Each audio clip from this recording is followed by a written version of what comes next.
渦巻きナルトが帰ってきたぞ。飛来神の術。俺ってば父ちゃんを越すほかげになる。愚かなる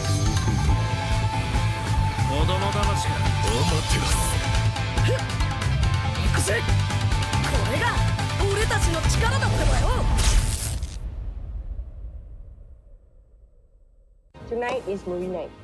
Cerita apa you suka? Contoh macam cerita makan-makan ke, macam you ambil makanan ni kan? Tengok. Ada rasa pahit coklat. Ada rasa manis susu. Ada rasa pahit manis coklat campur susu. Roti dah nak siap. Sedap pula macam ni. Sedap bang. Inilah masanya. RM2 satu gelas. RM2? Kau dah tahu kau allergic dengan tapai tu, kenapa kau belasah lagi? Sedap, cute. Zon. Sabar, Zon. Aku pun lapar, Zon. Kami faham, Cik Man. Kami sahut sabaran Cik Man tu untuk menuju ke wawasan tu. Ayuh, kawan.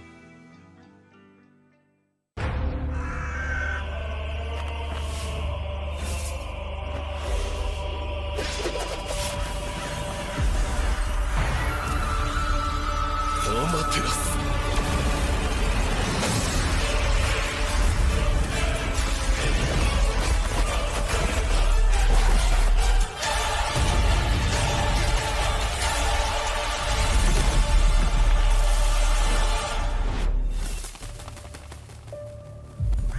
愚かなる弟よ。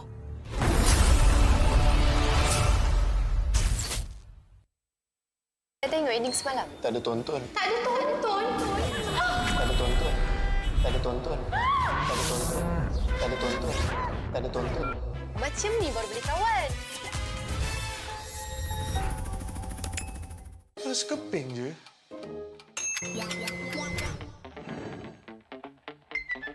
Mesti shopping pun boleh. Siap ada diskaun lagi.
テラス。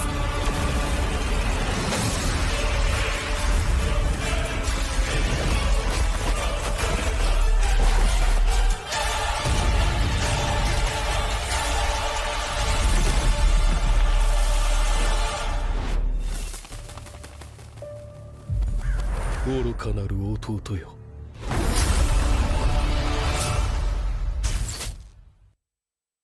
Transform diri anda cuma memerlukan 1 tahun. Sijil kemahiran Malaysia, 3D animation sesuai untuk anda langkah ke industri dengan cepat. Kenali juga dunia AI robotik, game development dan content creation. Berbekalkan pelatih dari industri dan fasiliti canggih dan premium. Todak Academy dari industri kependidikan. みんな渦巻きナルトが帰ってきたぞ。飛来神の術。俺ってば父ちゃんを越す火影になる。愚かなる弟よ。子供騙しか。アマテラス。行くぜ。これが俺たちの力だってばよ。Transform diri anda cuma memerlukan 1 tahun. Sijil kemahiran Malaysia, 3D animation sesuai untuk anda langkah ke industri dengan cepat. Kenali juga dunia AI robotik, game development dan content creation. Berbekalkan pelatih dari industri dan fasiliti canggih dan premium. Todak Academy dari industri kependidikan.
渦巻きナルトが帰ってきたぞ。飛来神の術。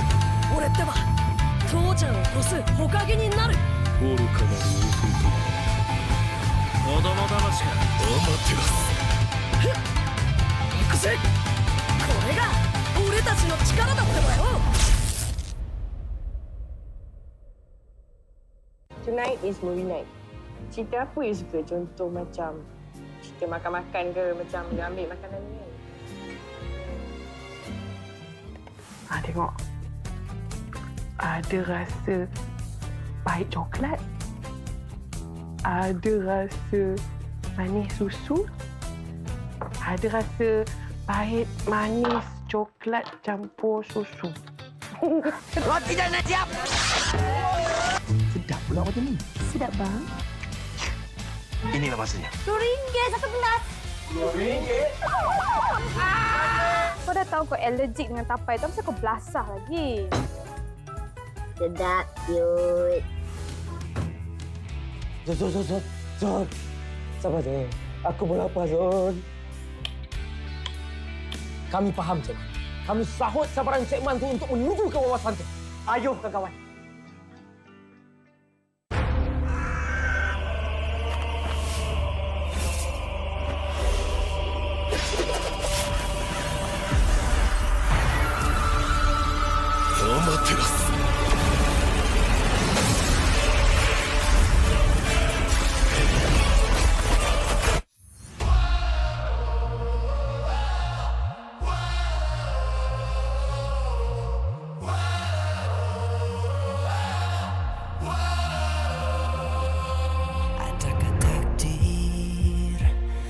Mesti telan air mata selamanya.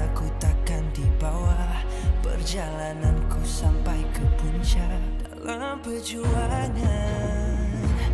Bila hati terang menyala, setiap luka jadi kekuatan, pengorbanan yang jauh ujungnya.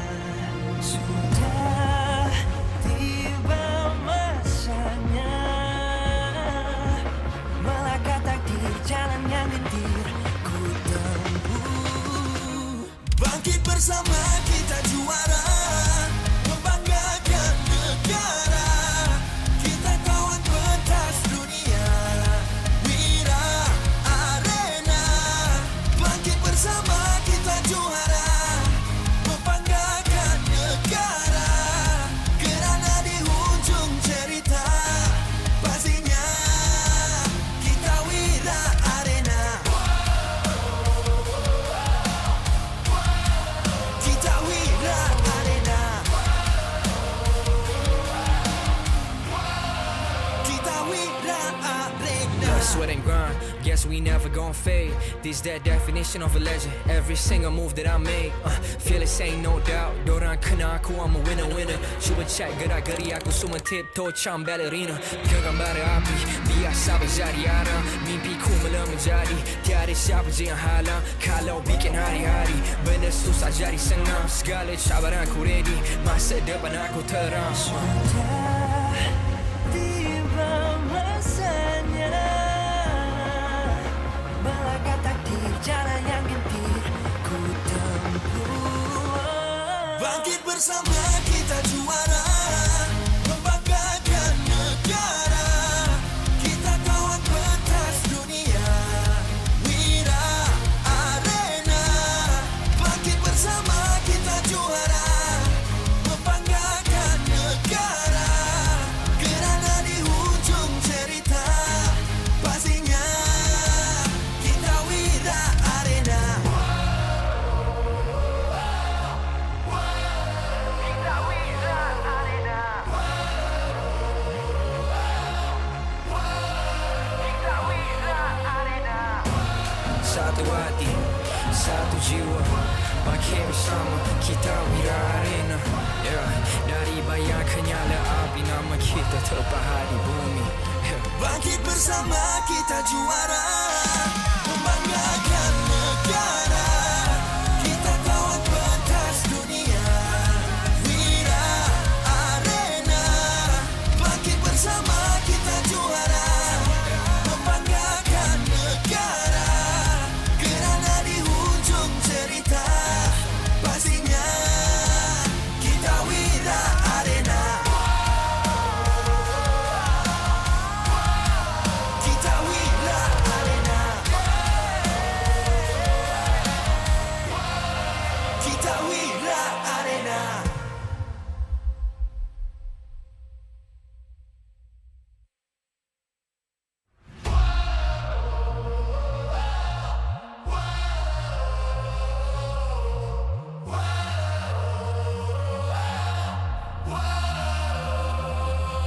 Adakah takdir lemas ditelan air mata?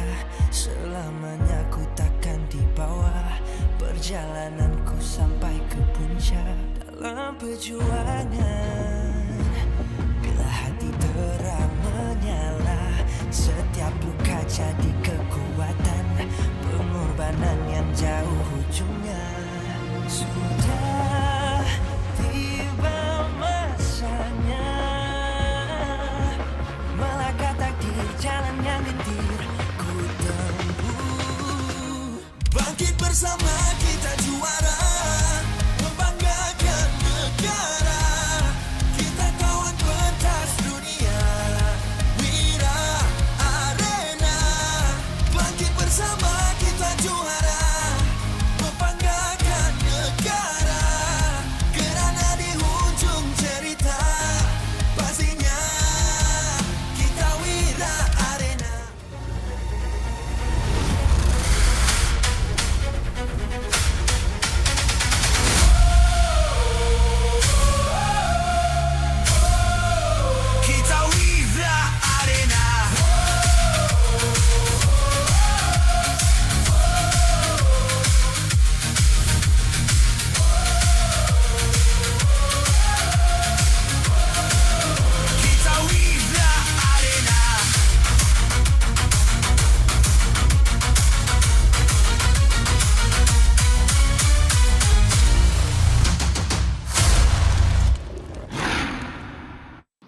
MPL Malaysia Season 17 is powered by Pautan.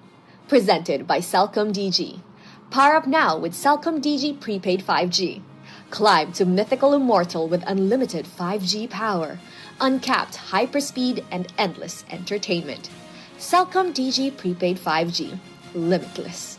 Made for Gen Now. Infinix Note 60 Pro. It's note what you think.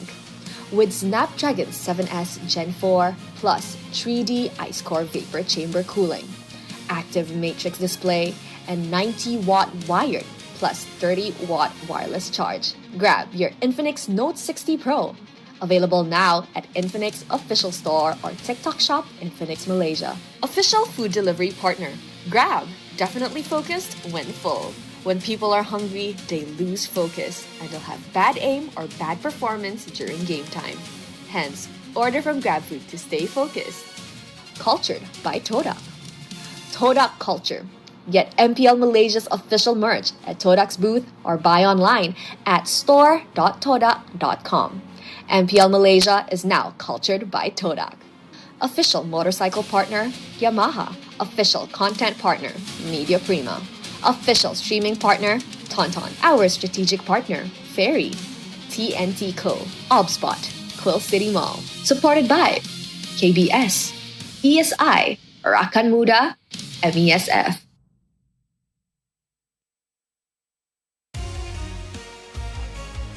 Selamat datang kepada semua penyokong dan yang hadir dan juga penonton yang berada di rumah. Kita berada di Quill City Mall untuk bersama-sama menyaksikan perlawanan pembukaan MPL Malaysia musim yang ke-17. Inilah masanya untuk kita mulakan era yang baru. Assalamualaikum, salam sejahtera. Apa khabar Quill City Mall? Alright, sekarang anda bersama saya Sid sebagai host opening, tapi bukan untuk opening ceremony. Tapi sekarang ni saya tidak kesorangan. Saya bersama-sama dengan kita punya fan yang datang untuk kita menyaksikan perlawanan pembukaan untuk MPL Malaysia musim yang ke-17 dengan format baru, dengan tim-tim yang baru. Jadi saya sebenarnya memang tak sabar untuk kita menyaksikan perlawanan yang akan berlangsung pada hari ini. Alright, alah kita bertemu ni sama Hari Raya. Selamat datang. Boleh perkenalkan diri tak? Saya Azri. Okey. Daripada mana Azri? Daripada tak jauh lah. KL juga. Oh, KL juga. Okey, sebelah Azri ni siapa? Saya Akiz Zafril dari Bukit Jalil. Oh, Bukit Jalil venue lama. Sekarang kita dah pindah. Sekarang kita berada dekat Quill City Mall. Alright. Untuk musim yang terbaru ni saya ada banyak soalan nak berikan kepada anda berdua. Pasukan mana yang korang sokong untuk musim yang terbaru ni? Kita ada banyak pasukan. Kita ada 8. Ada nama-nama baru. Jadi pasukan mana yang korang sokong? Kita mulakan dengan Azri. Kalau untuk season baru ni, saya harapkan Vamos lagi lah. Vamos? Oh, menarik. Okey. Sebab kalau untuk saya harap RRQ Tora dapat menang champion grand final lah. RRQ Tora menang untuk grand final Okey, ada sebab tak kenapa RRQ Tora? Sebab dia tim baru kan, kita nak nampak impact baru dekat nak SRG ada saingan juga. Okey, Azri, kenapa Vamos? Vamos masih percaya dengan sistem yang diorang build dari awal. Mungkin sistem tu dah start mula nak matang dengan sistem yang baru, management yang baru, dengan fokus yang baru. Mungkin diorang boleh berikan saingan. Mungkin kalau tak sehebat dulu pun, mungkin boleh mencalakan rekod-rekod sebelum ni. Alright, so saya percaya diorang yang akan dapatkan kemenangan pada hari. Thank you so much diucapkan kepada Azri dan juga Zafril Zafril untuk datang bersama-sama dengan kita untuk kita mulakan perlawanan selama ini. Jadi, kita dah tak nak buang masa. Kita akan terus sama-sama dengan kita punya host pada hari ini untuk opening ceremony. Let's go. Pasir halus jatuh ke dasar menyimpan kisah sang wira. Era berlalu, pentas bergegar, masa berputar, bermula semua.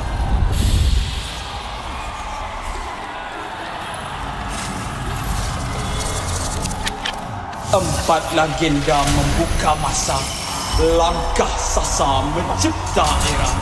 3 pahlawan menggoncang dunia, kembali bersatu, santas semua. Dahulu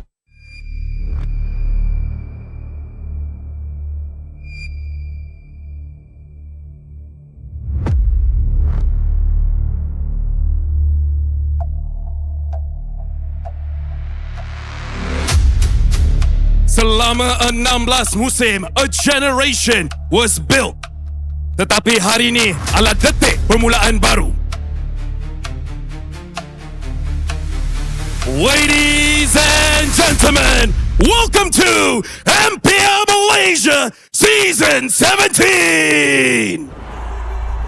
Pasir halus jatuh ke dasar menyimpan kisah sang wira.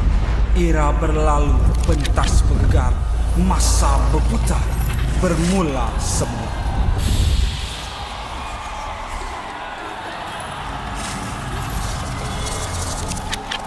Empat legenda membuka masa, langkah sasa mencipta era. 3 pahlawan menggoncang dunia, kembali bersatu, santas semua. Dahulu bermain di tepi jalan, penuh semangat mencari peluang. Akar umbi jadi sandaran, bakat dipupuk, penuh berjuang. Langkah bermula di fasa ini, MPL Malaysia megah berdiri. Era profesional kini menjelma, lakan sejarah tahta utama. Dihujani benci, diri tanpa suara, setiap api dibalas prestasi luar biasa. Bayang lama, takdir seakan sama, wajah baru menghadap era baru laksana. Pasukan berdarah muda, semangat membara, hadir sebagai pencabar, mencari tahta. Nama besar bayang legenda, reputasi dunia kini dicuba. Pengalaman lama bertemu api muda, gabungan maut lahirkan tron perkasa. Menjadi pasukan sempurna, siap menakluk arena. Kerajaan tiba, sang belang berdiri kukuh, bawa legasi, biar tunduk di tengah dunia. Puncak menanti, tahta ini milik mereka. Sejarah lama belum dilupakan, kalah sekali takkan patahkan tinggal. Misi lama diteruskan, kemenangan mereka dapatkan. Gergasi lama gagah melangkah, darah sama, semangat tak rebah. Sang gergasi mengejar tahta, di era baru semangat meluap. Terang bulan nampak bersinar hingga unggas di pohon wari. Mahkota mutlak sudah bersinar, masa bangkit di era baru. Waktu dah tiba, Pautan My era.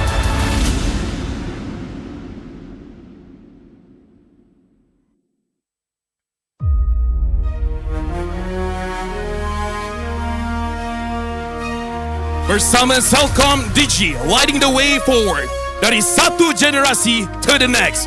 My time, my era.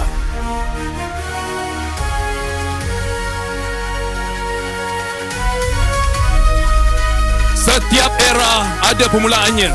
Dibina oleh mereka yang berani dan kuat membina liga ini. One of the first players in MLBB esports to win MPL titles across 2 different leagues. Sasa, the Malaysian Kage.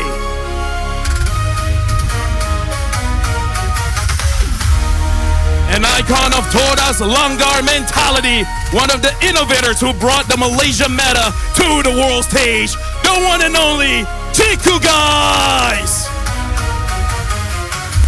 Dari season 1 hingga hari ini, season ke-17, never miss a single chapter. Zorn!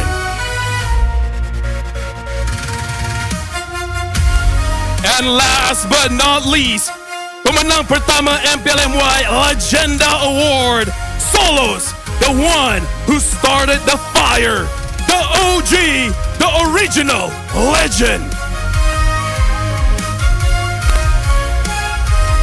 Mereka bina liga ini, they carried it. Mereka cipta sejarah, they defined it. Dan hari ini, they pass it on. Now let's bring on the teams that will be competing in MPL Malaysia Season 17.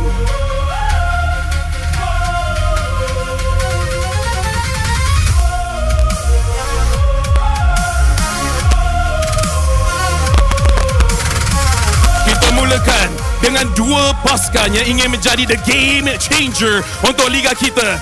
AC Esports dan Team Flash.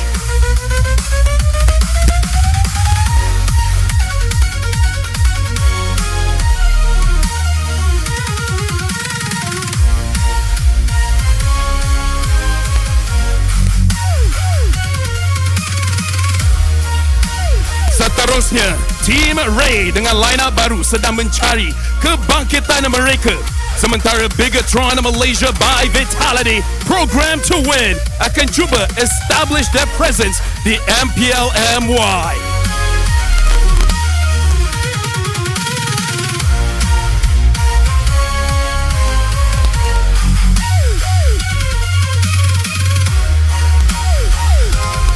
Dua nama besar dengan kepercayaan yang tak pernah pudar, Invictus Gaming dan RRQ TR membawa legasi, harapan dan sokongan tanpa batas.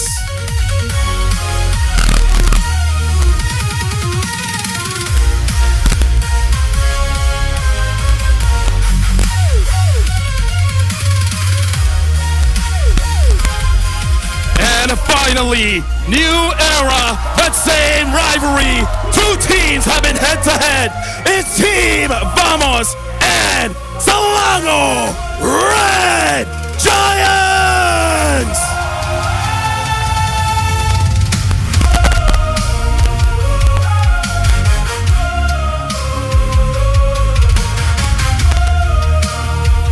There you have it, 8 pasukan, 8 fresh teams with new stories to tell.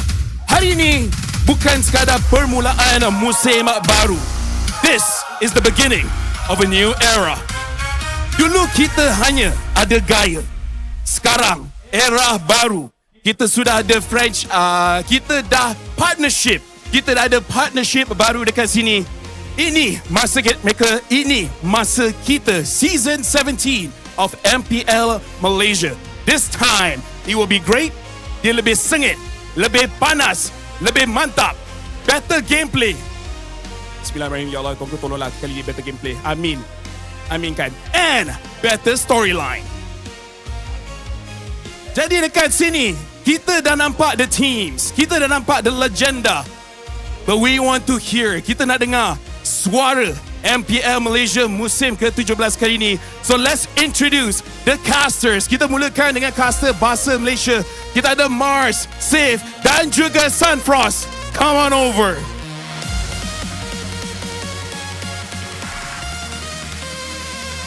Mars.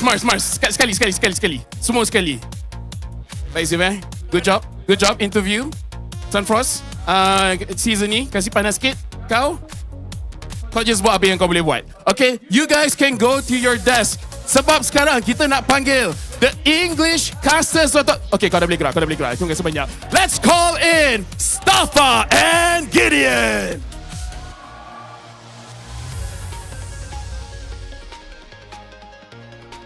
These are my friends. Hopefully, kita boleh do a very good job to everyone. And kali ni, just make sure we all be very nice and friendly on the desk.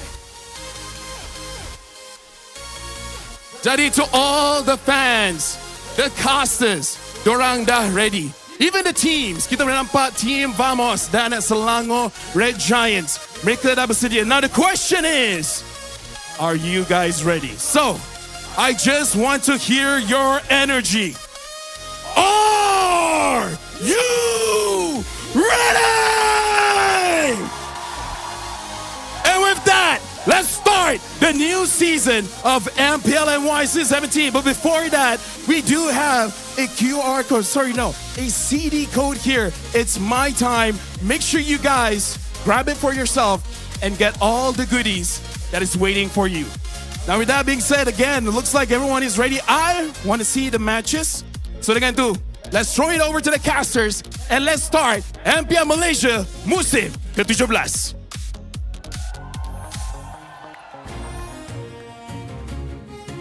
Yeah, welcome everybody to the MPL MY Season 17. I've been waiting for so long for this moment. Thank you once again, LaFell, for making sure everything is set in stone here in Quill City Mall. We are currently at level 6 for you guys. If you've bought your tickets, come on down now for the brand new era. There is so much to look forward to, and it is so good to be back here behind the caster desk with all of you wonderful people watching from home, and of course those of you who are here in the arena itself. We've got a brand new stadium. And we've got many brand new teams, many brand new rosters, new metas, a new partnership league as well, 8 weeks long. Man, there's just so much to see. Back to back, there's going to be plenty of action for you guys here today. But the first thing that we have to talk about, hey, it may be a new era, but we have some very familiar faces. Who is going to really find that first blood here on the very first week of a new era? But we want to thank to all of our sponsors, one in particular who has stood out from the rest, Cellcom Digi. Thank you so much, because now you guys can power up now with Cellcom Digi Prepaid 5G Power Pass. Go limitless with ultimate 5G power and uncapped hyper speed, made for Gen Now. Pick it up while you still can. Yeah, make sure you guys get right on that if you guys want to make sure you have the best speed so that you can rank up with the smoothest experience possible. And of course, just to give them support for making all of this happen right here as well. Honestly, I'm speechless, Gideon. I feel like I'm so excited already. Like, we literally just started the season. I don't know what to expect. I just want things to get going. I think it's totally understandable here, but we have to see how this is going to work out, because currently when we look across all different types of MPLs, we are all facing the same problem. Patch 2.1.6, so many different things. Marcel, big problem. Hero adjustments on our side, but more importantly, when we look at the emblem changes here, we are finally seeing the adaptive attack being kicked in instead of just raw, hey, I'm going to give you free health, you can play whatever you want and you can sustain the lane. Yep, I think we've seen some very interesting changes with the recent patch update. Marcel, of course, being one of the main features, but a lot of changes that have shifted the meta ever so slightly from what was the norm before this. I'm sure a lot of our viewers are already familiar with some of the heroes that have been popping up with the other MPLs already ongoing. Curious to see what changes it'll bring to MPL MY specifically, but we know that mages especially were a big winner of this patch. Of course, look at the item changes, right? 90% of what you see here in terms of buff, magic, and then this guy Guardian Helmet. Okay, you know, but Guardian Helmet, okay, this is not that big of a deal, but I think because of these adjustments and quote-unquote nerfs, even for the Holy Crystal, has kind of adjusted the item builds for a majority of, magic-style junglers or even mid-laners. Yeah, definitely, but that's not all as well. Let's talk a little bit more specifically about some of the changes that we saw. The big notable ones, for those of you who were studious enough to look through the patch notes, is that there were a lot of HP and defense rebalancing, lots of numbers happening, which definitely made my patch note review a little bit more difficult. I had to start skipping through some of them later on, but it means that a lot of mages are going to feel just slightly different compared to before. Oh yeah, they're going to feel slightly different, but in a good way, right? HP and defense rebalances across all mages. This was one of my biggest problems when it came down to, me and the game developers. I always complain to them, like, why isn't it consistent how much HP and defense each mage has? Like, I get some are going to be tankier than others, but not to this degree. Now, we've standardized it. More importantly, the return of the MM era. I don't know how true this is, because the two most viable marksmen in the meta right now, Claude, Carry. Granger, kind of given the take.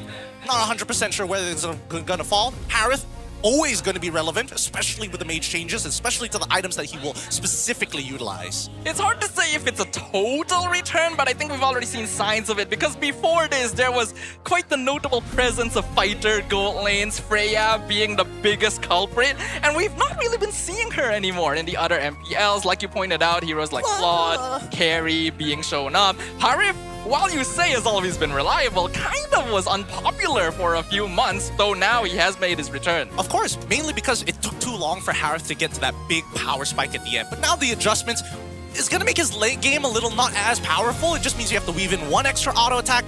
Very, very little changes, but he still has a major issue of he needs money to get big fast. Now, speaking of which, we still have a couple of comments here from those who are just tuning in. This one's actually straight from Zorn. It's straight from Zorn. He's, for those of you who don't understand Malay, he's basically saying, we already know who's going to be winning the first opening a match. And people in the comments are like saying, oh, what kind of mentality is that? Are you joking around, sir? Oh man, joking around is one thing, but I can understand where Zorn is coming from, because this very first matchup, it's SRG facing up against Vamos. Classic matchup. We've seen the battle so many times. Vamos, 90% of the time, does not win. And considering that, Vamos hasn't made too many big changes, same goes for SRG with the only exception of their jungler, I don't know. I feel like SRG should walk away pretty clean game overall. Yeah, I think a lot of people are going to be expecting that our multi-time back-to-back MPL champions have a pretty good chance of taking it home this time, but I'm hoping that with a new era, these teams will really show us something different. Give us a sign that it is not only the Red Giants who can stand at the top in the international stage. I disagree. I think right now, SRG has already found the rhythm. They know what the meta looks like. They know exactly what they want to do. Top 3 podium finishes in international tournaments in the last year. That's how crazy this team is, with Innocent, Yums, Stormy, Uni, and Cram not playing Sakai's in the jungle position. You guys may have heard the crowd go a little wild in the background there. That is the reaction to Uni taking his position on the starting roster of the Selangor Red Giants, their one and only new acquisition for Season 17, replacing Skies in the jungle position, known to be a highly mechanic assassin-style jungler. How will he shift the priorities, the dynamics of a team that has stood the test of time? Yeah, I'm really interested to see whether Uni really is going to give them another edge in the game rather than blunting the current weapon. Because when they're facing up against a team like Vamos, this team has been together for a decent amount of time. Slight adjustments, of course. They've got Natko, Zekriv, Klokun, Error 404, and Zeno. They're starting off Error 404, the young jungler, instead of Chibi this time round. It's great to see that Zekriv has found a home at the very least, but he's filling the shoes of Zorn. Yeah, this is going to be an interesting team to keep an eye on because its DNA remains the same, but there's a lot of newer faces. It's not just Zekriv, it's also Zeno in the EXP lane, and of course Error 404, who has long been a question mark. Is this truly the talent that will take over Chibi's position as one of the most storied junglers in MPL Malaysia? Team Vamos has had a long rivalry with SRG, but they've never been particularly successful. Now they've got new blood, but will this be a strength or will it be a weakness? I think it's going to be a little too difficult, right? The Young Bloods is a great idea to have, but they're not going to have the level of just the raw skill that SRG has. But with that being said, though, the games are about to begin. We're going to quickly throw it to a mic check before we jump right back into it. We'll see you then.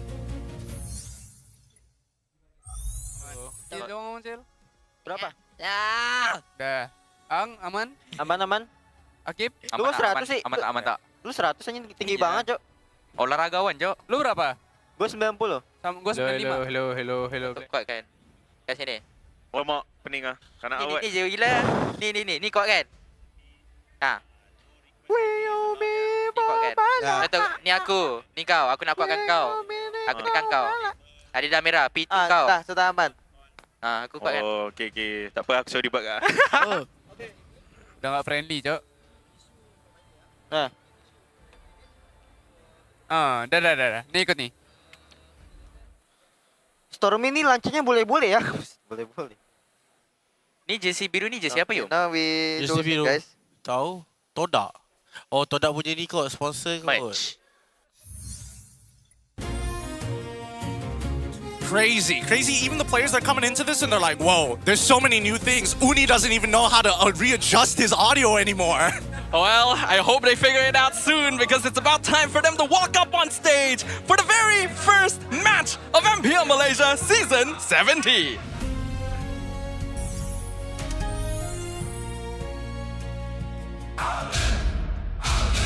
You know their name.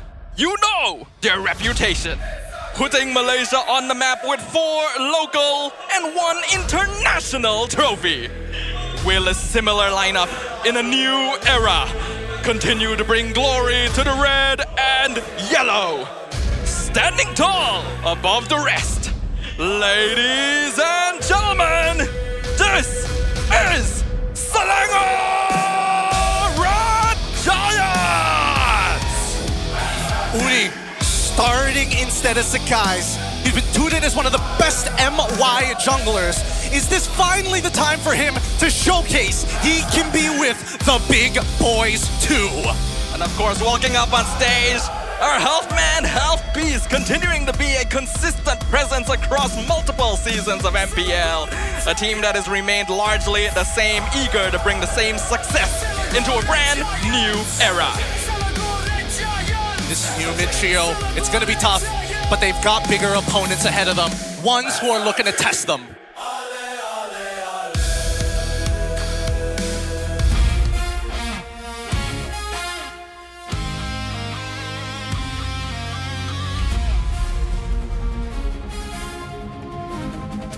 familiar team with a refreshed lineup.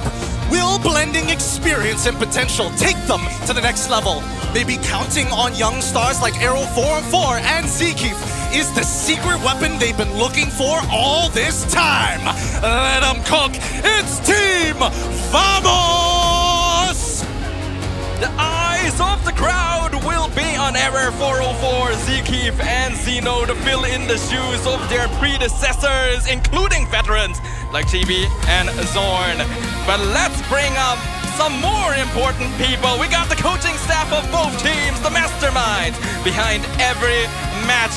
Walking up on stage right now, we got Coach Arcadia and Ozora Becky for SRG, along with Coach Valdo and Pakbet for Vamos, and they'll be joined by our legenda, Solos, as our marshal for match 1.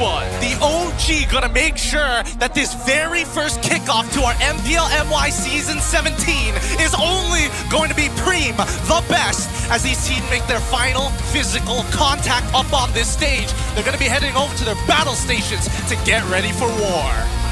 And war it shall be. The battlefield is primed. The arena is ready. A brand new era awaits. And we will now witness another long rivalry put to rest, at the very least for the beginning of the season, because this time around, every single team will be facing a double round robin. It's not just one opportunity they'll have against all their opponents. First picks will be going over to the Red Giants this time round. Now, as most of you might be thinking, MPL MY is going to be working very similarly to MPL Indonesia in terms of the picks and bans. Only MPL PH has the option of first pick and what map order it's going to be for the second person, or whoever doesn't win the coin toss. Either way, I think that right now Vamos in a particularly not great position facing off against SRG right at the start, because we're looking at these newer players, right? We're looking at both Zeke alongside with Arrow 4 replacing Zorn and Chibi, or intended to. Are they upgrades or are they just too young? And it's hard to really say, but one thing we can guarantee is that both these players have been touted before as the successors of these respective players. Error 404 has been trained. Zeke is someone Zorn has personally acknowledged. And we actually got to reach out to Error 404, asking him, what is your personal target as a player this season? He said, my target is to be the best jungler in Malaysia. I want to prove that I can replace Chibi and beat Skies and Uni. Right now, I think they are number 1 and number 2. Question is, who is number 3 in his mind? Is it him? Is it Chibi? Do we start adding in? Because he's mentioning people who are not up on this stage. He's facing off against Uni, respectively number 2 when it comes down to top junglers in Malaysia. Now, ranking these players is always going to be a subjective topic, but I get the feeling most people will not disagree with Error 404 putting Skies and Uni as the best junglers in MPL Malaysia. In that case, maybe his opinion is that Chibi was number 3 and he wants to take that spot on the podium for himself. He's tried a few seasons in a row now, hasn't been the most stable. That's why Chibi still remained as a mainstay for the Vamos roster. But is this a sign, a proof of what the new season, the new era has in store? Maybe, or maybe it's the fact that Era 404 can play Fanny. I mean, you know, that's a a lot of time has passed. Maybe Chibi, right? Dude, it's like been what, 6 years at this point of his fifth year of his professional career, and we've only seen him play a lifetime of 4 games on Fanny. I don't think that's changing anytime soon. 6th year is the charm. 6 years is gonna be where it takes. Well, let's talk about one of the actual Fanny users who can actually turn the tides of war. Uni has been on my radar for the longest time, being, I don't want to say held back, but definitely been worked on in MV as one of the mainstays. The fact that he was able to get picked up by a team like SRG, and we've heard everybody who has touched SRG in some shape or form. What's his name? Gold laner, Gold laner, Moskov player, used to be in Todak. I see the face, I can't remember the name, it's not coming to me right now, was in SEA Games, they got... Lolil? Yes, Lolios. Lolios in particular went into the SEA Games with Coach Arcadia and as well as Ozora Becky, and his opinions completely changed on what makes this team great. Yeah, I agree with you there. I actually have some thoughts about Uni's addition to SRG. On one hand, I think it is a great step for him because like you mentioned, this is a team that will train you, that will teach you, that will provide experiences that no other organization has been able to in Malaysia thus far, and that's how SRG has moved this far. But on the other hand, you do deprive the public of the opportunity to see Skies and Uni on opposing sides of the stage. Like Error has already pointed out, these are probably the best junglers we have, and now they're on the same team. They've monopolized them. And I think that it's a good and bad thing for a couple of reasons, right? A good thing is the fact that, both junglers are going to refine themselves, each just rubbing against each other and getting sharper and sharper every day. Big problem, we're not going to see as many epic moments, right? How many moments do we see from Uni and as well as Sakai as they now have to share the spotlight as we start making our way into the draft? All right, the countdown is officially on the screen to our very first game and our very first draft of MPL Malaysia Season 17. A brand new partnership league heralds a new era, and the curtains draw to see what kind of weapons will be brought in to the broken walls. Once again, we want to greet, hello, and welcome to everybody from across the world tuning in to the first day of MPL MY Season 17, especially those of you who are enjoying Holy Week in the Philippines. Thank you for tuning in to our content. Now, Freya, immediately banned out by Valdo. Understandable when you're on that red side, but I want to see potential solutions, right? A couple of things that I've noticed across other MPLs. Marcel, kind of a give and take. Some teams don't want to pick him up. Other teams actually want him really, really bad. The gold lane issue of Freya, still very prevalent, but no real answers have come out of it. It's just batted out, and then we go into carry claw, maybe into like, if I'm lucky enough, maybe a Harith if my team allows it. I do think it does depend on the team a little bit. Sometimes people are willing to play Freya. Sometimes certain teams just don't really want to lean into it anymore, especially since marksmen have regained some of that ability to actually face off in the gold lane. We do, of course, see some new faces, Marcel being one of them, banned out by Vamos, but also the Valentina, a hero that was notoriously unpopular for a very long time, only being picked up as a counter to Sora. Yep, and I think that's still going to be the case. They're setting up for a Sora first pick here, and Vamos now have to answer that question. Do we give up? We've already banned out Freya. We can't give them absolutely everything. If we ban out Sora here, that opens up multiple big picks for SRG, but then again, they are on that blue side. So instead, they're going to lean into the Kalia ban, and now they're going to force Arrow 404 to play something a little bit more, less reliable, as some may call it. Perhaps. I think SRG is still sticking to the same old style, though we do see the Fanny respected right off the bat. This is Uni. This is one of his signatures. Let's not let him take all the spotlight, shall we? Yeah, kind of interesting. Do they have more faith that Arrow 4 or 4 could potentially not out-jungle his opponent? Or are they inconfident that Zekif can actually catch a potential Fanny later down the line? I don't know. Valdo, knowing his particular history, he does a lot of research, but at the same time, he once again needs to make his players feel good. In comparison to SRG, whereas here are your weapons, figure it out. SRG already knows what they're capable of. They have years of experience playing together, and we've already pointed out, Vamos has some new blood on their side. It's not going to be the Sora first pick, though. The Zusin was left open, and we already saw this in M7. Anytime this hero is left out of the bans, SRG will snatch it up. Yep, I mean, so nasty till we don't need to show the hero up on stage, okay? We already know what it's capable of. But now Vamos on the opposite side, I feel like SRG are setting up one of two things. One, they want to make the mid-trio strong if they're going for Jushin as their very first pick. Secondly, if they are banning out things like, the Kalia randomly, they could set up for a Sora later down the line, unless we see them pick it up right now. I think that SRG might have a counter pick to the Sora, might not have a counter pick, I'm not 100% sure, but that's the dice game that they're playing. Yeah, they're trying to force it. They're basically making it so that Vamos has to take it, but looks like that's not going to be the case. The Khalid shows up along with the Phoveus, a hero that was recently buffed and I think benefited quite heavily from it. Phoveus was a very position in the EXP lane for a long time, but nowadays is actually one of the prime picks. Okay, pretty good overall. I like where Coach Valdo's head is at right now.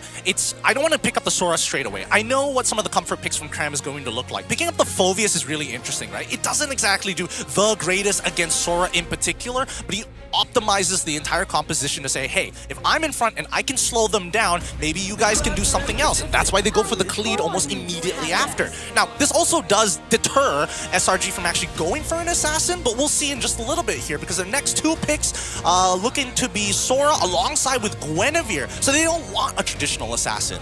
I'm kind of surprised though that Vamos did let the Sora through. You already know that SRG wants it for Innocent. And then it was wide open for you. There's no longer a counter. There's definitely a chance Vamos could have stolen it away. But now that, along with the Guinevere, is going to go over to SRG's hands, and this is a very flexible hero for them as well. We know that Yumes can play it in a roam position. We haven't really seen a lot of it from Uni in jungle, but I wouldn't be surprised. Yeah, I think a lot of this game is going to lean towards the EXP side of things, right? Just look at the way that they're like drafting themselves. They're making sure that, hey, we know that EXP is going to be weak side, but if we give them just a little bit of help, we can actually win out level 4 by the very first turtle. And that's what I think Vamos wants to do. A lot of control around these turtle fights when now that they also have access to the RRM. Not to mention that with this Khalid, you don't necessarily have to continuously sit in that mid lane. Yes, it's helpful to move the mid lane together, but if you can beef up, whether it's your gold lane, whether it's your EXP, ideally in this game, I think it might be the EXP being the focus. Yeah, I don't know. I think so as well. I think in the recent meta, we've already seen a little bit more of a prevalence of the aggressive mid duo, where you pair a highly aggro roamer like Hilda and Khalid, along with a good mid lane trader like the Eve. Because after all the magic item buffs, nowadays mages can become a lot more active, a lot earlier than before, and it allows you to invade jungle, allows you to take control of the map quite early on. So if SRG wants to deal with this, then one way of doing so is by cutting off the EXP lane to make their turtle trades a little easier. So that begs the question, right? With the next set of bans, I mean, you know, potential counter picks, and also getting rid of the glue is really, really good here. It makes Khalid's life alongside with Phoveus's life just a little bit easier when it comes down to the laning phase. However, it will get a little scary later on into the game, especially for people like Eve who are naturally immobile. Overall, we do see the COD finally banned at the end. I really thought we would have seen at least one of the gold laners show up pretty early on into this matchup, but again, very different directions. We already know that both Vamos and SRG have a tendency of going into the later stages, so I can see how they might want to keep their gold laner secret until later on. Though we already know there's a high chance of Sora being gold lane, I don't think that's really fallen off the meta. Still one of the best heroes in the game currently. And Vamos getting rid of the Claude means that they have a different idea. Do they have the sauce to counter Innocent's signature? They can, if they want to. But the real question is, who's going to be the jungle at that point? Does that mean that Yumes has to play the Guinevere? I think this is all leading on the Yi Shin, right? If it is a double fighter, we need to see a Yi Shin, something that scales in the jungle. If not, we're expecting traditional jungle styles. The Sun Shin gold lane has been popping up a lot in the other MPLs. Could be an option, but does it fall under the playstyle of Natko? He was one of the gold laners that adjusted fairly well to the fighter gold lane, so there's a chance of him pulling out something like the CC or the Esme if necessary, though those aren't the best answers right now. They're gonna go ahead and lock in the Leomord first. Man, what a really beefy lineup from the side of Vamos. It is the perfect balance of, even if we fall behind, we're actually not that far. Our abilities and base damages are good enough. If we're ahead, it will feel like they are leagues ahead, where you are just suffocating for oxygen. And now SRG, they need to give us some direction. Which is strong side, which is weak side? And is this going to be a roam or a jungle Guinevere? Now we get the answer to that. Tank junglers have been increasing in popularity again as a way of stopping early game snowballs. Could be good against the Leomord, but looks like that is not the case. We got the Granger and the Cho, which means that this is going to be Cram's Sora instead. Beautiful stuff coming in from SRG. Their composition is unique. Well, I wouldn't say unique in a sense of like, oh, it's never been played before. It's unique because it's particularly good against Error 404. So many ways to actually disrupt combinations, but more importantly, two major ways to actually knock him away from the Phantom Steed. If he loses that Phantom Steed, it's kind of over for that team fight. Yeah, this is a nearly impossible team comp for the Leomord to fight, actually. Almost every hero has some form of crowd control, some form of escape. You want to run in, you want to start whacking at people with that lance. But SRG has so much mobility built in, and their heroes don't need to be particularly close together to function either. It is a very Red Giant lineup. I agree. The team fights are going to be determined by Claw Kun. The laning phase is going to be determined by the individual skill of Natko and Xeno, who luckily Natko was able to get access to his Killua, to his Harith. But Zkif, he is the big game changer here. If he can affect the laning phase, I think things could smoothen out very easily for Vamos. But if SRG plays at peak performance, that first blood basically seals the game. It's gonna be a test of his mettle for sure. Zkif is a roamer we've had our eye on ever since his days with Aero Esports. Acknowledged by Zorn himself and now taken under his tutelage.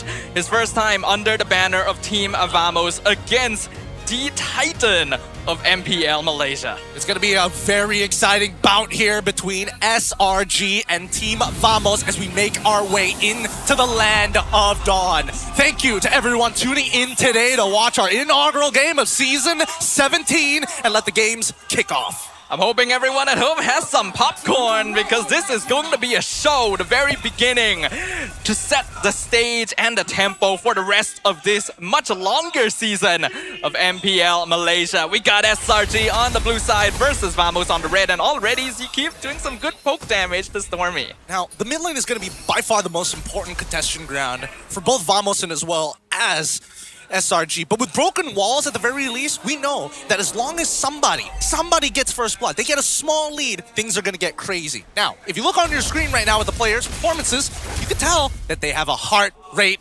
monitor. Dude, Arrow 404 is nervous. He's at 138 beats per minute. This is new. I didn't know we had something like this. For a moment, I thought it was HP count. And I was like, no, that seems a little bit low, even at the start of the game. But that is a very interesting piece of information. Yumes keeping an eye on Error.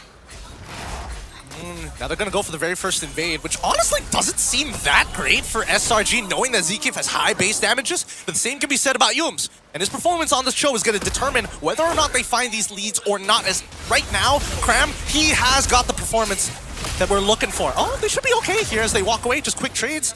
And it should be good enough. Both roamers going to recall there, but we can already see a sign from that fight. The fact that Cram was able to join the invasion so easily indicates that he is winning lane. Oh, they found one! The Violet Requiem goes in on Zkif. Uni secures first blood. He's in danger. Oh! He gets pushed back with the Phantom Steed, and Error 404 finds his quarry. Really nicely done by Arrow. He was about to get max stacks on those butterflies. He quickly had to push out of the Jushin's range to ensure that he could try and secure this kill, not giving any opportunity over for Uni to find the trade back. Now they're looking for the next engage. Cram goes in, goes for the Thunder Form instead. He's looking for Error 404, finds the kill. Here comes the Shifting Skies, flickers backwards to make sure he doesn't go down. Beautiful early game coming out from SRG, taking these small leads and priority. It's now they Xeno flickers in, gets the knockdown, doesn't quite get the target. Uni secures the turtle, and now Stormy pops the ultimate. Violet Requiem gets the lockdown on the Phobius, and Real World Manipulations is slightly out of position, but they find Uni. Xeno gonna stop his engagement, but Stormy not gonna let him escape. Feeds the kill into Cram. Why? Why would you go for Stormy there? Why was Stormy the priority? Shouldn't it be Guinevere at that point? You go Guinevere because you know that Clawkun was going to eventually walk up in Real World Manipulation, right? Maybe jump the gun a little bit right now. Keep our eyes on the heart rate monitor because Stormy, he's at 156. Currently the highest BPM next to Arrow 404 at 141. Oh, it looked like Cram just beat him actually. So Cram is feeling the heat of the moment. He has been the primary initiator thus far. And we can already see SRG adopting a much more aggressive style with Uni in their ranks. Dude, he's 157, walking and fighting nothing. He's just nervous walking. Well, you know, when you're walking in the jungle... What do you mean? The jungler is already on his orange. What are you scared of? He's at 161. Dude, this guy's got to breathe. You know, he turns into lightning, idiot. Yeah, that kind of pumps up the heart rate a little bit. Just straight up CPR. Constantly in the motion of CPR to keep his heart pumping. He's literally a living defibrillator. He's got an iron lung somewhere. But in terms of how calm teams are, feels like Vamos is just a little bit calmer, right? Stormy coming back to normal levels, but then we start looking at the gold differences, and it's very, very minute. A majority actually actually leaning into Cram, which is probably why he's feeling nervous. He knows that if I don't do something with this lead, it's going to be a waste of everybody's time. This is also a pretty common position for Cram to be in. He knows how to win his lanes. He knows how to affect the map. The fact that he's been able to join so many fights compared to Zeno is what has created this space for SRG, and they're already setting up for the next turtle. A really quick look at the items behind me, and I see straight away, SRG, they want to play for the snowball. Innocent already with a Fury Hammer on top of having the Sky Piercer. Cram, first item, he's looking for War Axe. He's not looking to build as a tank. See SRG playing this very slowly. They get the lift up into the Violet Requiem. Great combo. RWM comes in, but Turtle gets secured away by Error 404. We see the Torrent form come out, but Cram doesn't really catch anyone. And now Vamos are the ones in the driver's seat. They're chasing them down. Zeno gets 2-man knockup. Cram goes down. Forces the ultimate out. Another knockup comes in. But they get the lift. Stormy throws them back into the tower. Innocent racks up some Sky Piercer stacks. And now Zeno is way out of position. Double kill for the half man, half beast. Oh my goodness. Honestly, a pretty interesting fight broken out there. Luckily for SRG, they are not taking that much damage. 3-for-1 trade, so worth it for SRG. But let's look at the instant replay, because I think the mistake only starts to show itself later on. The first person they decide to hit is actually Zkif here, allowing Arrow 404 to get a free retribution, on top of the fact that he has Raw Burst a level ahead of his opponent. But the mistake happens right here after the first dive underneath the turret. Wait for it. And the next jump, right there. Zeno, he should not have to go further than this. He just needs to block the shots from Innocent. Don't let him get the Sky Piercer stacks. Just walk away and just focus on scaling. Team Vamos definitely overheated a little bit there, and that is a pretty common issue for this squad, even though you've got quite a few new faces in their roster. It started out good. SRG didn't actually initiate the way they wanted. Uni got caught out too soon, lost the turtle trade because he had to back off, and Cram didn't really get the catch either. But Team Vamos just went too far. Look at that. Look at Yums just making sure that it's difficult to even close the distance. His presence alone is going to be enough. Zekri, first item, he decides to build Thunderbelt. So he's looking to try and just face up against Yums constantly, getting and farming those stacks. But Cram has won his lane convincingly, allowing him to have full control over the turtle area for the next 2 minutes. And I think that's where a lot of the advantage is coming from. The fact that the Sora won lane so hard. Zeno has been getting good catches, honestly. But Uni goes in, Violet Requiem on 2! Phantom Steed comes out, and Uni takes Error 404 away! He's not part of the fight, so Uni gets a free double kill. What did I tell you? What did I tell you? Plays like that, value plays coming in from your initiators is all you need, especially when you catch 2. Yums, he just needs to make sure the follow-up is just not good enough. And Arrow 404, he's feeling it. At 123 BPM, even Clawquid at 105, they're recognizing that SRG is applying a lot of pressure, making the blood just a little thicker. The experience and chemistry of the Giants showing itself. Torrent form finds Zeno, he's way out of position. RWM comes in, forces the flicker from Cram. Uni in trouble, but the kick comes through onto the horse. Error 404 still okay for now. Zkeep doing a good job of tanking damage in front with the Notco comes in from the flank looking for Stormy, but Innocent picks up the double kill. And now they are gonna both walk away. Such a winnable fight there for Team Vamos, but at the very least, SRG decided to cut ties now. Cut their losses, don't bleed any further. Now Team Vamos, Zeno, I'm so surprised he survived there. Literally at 1 HP, I thought it was a mistake trying to defend that mid-tier 1, but because of his efforts, he did lose out on his flicker, does fall behind in goal, but saves mid-tier 1, which allows Kwakun that breathing room. Topside ends up losing a turret anyway, but it's about positional power. I'd say that Team Vamos has been doing an actually okay job of dealing with SRG within the team fights itself, but I'm worried about the long-term effects here. Innocent is racking up Sky Piercer stacks, and now Yum goes for the kick on Zkeep once again. Raging Sandstorm is weird, and now it's a free 2-man Violet Requiem! Unstoppable! Double kill for Innocent! He flickers backwards, Zeno trying to chase him down, but now he's surrounded by every single member of the Giants! It's a triple for Innocent! Wee-woo! Wee-woo! Mistakes are made, mistakes have been made. Zkeep, no! He could have just used the ult to like bail out of there. He thought Yums didn't have the Shun Po, but he got the reset after the 3rd hit, so how did he not know? They still lose mid-tier 1. All the positional power and the sacrifices from Zeno happening for the first, at least from 6 minutes onwards, all down the drain now. The literal thing I said before that fight started is, oh my god, getting worse. Oh my god, I just realized that our UI also tells us the physical defense and magical defense. That's actually insane. That's really interesting. Those are good stats to have. Wait, is that base damage or additional? You know what? I'll ask about it later. But the numbers are very, very useful here because now at least we can kind of keep up with the stacks of ZK because as long as we see that number, that P defense or M defense go up, we know it's him. The important thing to note though is that Innocent probably has like what, 5 or 6 Sky Piercer stacks by now, and I don't think he's died yet. So this man is a problem. I think it's more than that. He's 7-1, by the way. With Thunderform used defensively, they're trying to execute Cram, but here comes the knockup in the backline. Yume's buying time. Violet Requiem onto Zeno. Once again, Phovius has to flicker away. Yume's in trouble as well. Zaman Force used to chase him down, but Zkeev now going to be the next target of the mid lane. Stormy forward. Raging Sandstorm whiffs. Legendary for Innocent. Damn, I'm not gonna lie. Innocent, he played it well, but I think Zkeev, he did everything he possibly could to try and land that. He even did the delay tech as well. Goodness gracious. Now, Error, just keep in mind that he's pretty strong, and honestly, he could steal this again. He wants to go for it while he still has RBL. He takes it! Error 404 secures the Lord! And now they're going in! Shifting Skies use Cram on 1 HP. He just barely backs it out. And SRG will retreat. Dang. I don't know. Is Arrow 404 getting better, or is Chibi releasing his secret text on how to steal away objectives like he did in Season 8? Dear God.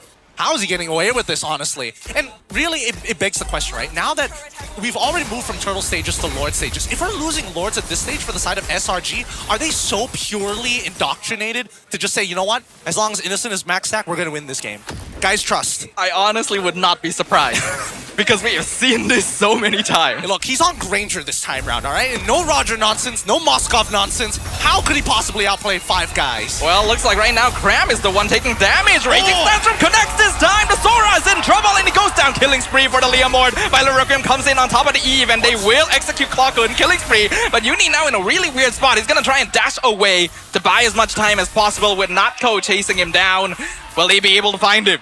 I thought it was weird initially, but then you start looking at the other sides. All the waves have been managed, and now they're on top of Zkeev. And that's the way of the dragon, feeding the kill. The legendary streak going into the hands of Innocent. Phantom Streak comes out. Error 4-4 will be able to run away. Uni! He turned around the fight. It's a mega kill. He takes out Natko. Innocent with the double.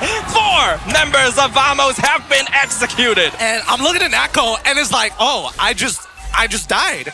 I died to a level 13 Guinevere, who was already put to 1 HP, who, let me quickly check the items, currently running, oh, that's why. Concentrated energy alongside with the Queen's Wings, making sure that the outplayability was possible. Error 404, you do not want to be here, and now he realizes this is the worst position he could be in. He's trying to trade for Innocent, but he cannot. It's a shutdown, and the legendary streak continues.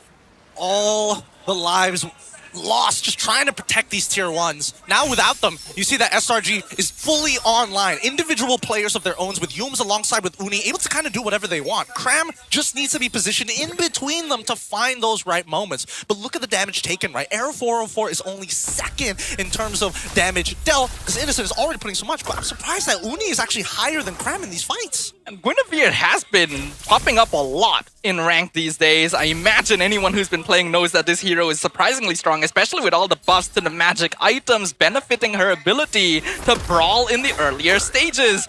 And Uni is definitely capable as well, so I'm not surprised at the statistics at all. SRG are feeling their stride. They really are. And not to mention that this, team composition is so well designed for Guinevere. 3 ways to enable Guinevere's ult for free. And now we look at the max stacks here. He's already at 630. Well, 630 at 12 minutes into the game, which means that it was probably like 600 like a minute ago. 11-0-1. At that point, what do you even do? You have to find Innocent, but it's so difficult. It's not easy, and I think Arrow 4-4 and Zeno recognize that they have to be the ones who take him out, but he hasn't used this flicker in a lot of situations. There's no real way to force it out of him. Even if you do get Zkeev to engage, he needs to have flicker, and he needs to catch him. Well, Lord gonna be focused down very quickly. SRG gonna take it out before Vamos even shows up.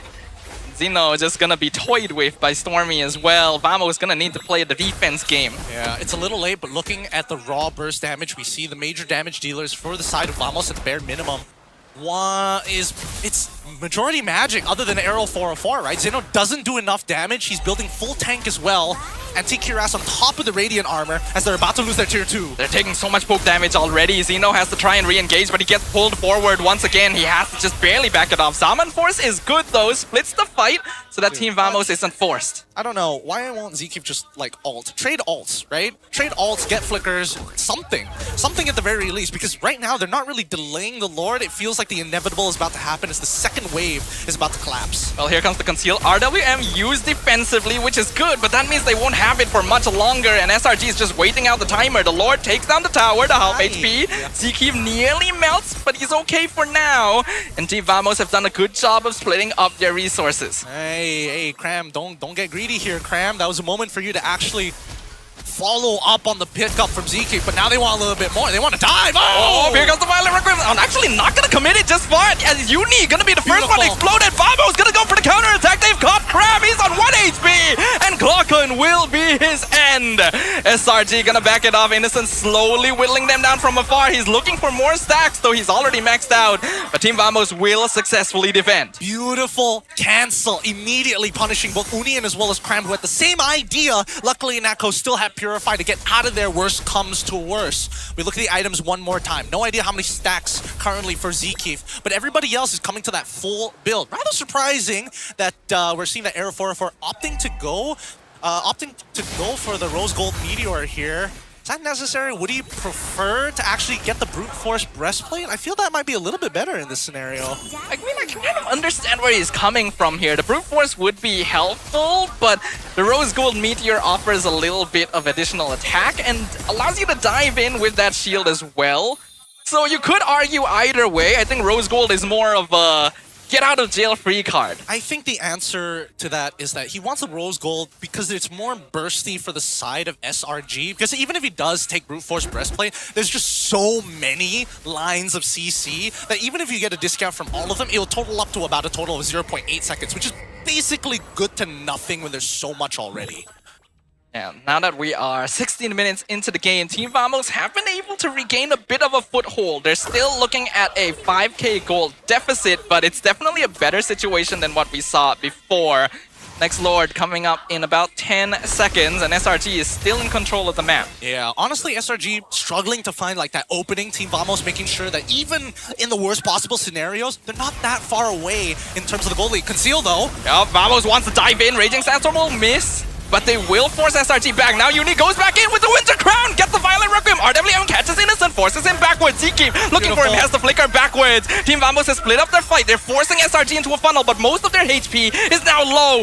Yume's looking for it. 3-man, Zip couldn't do knock up. He gets knocked back. Zeno buying time once again. Yume's will be the first to go down. And now SRG not in a very good spot. Cram gonna be taken out of the fight. It's a double kill for Glockon. Here comes the horse. Another Violent Requiem gonna be used, but Uni has to back it off. Innocent picks up the legendary, but they've lost their jungler as well. Team Vamos is striking back. Beautiful play from Natco. Really great positioning overall. Didn't lose out on his Purify, and they still managed to get the base defense at the very end. Now they're gonna get one more in Stormy. Yeah, why are you here, sir? He will be able to get out with that Crimson Lantern. But Team Vamos has taken control. This should be a free Lord. They gotta speed this up though. They don't have a lot of time to keep on working on this, but luckily they've hurt at least SRG enough to keep him away. Good thing that Zkeep is there to block the shots. Really good stuff. Zkeep, he's matured a lot. He is making sure that his vision is wide. He's not tunnel visioning as hard as he used to. And this is exactly what Team Vamos has needed. The opportunity to turn things around. And now it is only a 2k net worth difference. Basically nothing at this stage of the game. Lord's going to be pushing in. And SRG doesn't actually have all that many towers to work with, especially in that top lane. Very true. And so far, with the amount of like raw peel we are seeing from Vamos, with the amount of catches we've seen from SRG, this is really a battle of mechanics, right? Because the longer the fights go, it's very volatile. It will swing between Team Vamos and SRG depending on whether their ults actually connect. But Zkeep, he spots out everybody, allowing the rest of Team Vamos to actually take more position on the mid lane. And this is very, very good right now from Zkeef. We can see he's taking a slower method than what we've seen Zorn in the past. Oh, beautiful. Potentially what Vamos needed. Yep, and because Zkeef opened up that side of the map, it allows Vamos to be more confident in taking away these turns. What are you going to do, SRG? Try me. We know what side of the map is safe to fall back to. Only inhibitors left standing for the Red Giants. This could be a huge upset in the first game of the season. Vamos looking for it. Lord collides in. Here comes the Phantom Steed. SRG looking for a chance to re-engage, but the tower is the first one down. Team Vamos taking it slow, taking it disciplined. They will accept that and walk away. Honestly, not that bad. It feels like it was Vamos' game to lose if they wanted to press the matter even further, but they know that Cram still has his ult, still has the cloud form, still could flicker forward. That's just too much risk. You have to wait. RWM. Once again, RWM gonna use. Cram has to use Torn Form defensively, and Zeno is eating a lot of damage. Perfectly fine. He's gonna engage. He got the two-man knockup. They're in the base. They're looking for it. Stormy has to use his ultimate. Zeno is a bit deep now, though. He's probably gonna be sacrificed, but he will buy some time with the Winter Crown before he meets his end. One more stack. Doesn't really matter at this point. Yums, though, looking for Natko. Being Vamos, keeping good distance. Yep. And you just know the experience on Yums. He didn't want to go for a crazy play. Even if he did add kick, he probably wouldn't have to use it there and then. There are other times to utilize it. But man, SRG, so far, despite winning a majority of their trades, majority of their fights, despite being very literally 9 kills ahead of their opponent, Team Vamos is taking the lead back structure-wise. This is a highly unexpected situation, and I'm surprised that SRG didn't try to commit for a bigger fight there. That's what I thought too. With how grouped up Vamos was, you have a Sora, you have a Guinevere. They were surprisingly passive. Why are we not escalating the scenario? That's what I think, personally. I think that if SRG, even if you are losing away the Lord, if you're taking out 4 members from the side of Vamos, that's basically as good as nothing, right? You're still able to manage a majority of those waves. Well, Team Vamos looking a lot more confident in their team fights now, and Clawkun is definitely scaled up to the point where he is a genuine threat. This RWM not allowing SRG to engage even when they have a Guinevere to counter it. Yep, the heartbeats are telling us the entire story here. At least for Zeno, he's kind of found his position. He's found that rhythm, found that groove. Zkeef and Arrow 44 has been a little jumpy on the fly, but Zkeef, he's been managing to keep it under 100. Hwakun, Natko, they are so chill. They're ridiculously chill. It's not even funny. It's actually surprising how much more chill the heartbeats are now compared to the start of the game. I know. Start of season jitters, I guess. Possibly, because even when we're looking on the opposite side, like Cram, he's been at 100 BPM for a decently long time. Either he's got like an impressive heart, or he might actually have some issues. Either way, he needs to calm down. Well, hopefully they find that calmness, because Vamos has control of the Lord. Error's on it right now, still holding on to his ultimate. Zeno buying time. Cram comes in from behind. Violet Requiem used on one, but the RLM comes out, and the Lord is dropping low. Who's gonna secure it? Error 404 takes it for Vamos! They've lost Zeno, though. The Legendary continues. Innocent still a big threat, and Story pulls back Zkeef into the cheat condone. Double kill! SRG has found their chance! They're breaking through the defenses! It's a shutdown! Zkeef gonna be taken out next. Triple kill for Innocent, and that means Error 404 is the only one left. And finally, SRG decides to convince themselves, you know what, we got the answer to the puzzle right now. They may have lost the Lord, but that doesn't really matter to them. They've taken out 4 members, and now with the Violet Requiem, going to get a 5th as they close out Game 1. They found it. Even with their best efforts, Team Vamos were not able to take down the Giants. It was a valiant effort and a respectable performance, but SRG's experience triumphs once again. In this meta, all it takes is that one big win in the late game. Yeah, scary time to be alive here, but honestly, Vamos put one hell of a fight. I think if the early game went a little bit better, they might have been able to start this pickup faster in the mid game. But for now, at least we know there is some clear preparation from both sides on how they want to play the game, and they're not deviating from that path. I will say this did not go the way I expected it, especially after this first couple minutes. I thought it was going to be an easy stomp for SRG, but it shows that the new blood in Vamos has something to bring to the table. Something on the table, but also a different angle. And I think right now, not bad. I am seeing the individual improvement from not only just Natko. Unfortunately, he did get caught at the very end there, but he carried like a majority of the fights until he got to that point. Zkeef alongside of Arrow 404. Arrow 404, I haven't seen that one moment, but his steals are still sharp. That's what we know for a fact. Zkeef definitely improved from the last time we've seen him last year. I think there's a lot of good things to point out. They just need to polish that up a little bit. And Team Vamos is looking surprisingly promising. I think it's a good start. A really good start to the brand new season. It really is. It really is. And it can only get better if it goes into the full best of 3. Because really, we want to see the full length and breadth of what these teams are capable of. And honestly, I know last year it was all about like, let's get this over with 2-0 and we move on.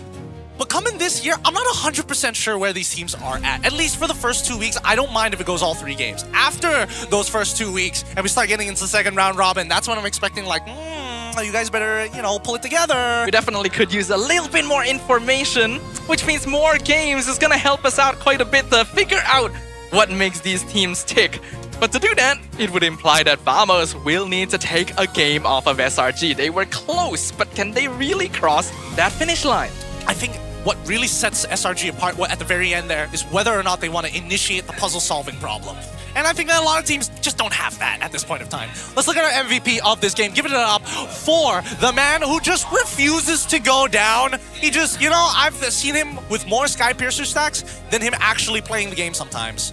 Pretty much, yeah. If Skypiercer had a higher stack counter, he would have broken it there because I don't think he died once this game. We can have a quick look. Yep. Bulletproof, as they call it. 16-0. Yeah, I'm a stealer for MPL PH. Big shouts out to all the boys over there and all the fans watching on over because they should be proud of what Innocent is able to achieve here in MY. And honestly, looking to push it even further. 69% of the kill participation, very nice, but making sure.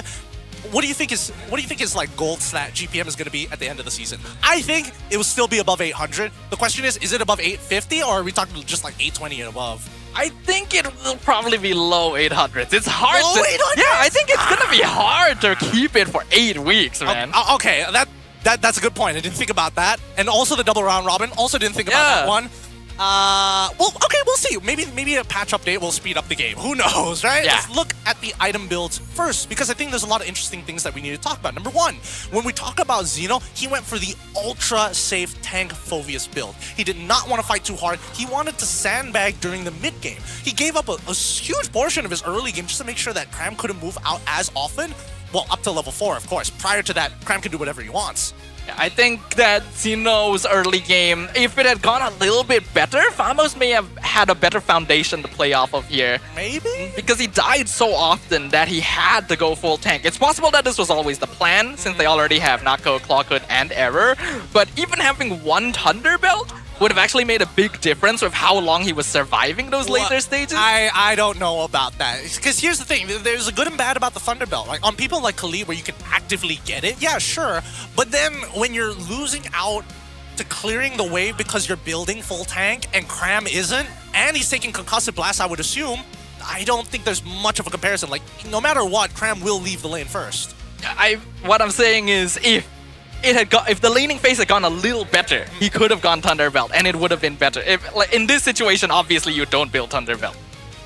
I don't think it would have helped him, honestly. I really don't. Okay, and that's mainly because of the item itself, not because of the way it was played. It's just the situation that he was put in, right? Because a number of them, especially now, as much as Thunderbelt feels like a great item, Malefic Roar is also a huge problem because of it. Oh, I infinitely scale? Now I have an infinitely scaling Malefic Roar. I mean, yes, but I guess we can agree to disagree here. I do feel like it would have helped, especially in some of those later stages where Xeno was basically the only person who could threaten Innocent. A couple of Thunderbelt procs may have actually gotten him in close to die. Maybe. It's really tough because I think if there was anybody I wanted to catch Innocent, it would probably be between Zekif and arguably, I want to say Error 404, but then again, he got attacked so often, so it has to be Clawhood by default. It cannot be Error 404. We already said, this lineup from SRG, you are not touching their backline at all. I have to give props to Error 404. He did not get caught that often because he was allowing Zekif and Xeno to frontline and coming in at the right timing, but it also means that his damage is a lot more conditional. Absolutely. Yeah, because again, like, everybody on the side from Vamos, except with the only exceptions of Zekif and as well as Arrow 404, kind of want to be bundled up and fight in one spot at one time. Zekif and as well as Arrow 404, they can fight anywhere. So being a diversion was a great idea. but I also hope that we do get a bit of a mic check from SRG, because we've heard that Uni has been quite the shot caller, and now, does that mean there's conflicting shot calls? What's going on there? Why did the game go as long as it did? Yeah, that is a good question. I will say, during the game itself, whenever the camera was on Uni, I did see him talking quite a good bit. Right? So we know that he's a shot caller, and we're seeing how he's capable of doing so here. But how does that mesh with the rest of SRG? Is it a cause of this situation? Or is it because Vamos has improved? Either way, we of course have Innocent as the rich guy, as the carry, Xeno as Sandbag, and Stormy. You just can't give this guy Zusin. Oh, dude, everything made sense until I saw Sandbag in the carry icons. they just took the Lord in the regular tank emblem and added something to it. That's so funny. Oh well, I do like the rich guy logo. That one's very nice. Very nice production. Very sleek. And the best wingman, also very nice. They don't exist anymore, but very nice. Either way, SRG still very clear lead here. I just don't know what their idea was, right? We all knew what it needed to look like at the very end, but what took so long to get to that point, right? And when I look at the items builds, and it doesn't really give me that much as well, because number one, we know that SRG wanted to kind of drag the game out and really funnel everything into Innocent. How do we know that? Brute Force Breastplate, Radiant Armor, second and third item on Stormy. Why not go straight into Clock of Destinies at that point? You know what I'm saying? I think you don't even need to look at other players. Just the fact that Innocent went Skypiercer first item is already an indication. I mean, if you're not going Skypiercer on the Granger, like, why play the Granger, right? Yeah, but sometimes you might go for Skypiercer second item, just to play it a bit more safe. I mean... Okay, I would do that if I gave First Blood. That's when I'm like, okay, I'm not gonna be that guy this time. That's fair enough. But everyone else is basically going for semi-bruiser style, and that allows SRG to be very distributed in this team fights, which is something they're used to, whereas Vamos is kind of locked into a front to back. I kind of wish they tried to do something different, because if they could get to Innocent before Yumes or Stormy can respond, there could be a chance to blow him up. I suppose, I don't know. There's like a lot of like moments where, I don't know, like some engagements didn't look very SRG, but then at the same time, who's making the calls? And like Uni still has a couple of things to get over. That one in particular, that's 100% Uni call. I don't think Stormy is gonna like, oh yeah, he's gonna gas Uni on and be like, you get him, trust me, you get Probably him. not. But Stormy is just gonna follow up on anything anyway, especially if there's a chance for a kill. Remember where his roots come from. Yeah, that's true. That is true. Difficult game though, for both sides really. Really grinding the gears on either side. I would like to see what the adjustments from Vamos is going to be. Because it can't just be, oh, we gotta fix the entire early game. I feel like their draft was pre-planned. They knew exactly what they wanted. The second half of the draft, I think, was their golden moment of really calling, hey, I'm gonna call your bluff. No matter where you're going, we're gonna have an answer. I think Zusin 100% cannot be open. International organizations have respected this pick against SRG. I mean, same goes for Sora, but they get both. Yeah, that as well, right? It's like, that's step one. That's step and one. then that's step two. You're not entirely wrong. Gotta take it step by step, get it. I think that it's just the placement of the RWM. The timing and the placement of the RWM that made all the difference here. Because SRG, on broken walls, dear lord, there's so many different paths you can take. It's hard. It is hard to fight between a wall. Then you have multiple dashes as well. Exactly. The Guinevere, the Sora, the Cho, just roaming all over the place. Innocent was not disrupted that entire game. By the time Vamos decided, okay, we need to commit more resources to the Granger, it was already a bit too late because his damage was crazy. Too much to handle with their... If they were able to kill him maybe once or twice at different intervals, probably it would have resulted a little differently. But overall, still, I think that Vamos might actually have a chance here. They are going on to Blue's side, so different game plan? Maybe. I mean, now you can contest the Zusin, contest the Sora. There's other power picks as well that we haven't quite seen yet. The Grok also kind of a question mark that we were discussing earlier. Yeah, but then again, it's the Zushin problem as well. Unless you're like really confident at like canceling out the butterfly pickup with his autos or something like that. Either way, really, really tough. Once again, we want to thank everybody for watching because this has been quite an exciting day. We've already seen two teams get very close and we haven't even completed it. With that being said, we want to thank everybody because we have hit our next PCU so early on, breaking the season 14 PCU that happened just a year ago. Wait, just a year and a half ago. Yeah, already, man, it really feels like it's been a while. Yet somehow, Not that long. Not that long. But yeah, we've beaten the PCU milestone. So thank you everyone for watching, for tuning in to the very first match of MPL MY Season 17. And make sure you guys don't go anywhere because there's still going to be more action coming right at your screens. Yep, big names, big teams, and everybody wants to get their very first impression of these new cars, these new vehicles. I'm saying vehicles. I'll figure it out later. Either way, everybody's coming in with a brand new car. The question is whether the engine works 90% of the time. So far, these first two teams have shown their cars work pretty well. I don't know about the Vamos car though. I do think that their plan was like ambitious to a certain degree, and at any point if SRG just pivoted just a little bit, that second phase could have been deadly. I think it's because their engine was in a motorcycle instead, right? With the Liam Ward skin, right? Unfortunately, a motorcycle can be kicked. So we need to see a Johnson instead. Either way, we're gonna jump into a short break. We got an interview prepared for you guys while we set up for Game 2, so we'll see you in a bit. Thank you very much kepada caster Bahasa Malaysia and of course English. Nama saya Lafel, bersama dengan saya is Skies, the Sky Prince daripada Selangor Red Giants. Now, Skies, untuk 6 season, for 6 seasons, 3 years, you main on the main stage as the main roster. Tapi kali ini boleh katakan first break yang you ada, you get to watch on the side. So, how was you punya experience watching the game daripada booth SRG? To be honest, the feeling is kind of interesting sebab before this selalu tengok Gorgeous je. Sorry Gorgeous. Tapi tengok Gorgeous je jadi cakap apa camat. And sometimes wondering juga dia punya feeling macam mana. And today I got the chance to be dia dekat dia punya kasut, dia punya shoes. So yeah, just it's so enjoyable lah dia punya feeling tu. Yep. Enjoyable. Lagi kalau kita tengok actually tadi game a little bit close sebab ramai orang expect yang SRG akan menang very convincingly, tapi nampak Vamos ada fight balik, especially dapat lot dan sebagainya. But Uni step up as the jungler untuk hari ni. Jadi nak tanya you punya pendapat on dia punya performance. Lagi kita tengok pada early game a little bit too aggressive, dia trade diri dia sendiri, tapi as the game goes on siap ada 1v1 sama dengan Nako. So based on you punya own views, what do you think about Uni punya performance pada hari ni? I think performance dia untuk game tadi I think is really good. Even though macam ada apa tu cakap shaky sikit, but it's normal. First match debut, and also because dia top 9, saya top 10, so saya believe dia punya capable dia punya jungler, so he will carry the SRG lah. Yeah, speaking of kita tengah berbual pasal jungler, Aero 4 tadi, even kita tengok dekat heartbeat selalu 140, 150, 160, kita nampak that he's quite nervous, and selama ni kita tahu Vamos dengan Chibi as the main jungler. Jadi, since you duduk from the sidelines, apa you punya opinion pasal Aero 4 punya performance tadi bila dia menggunakan Leomord?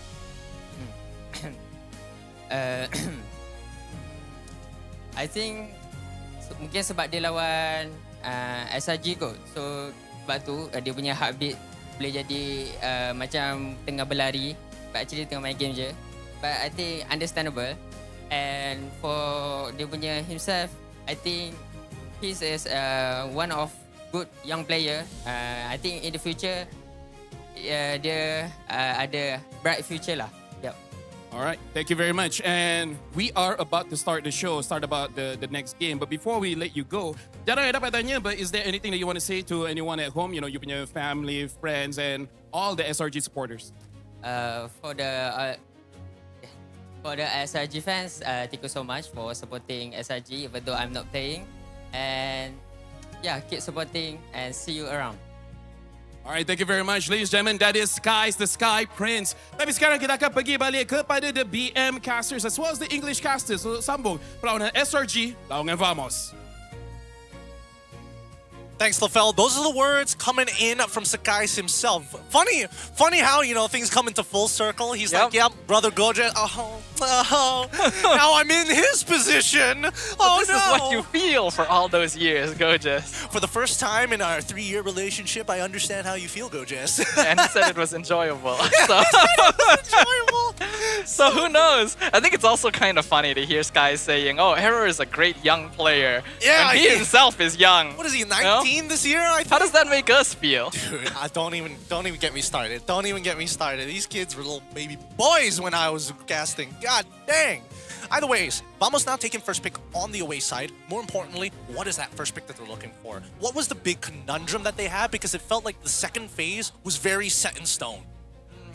One first thing is, I feel like Leomord as a hero is a little bit snowball dependent. I think Arrow 44 piloted him quite well, but because they had to pick him up later on to try and preserve the gold lane dominance, he ended up in a situation where he's countered by a lot of SRG, and couldn't really operate to max potential. Well, I wouldn't say he's a snowball hero. I would say that he's a more tempo-oriented hero, right? I think that like Fanny, very snowball-oriented hero if we're talking about snowball. Leomord doesn't necessarily do that because his base kit is highly dependent on whether I have my ultimate.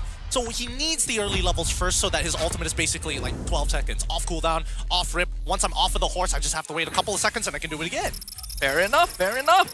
But with Vamos now on the blue side, they do have the opportunity to contest heroes like the Zeusin, like the Sora, and SRG will respect it. They ban the hero first, and it looks like we are staying on Broken Walls. Yep, Broken Walls all over again.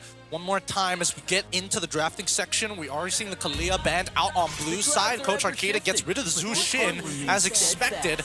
Sora now getting banned over. Oh, why do we do we turn the banning into a curve? Why do we do that? Well, curves are nice to look at. I disagree. I disagree. Trust me, you probably the color of the word banning is probably the same color as my forehead. So if I was in that picture, you wouldn't even see banning. You would just see ba, ng. Nothing in middle. I want to be honest, I don't know how to respond to that. Don't worry, I'm just messing around with the topic. Like I can't stand. Sorry, I'm getting off topic here. I'm just bothered by it for some reason. Well, we all have our own pet peeves here, including the Sora, surprisingly, which is banned out by Vamos on the blue side, deciding not to contest it. Heroes like the Eve worked pretty well before, could be an option early. Valentina also still open at this point, so Vamos is thinking of something. I think Vamos is trying to figure out what an even... The same truth. 3, what? 2, 1. What? Okay, I think that reveals... Man, their bans are revealing more about them than they are about SRG. And I think that's the uncomfortable part. The fact that they're getting rid of the Sora means that they want to have something that can go either even in lane or look to win out in priority. Either way, does that mean that Vamos already knows that Xeno is going to play a Sandbagger? The Uranus, the Esmeraldas, the Phoviuses, all of which just want to slow down their opponents. Recently, with the buff to mage items, we've been seeing the sandbag style of EXP lanes start coming back into popularity, because before this, fighter style EXP laners were popular, like Sora, like the Lapu Lapu. Xeno is capable of playing both, but he does lean more into the sandbag style, so they could be playing for that here. And I do think he did a good job towards the mid-game previously, once he got his items. Which is why I'm thinking that they want to kind of even out the flow of the early game to get that tempo back. I think in terms of like raw confidence, it makes sense for Vamos to lean back into Arrow 404 playing the Leomord again, but is it first pick worthy? I'm not 100% sure there, but in terms of 100% picks and bans, we've got Natko already locking in himself Valentina.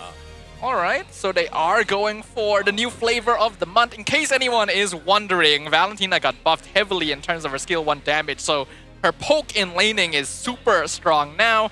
And we've got a bit of a fun fact as well. Vamos has only taken 2 games off of SRG in their entire history. That's cruel. Both of which were in the S14 Grand Finals. We didn't need that last part, okay? We could have just left it at, they've only won 2 games. End of story. We didn't need to go exactly where they got those 2 games from. Makes it really depressing. That was when SRG was still rising up. I think that was one of the first seasons where they won as well, where they really start becoming giants in the MPL Malaysia scene. I think that was their that was the MSC winning year. Yeah, I think that was their 2nd champion in a row. Oh wait, sorry, season 14. Yes, yeah. Yes, that is their 2nd championship, not their first MSC win.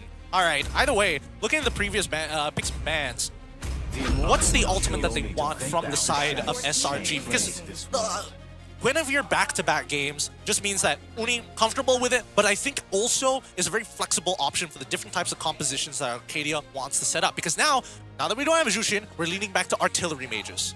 Stormy does love his Farsa. He plays one of the most aggressive Farsas in the entire league. But as you can see by that big red arrow, Farsa was a hero that got nerfed recently in terms of her early game burst damage. She's still gonna hit like a truck, but doesn't delete you quite as fast as before.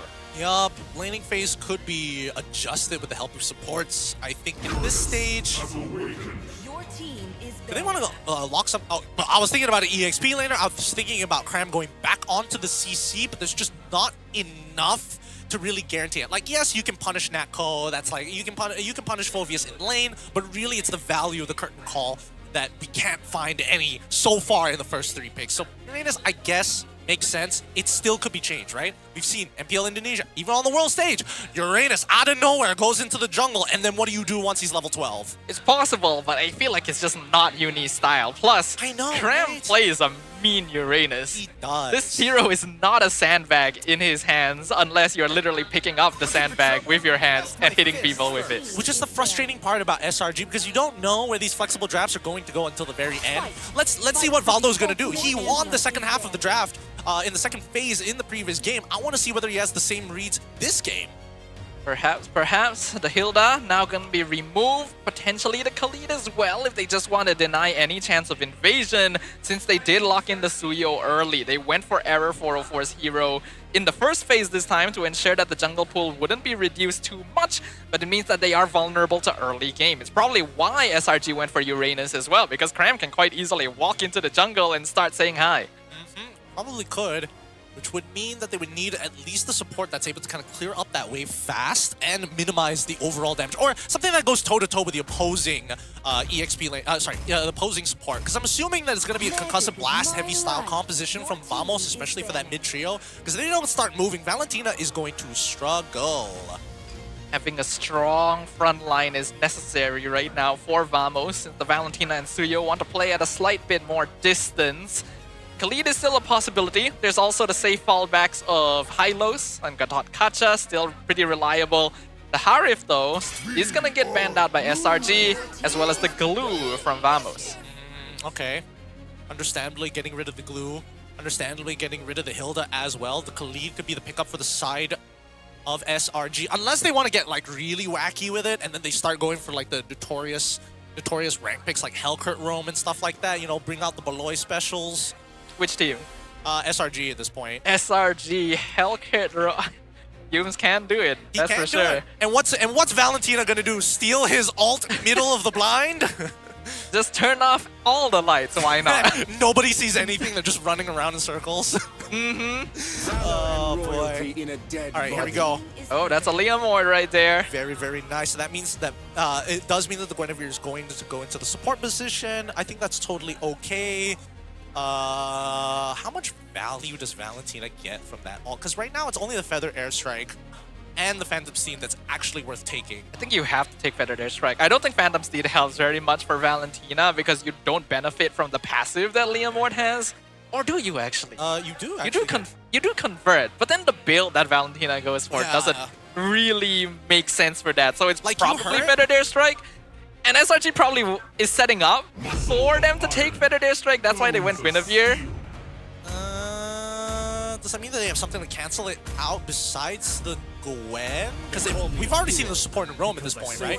Support Rome on top of EXP, which only leaves us with just the gold laner. And unless we see the gold laner go into like a double fighter style, which I don't think it's going to be the case, because we're now seeing Yi Shin being stolen away from SRG. Keep in mind that as much as we've seen Yi Shin show up within multiple MPLs, it's great to see specifically Innocent play it on stream.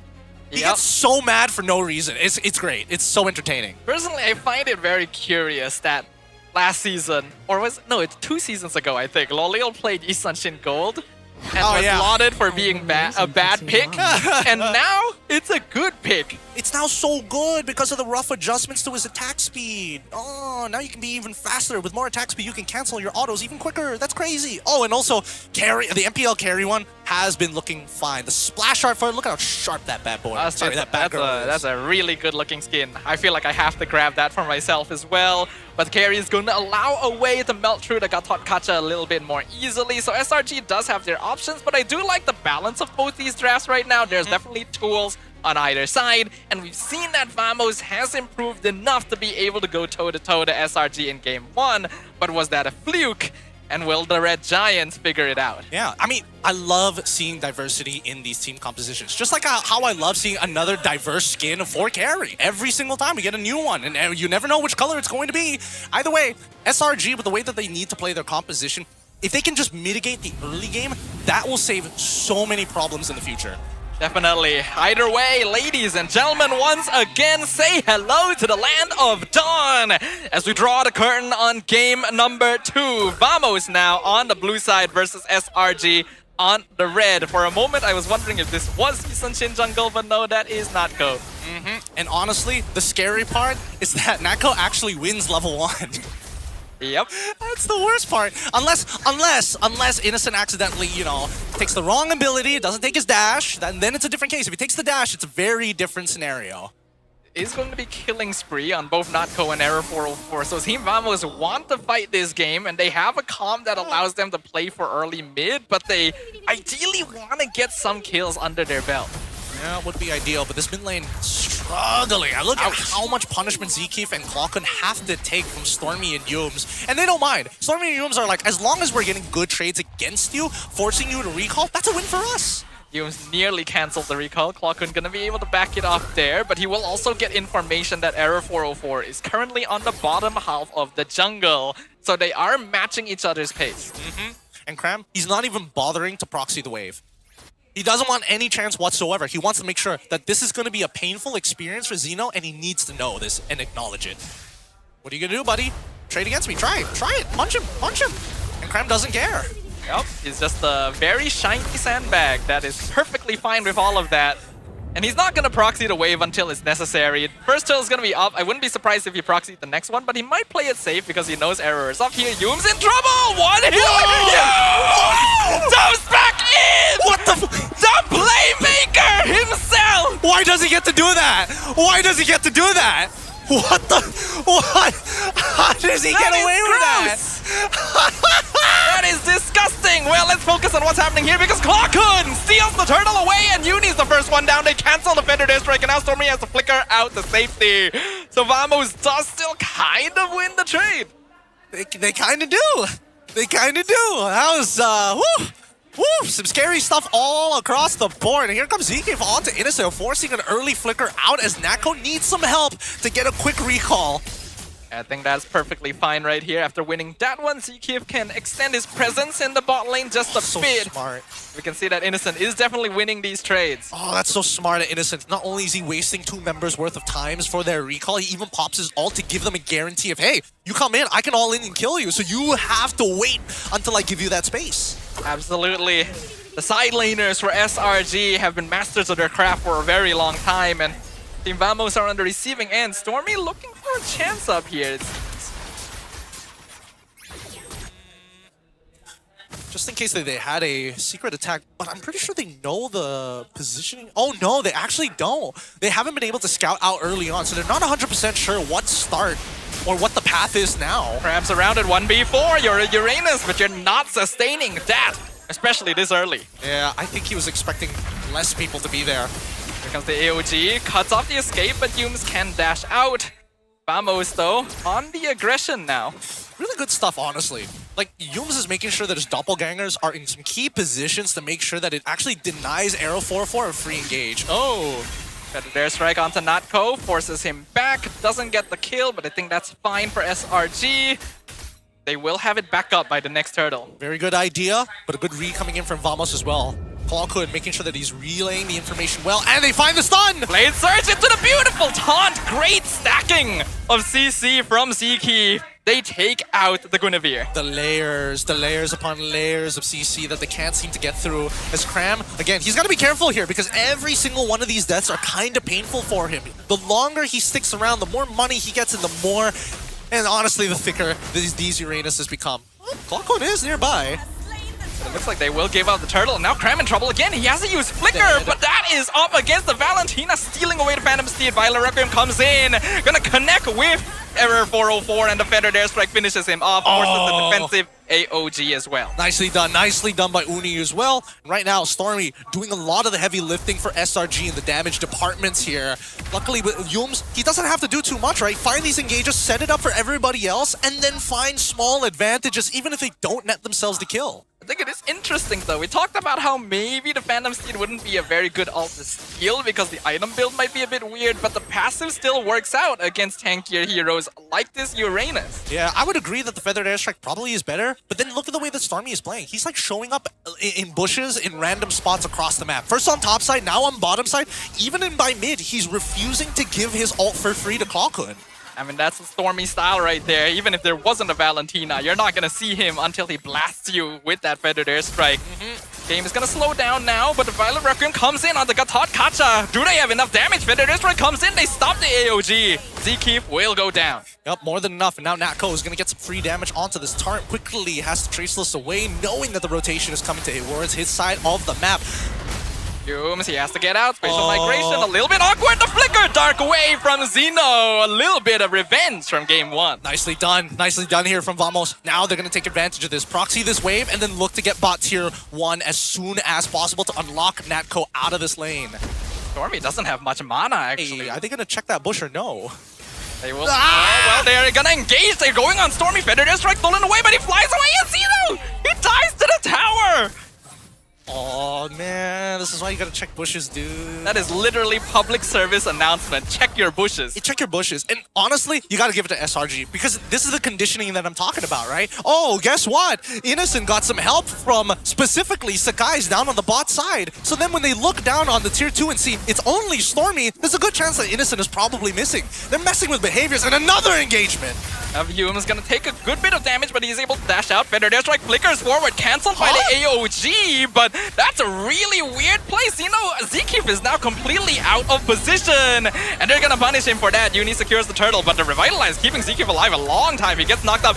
Is he gonna get... He's out, actually. He's out. And the fight is continuing with Zeno now taking the front line. SRG wants to back it off. They don't have enough HP. A flicker used by Cram. Good flicker, good flicker. Can't afford to get hit by the boat here, and Air 4-4 just does not have enough damage to 100-0 somebody just yet. He is a level ahead of Uni, and I'm pretty sure that he also has slightly more money, but it can't be by a far margin. I'll keep you guys updated as I find the information.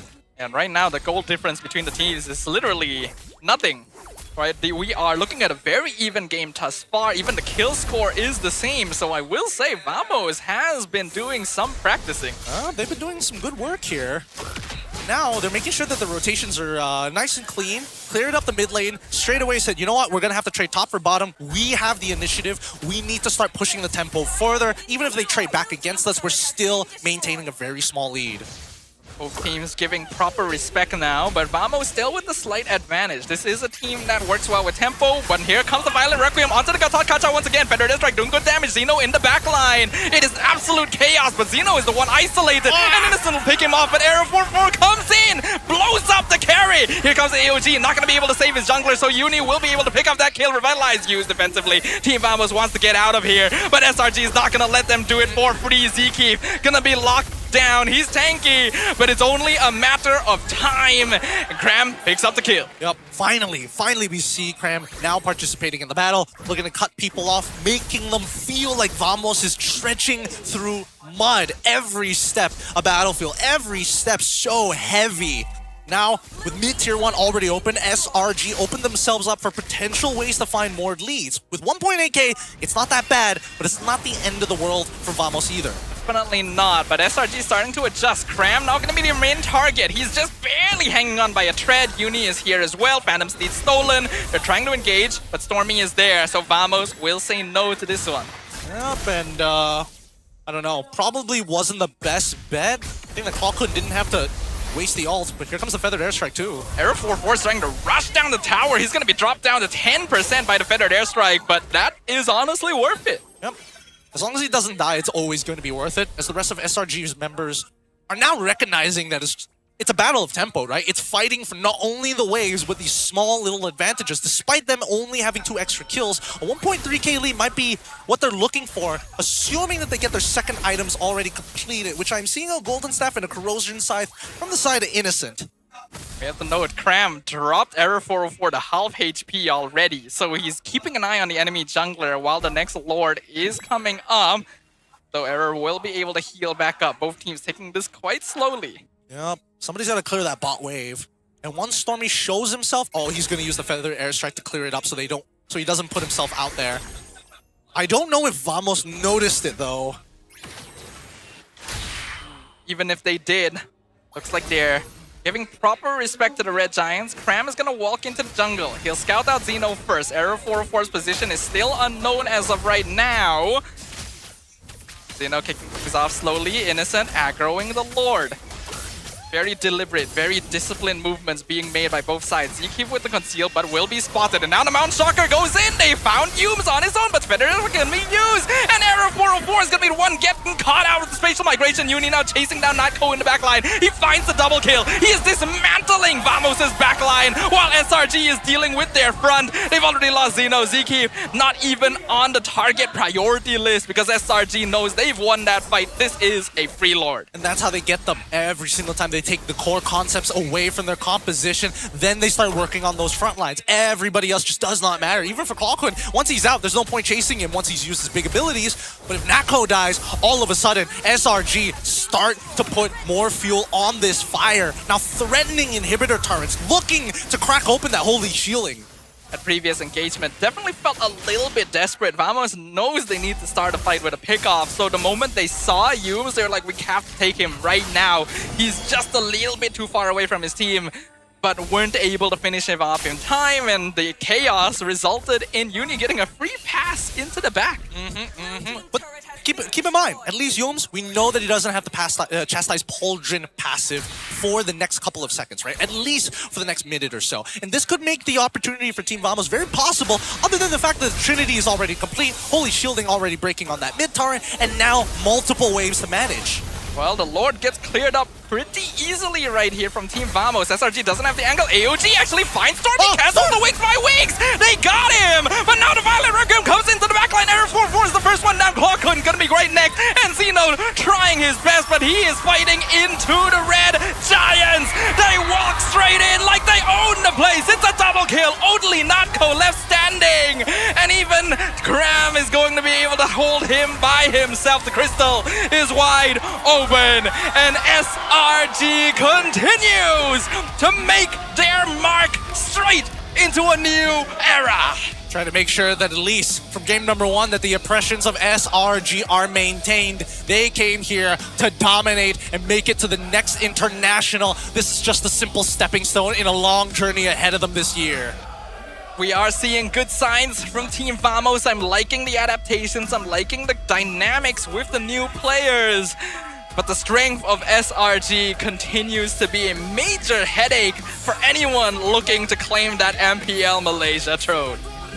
I think this time, at least we see that Vamos, they put one hell of a fight, don't get me wrong. Uni, in addition to the rest of SRG, it's going to be interesting. I feel like we didn't get to see enough. We saw some ideas, but we want to see it polished in 100% form.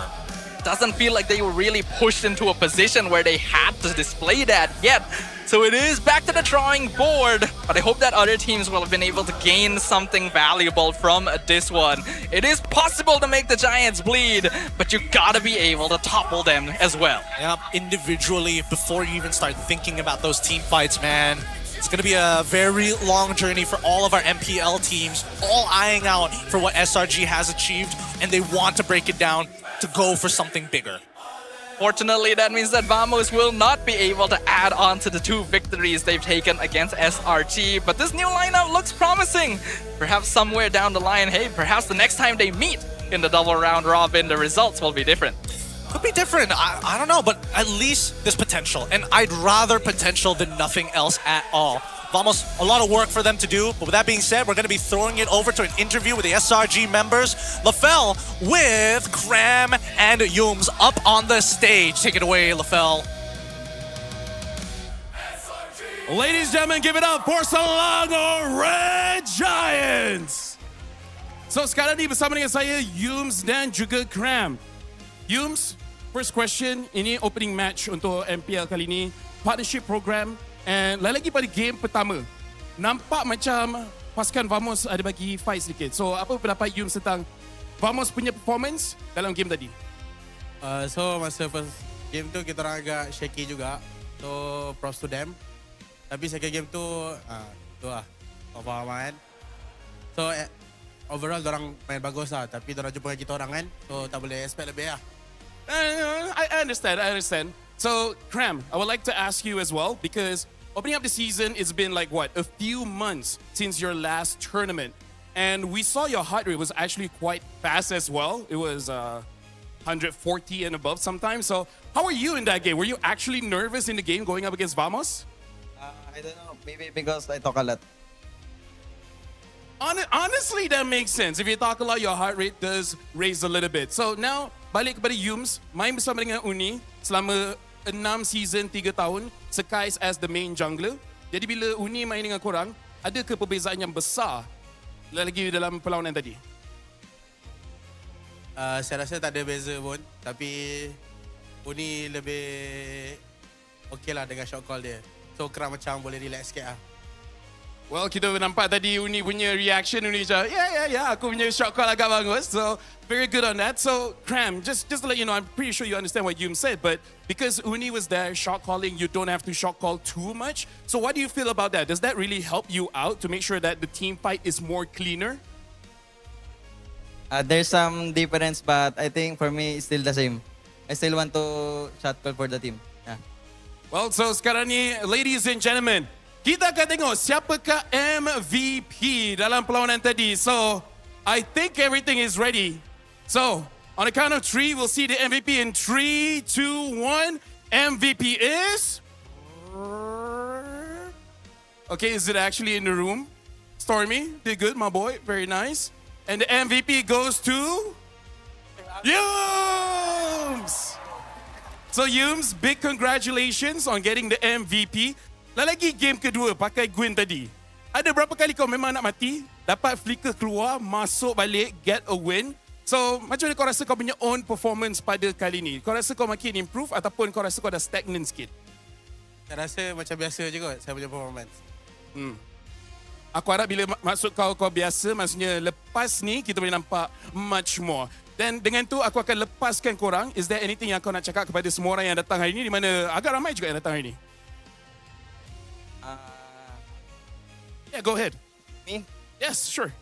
Yeah, there's a lot of people here. Thank you guys for coming, guys, and see you again tomorrow. Give it up for Selangor Red Giants!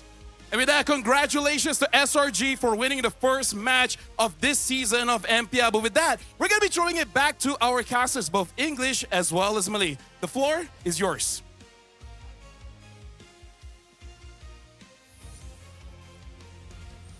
Thanks, LaFell. MVP of this game going over to Yums. Pretty much without a doubt.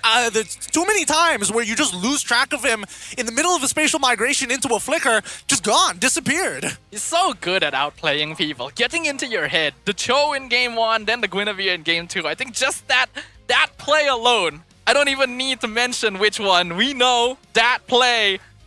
Yums is on another level and he continues to grow as well. There is no ceiling to this man. Nasty playmaker. Nasty playmaker. Again, it's difficult to read these drafts the more and more I look at them, right? That first phase is a lie. Unless there are some guaranteed roles, you have no idea, especially with these flex picks. These flex picks are becoming more and more dangerous. And the Guinevere being more of a popular pick nowadays directly benefits teams like SRG. There's not a lot of teams that can flex this hero into multiple positions, but we know the Red Giants are one of them, and they made use of that. They allowed Vamos to think, hey, this is gonna be the jungle Guinevere. Once again, Suyo can handle it because he's got iframes. Nope, he's roam. Nope, he's roam. It's frustrating. It's really frustrating to deal with, especially if I was in Vamos' shoes. Like, I get it from Vado's POV. The second half is probably a lot easier to actually draft for compared to the first half because you're kind of guessing until you get to that stage. The Valentina first pick could have worked for sure, but I do feel like even though this hero is very strong nowadays, picking it up that early in the draft gives your opponent a little bit too much information. There were no good ultimates to really steal, only the Phantom Steed and the Feathered Airstrike, as we pointed out, and there are ways of outplaying both of those from SRG's side. I agree. I think that they probably could have waited for it, or they were nervous that on red side that they were going to get like counterpicked with Sora Valentina as a pair, rather than like, it's either you break them apart or you just pick up one, or you break them apart or you pick both of them at the same time. And I think for Vamos, I would argue that probably banning out the Sora wasn't the greatest idea. I agree. If you're already planning the Valentina first pick, it should be okay to open Sora, because if your opponent takes it, then you can steal it away. That's what Valentina is for. And if your opponent doesn't take it, then now you have both heroes on your side. I think they were just afraid that SRG would still take Sora regardless, and they just weren't confident enough to deal with it. And there's good arguments as to why, because Cram not only dominated his lane previously, but honestly was providing a lot of extra utility depending on the scenario, and that's hard to read against the Sora. You can see the item build, but even sometimes they opt to go for the opposing side just so that they can set up for the rest of the team or look for a kill. Either way, I think that right now, if we're in Vamos' position, the only other thing you could have done, first pick Sora, ban out the Valentina, or at the very least, opt to do nothing. Just take the Sora, see if the Valentina gets picked up by SRG, then look for the mid-punish. You know for sure they're going to take it. That was one of Stormy's originals. I really do think they should have opened Sora, just pick Valentina the same way. I think it speaks to a lack of flexibility, perhaps, because you normally want to counter Sora by putting Valentina in the EXP lane. Exactly. And I don't think that's something Xeno is comfortable with. And that's the thing, right? I don't know whether... I feel like they know that Cram could just... There's a pretty good chance that Cram is going to pick up Valentina, go into the EXP lane. It's like, I'll figure it out, you know? Yep. I think there's definitely a side... Oh my goodness. I'm looking at the numbers and I stopped. What? Explain. How did Stormy get more ults off and Innocent has been participating in a lot less fights, yet the numbers are like 300 off? What? How? It's just innocent things, man. Where's he getting the damage from? Who's taking it? Because like if we're taking the entire 45 damage del, 38k, 32k, two of the highest sides, how did Kaukun get hit by any of this, right? Like what? Huh? This doesn't add up. I'm pretty sure most of the damage is being absorbed by Zkeef. I imagine that's what's happening here, because Innocent is mainly standing behind and only doing damage to the first person he sees, which is going to be this Gatot. And compared to like the Violet Requiems and the Feathered Airstrikes, it's a lot harder to notice Carry doing damage. That's a good point. That is a good point. We look at our Hall of Famers here for this game. Innocent as our rich guy. Ooh. As well as Stormy, the carry, and cultured by Todak Zkeef. He is cultured. They did culture him. They did. I don't like the way you say that. Like initially it was like, oh, borderline funny. I'm like, wait a minute, that could give a different connotation. I'm a little worried about it now. Either way, Yums played a phenomenal game this time around, and I think that honestly, as much as I would like to believe that SRG was a little slow on the pickup, I think it's more so that Vamos was just playing it well. Yeah, I think Vamos definitely adjusted well. They've done their research as to how they want to play against SRG, and they definitely drafted with ideas in mind. I think there was just some flaws in terms of flexibility, where they had to ban heroes like Sora because players weren't as comfortable with it, and they didn't quite have the same experience and synergy that SRG had to deal with some of these surprise flex heroes. Well, what do you think is the most lacking synergy? Because they're like, I think that Zkeef and Kaukun, they can kind of work together, right? There's definitely a lot of moments where you just need to play a lot of games together to get that style down. Unfortunately, I think it has to be the side lanes. Really? Xeno does a good job of frontlining, but he doesn't create space the same way that Cram does. And then Natko doesn't really do much until like a certain point in the game. I think that Natko is more independent than Xeno. I think Xeno needs to be given direction here. Because, all right, let's look at a couple of these fights, right? Hopefully Xeno pops up in one of them, because he's going to get into this fight. This one, he didn't check it. It's sure, behavioral assessment. You can't win every single one. This one, okay, there we go. Xeno immediately was able to get on top of Innocent. That's his main job, right? but he keeps going forward. And I think that's the problem here, right? They need to figure out what their box of influence is going to be, what their kill zone is going to be, and if it's outside of that kill zone, quit pushing forward if there is nothing to fight for.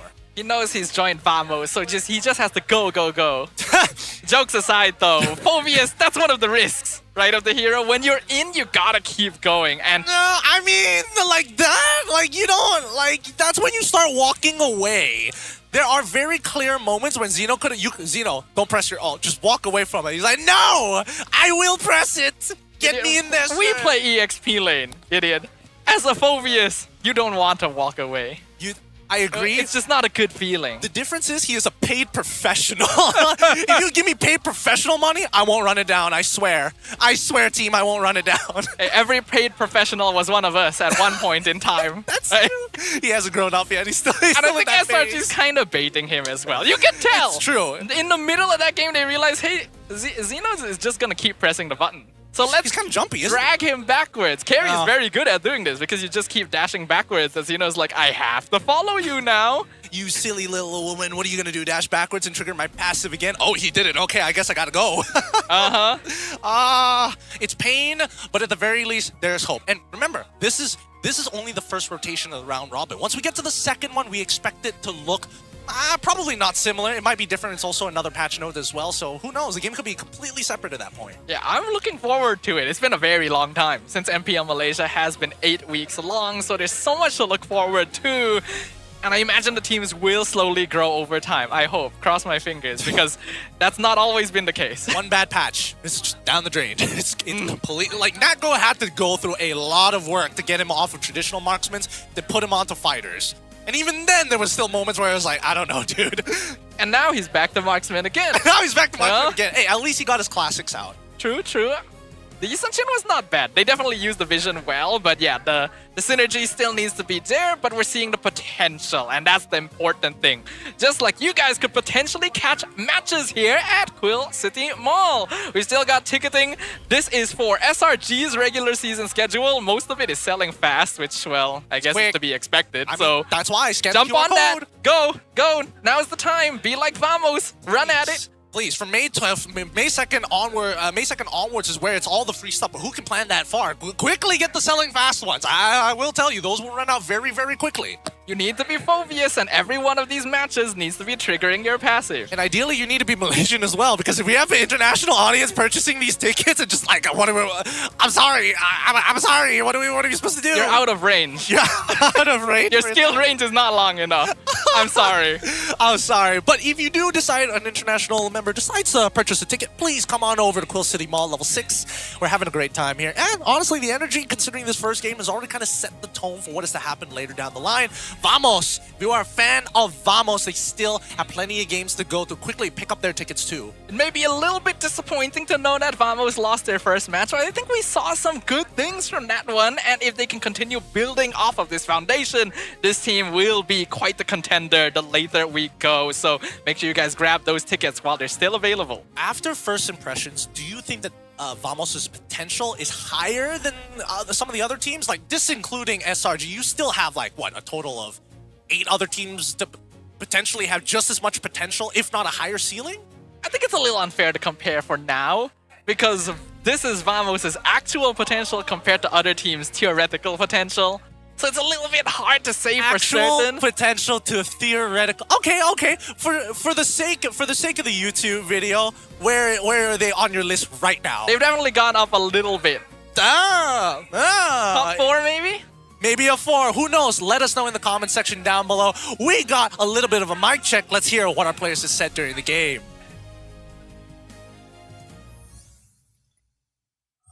There we go. Tengok. Jam. Ni cancel. Aku. Mati. Ayo. Perang. Perang guys. Ranger free tau. Ya. Aman. Ni.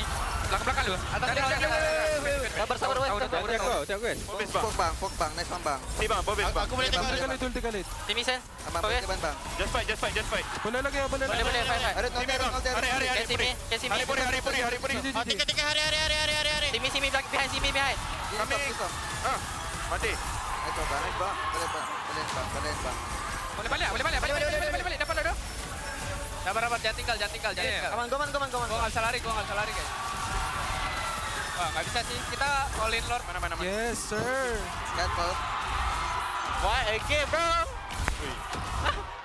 Sikit. Boleh double dash, bang. Boleh.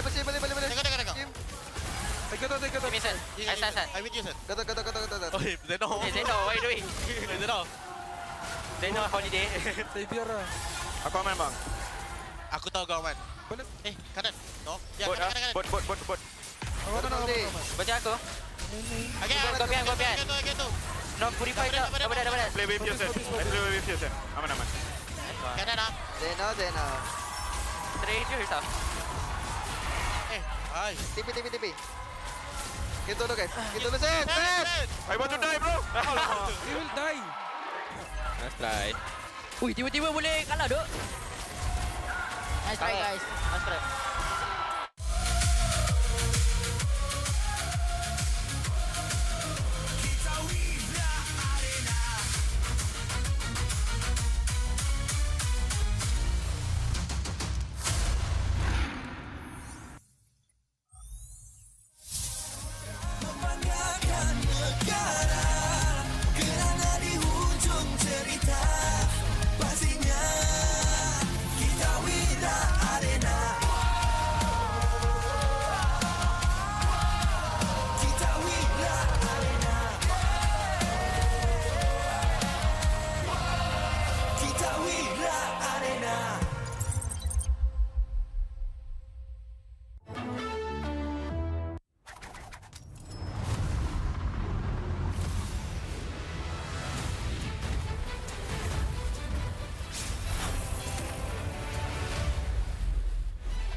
愚かなる弟よ。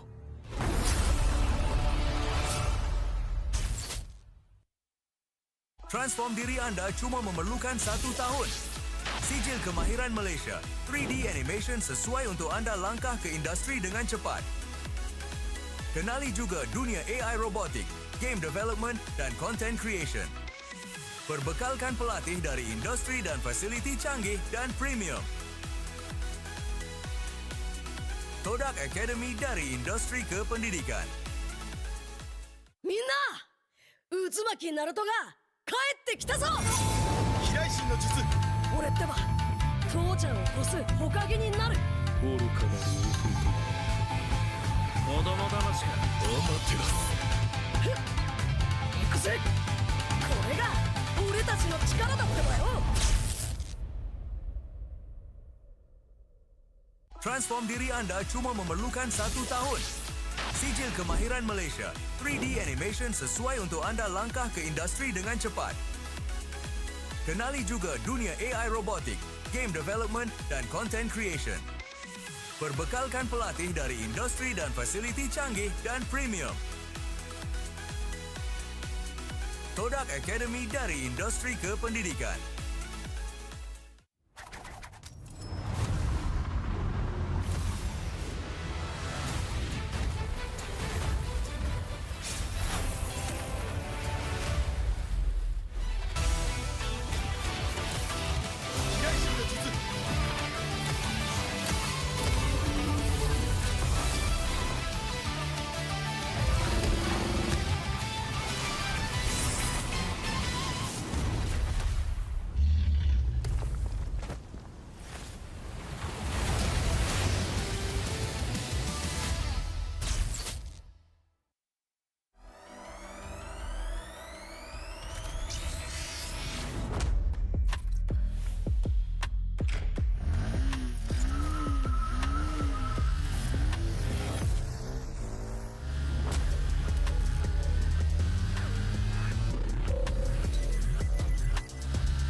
ナルトが帰ってきたぞ。飛来神の術。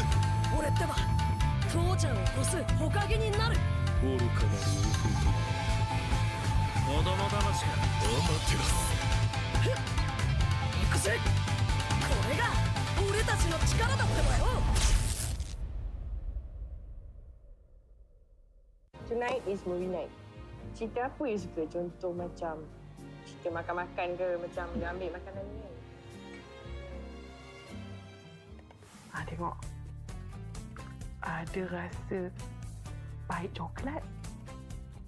Ada rasa manis susu. Ada rasa pahit manis coklat campur susu. Roti dah nak siap. Sedap pula macam ni. Sedap bang. Inilah masanya. RM1 satu gelas. RM2? Kau dah tahu kau allergic dengan tapai tu, kenapa kau belasah lagi? Sedap, cute. Zon. Sabar, Zon. Aku pun lapar, Zon. Kami faham, Cik. Kami sahut sabaran Cik Man tu untuk menuju ke wawasan tu. Ayuh, kawan-kawan.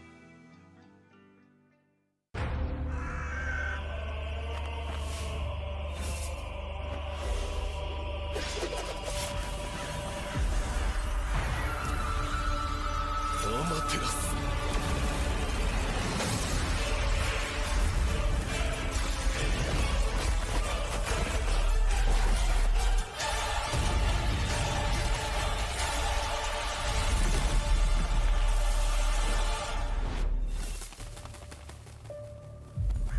愚かなる弟よ。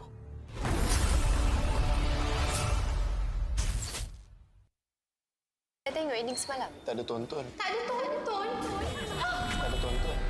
Tak ada tonton. Tak ada tonton. Tak ada tonton. Tak ada tonton. Macam ni baru boleh kawan. Rasa keping je.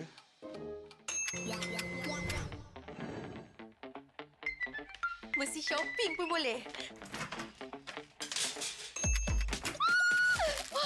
Siap ada diskaun lagi.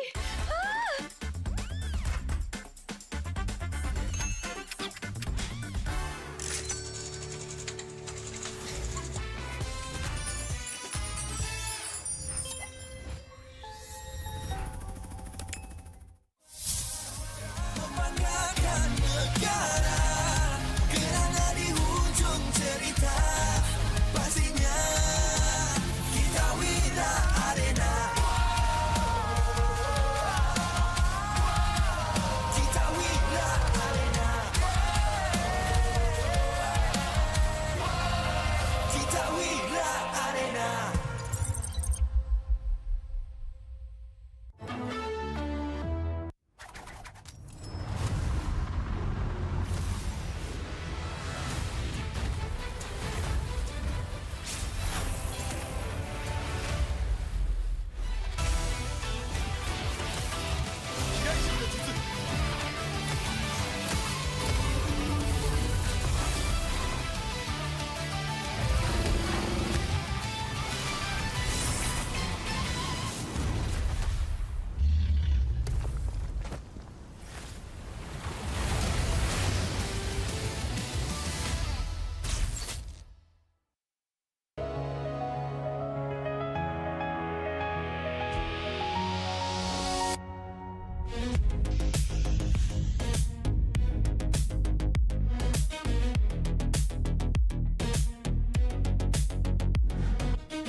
愚かなる弟よ。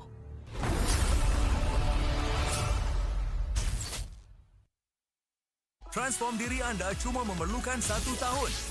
Sijil kemahiran Malaysia, 3D animation sesuai untuk anda langkah ke industri dengan cepat. Kenali juga dunia AI robotik, game development dan content creation. Berbekalkan pelatih dari industri dan fasiliti canggih dan premium. Todak Academy dari industri kependidikan.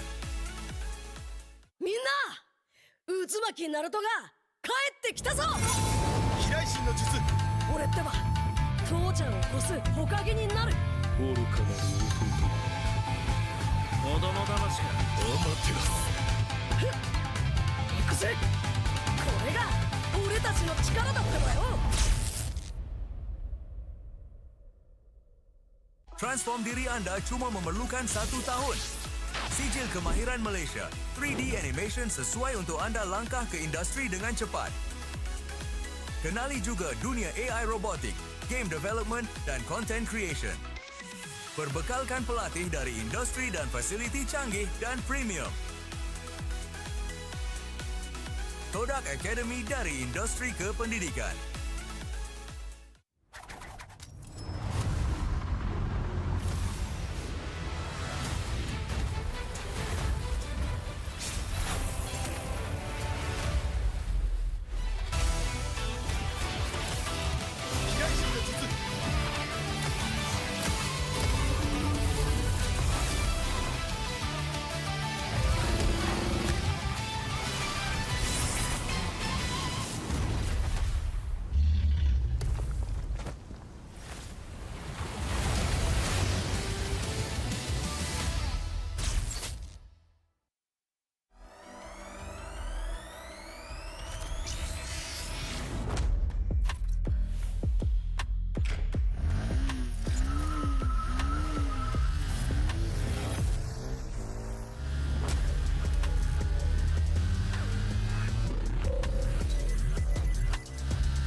ナルトが帰ってきたぞ。飛来神の術。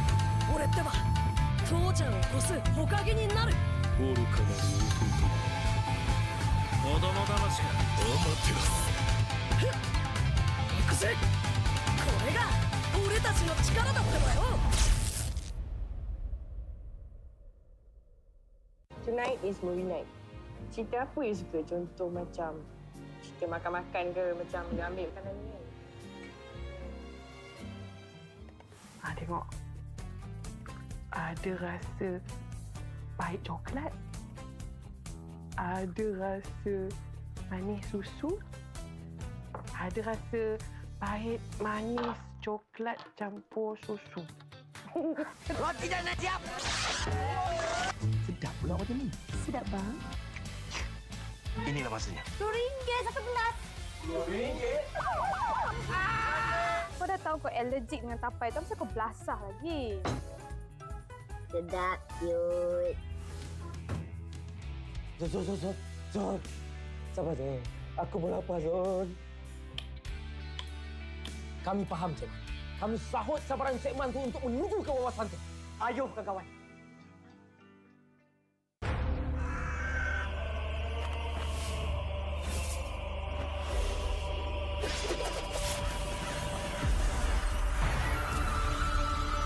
Amaterasu.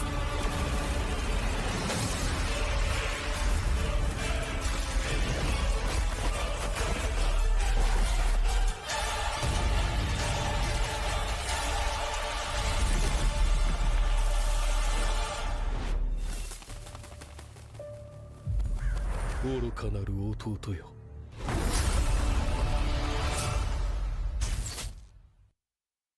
Tengok ending semalam. Tak ada tonton. Tak ada tonton. Tak ada tonton. Tak ada tonton. Tak ada tonton. Tak ada tonton. Tak ada tonton. Macam ni baru boleh kawan. Sekeping je.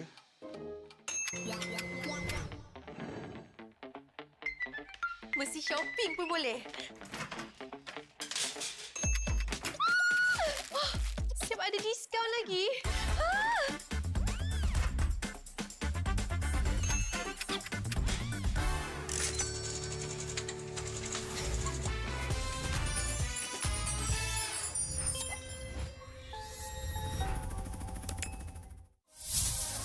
Membanggakan negara, kerana di hujung cerita pastinya kita wina arena.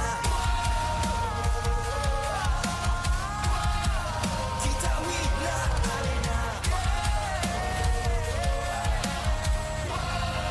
Kita wina arena.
愚かなる弟よ。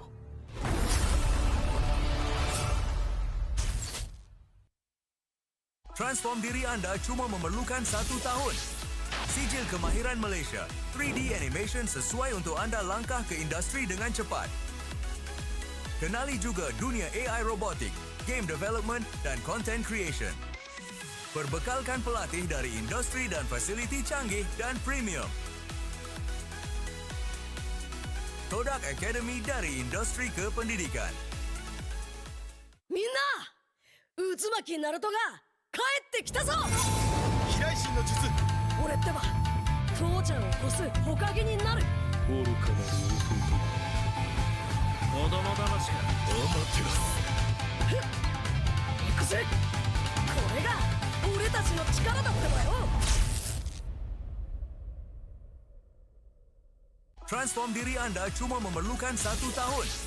Sijil kemahiran Malaysia, 3D animation sesuai untuk anda langkah ke industri dengan cepat. Kenali juga dunia AI robotik, game development dan content creation. Berbekalkan pelatih dari industri dan fasiliti canggih dan premium. Kodak Academy dari industri kependidikan.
巻ナルトが帰ってきたぞ。飛来神の術。俺ってば父ちゃんを越す火影になる。愚かなる弟よ。子供騙しか。アマテラス。行くぜ。これが俺たちの力だってばよ。 Tonight is movie night. Cerita apa you suka? Contoh macam cerita makan-makan ke, macam you ambil makanan ni kan? Tengok. Ada rasa pahit coklat. Ada rasa manis susu. Ada rasa pahit manis coklat campur susu. Roti dah nak siap. Sedap pula macam ni. Sedap bang. Inilah masanya. RM2 satu gelas. RM2? Kau dah tahu kau allergic dengan tapai tu, kenapa kau belasah lagi? Sedap, cute. Zon. Sabar, Zon. Aku pun lapar, Zon. Kami faham, Zon. Kami sahut sabaran segmen tu untuk menuju ke wawasan tu. Ayuh, kawan.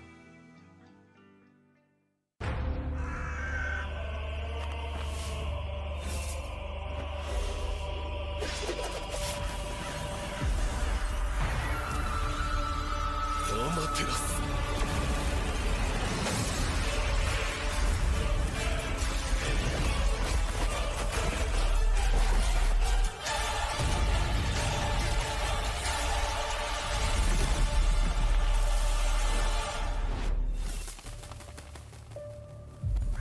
Oruka naru ototo yo.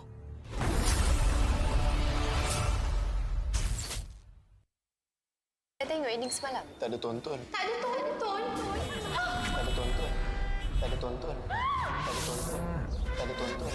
Tak ada tonton. Macam ni baru boleh kawan. Rasa keping je.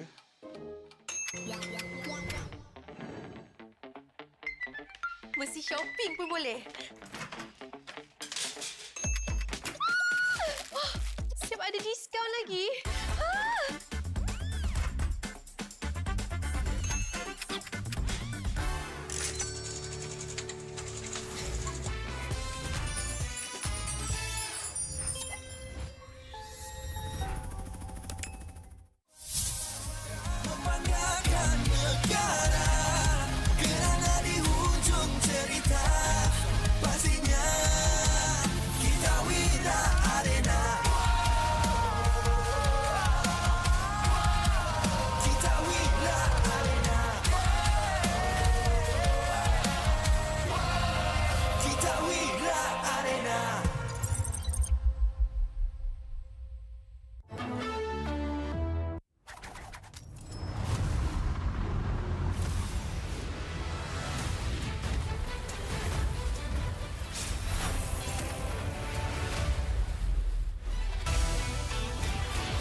愚かなる弟よ。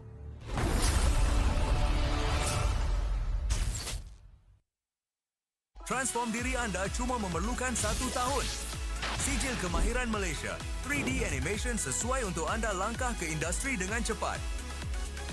Kenali juga dunia AI robotik, game development dan content creation.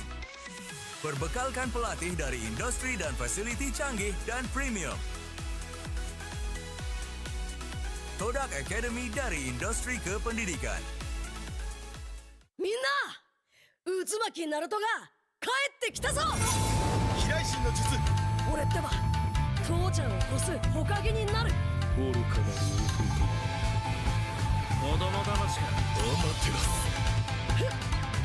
行くぜ。これが俺たちの力だってばよ。Transform diri anda cuma memerlukan 1 tahun. Sijil kemahiran Malaysia, 3D animation sesuai untuk anda langkah ke industri dengan cepat. Kenali juga dunia AI robotik, game development dan content creation. Berbekalkan pelatih dari industri dan fasiliti canggih dan premium. Todak Academy dari industri kependidikan.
渦巻きナルトが帰ってきたぞ。飛来神の術。俺ってば父ちゃんを越す火影になる。愚かなる弟。子供騙しか。アマテラス。行くぜ。これが俺たちの力だってばよ。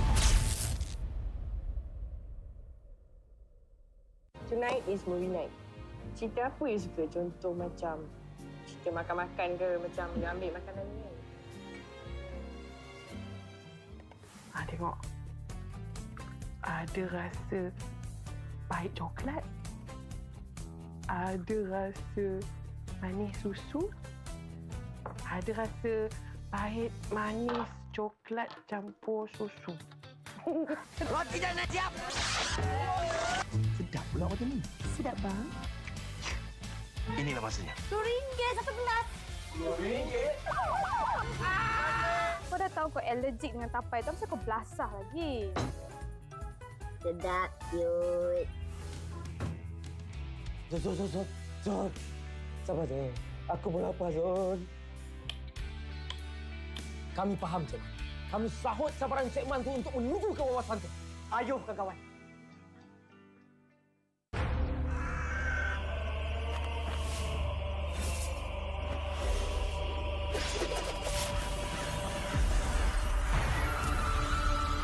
Amaterasu.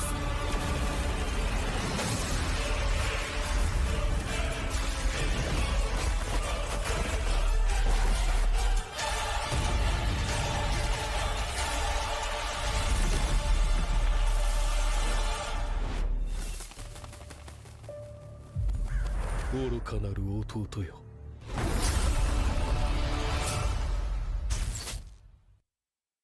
Saya tengok ending semalam. Tak ada tonton. Tak ada tonton. Tak ada tonton. Tak ada tonton. Tak ada tonton. Tak ada tonton. Tak ada tonton. Macam ni baru boleh kawan. Rasa keping je.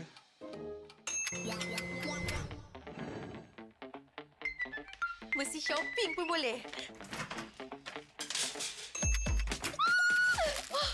Siap ada diskaun lagi.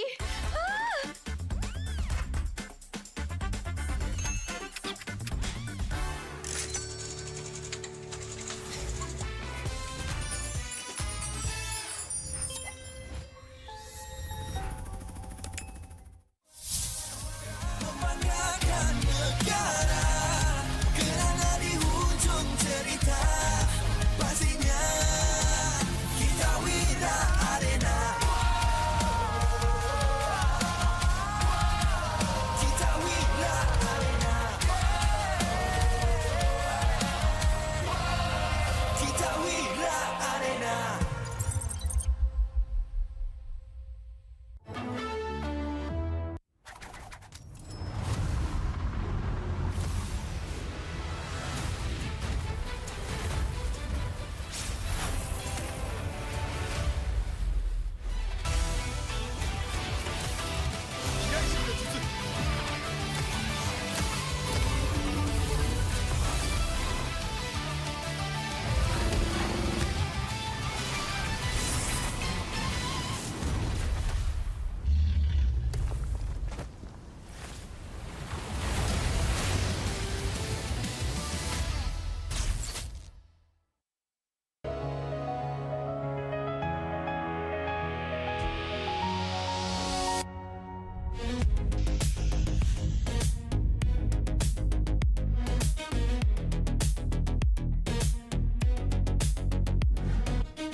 アマテラス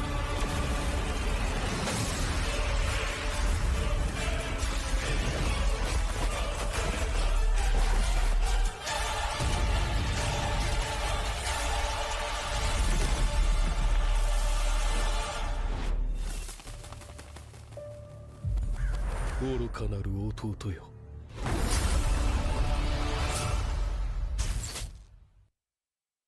Transform diri anda cuma memerlukan 1 tahun.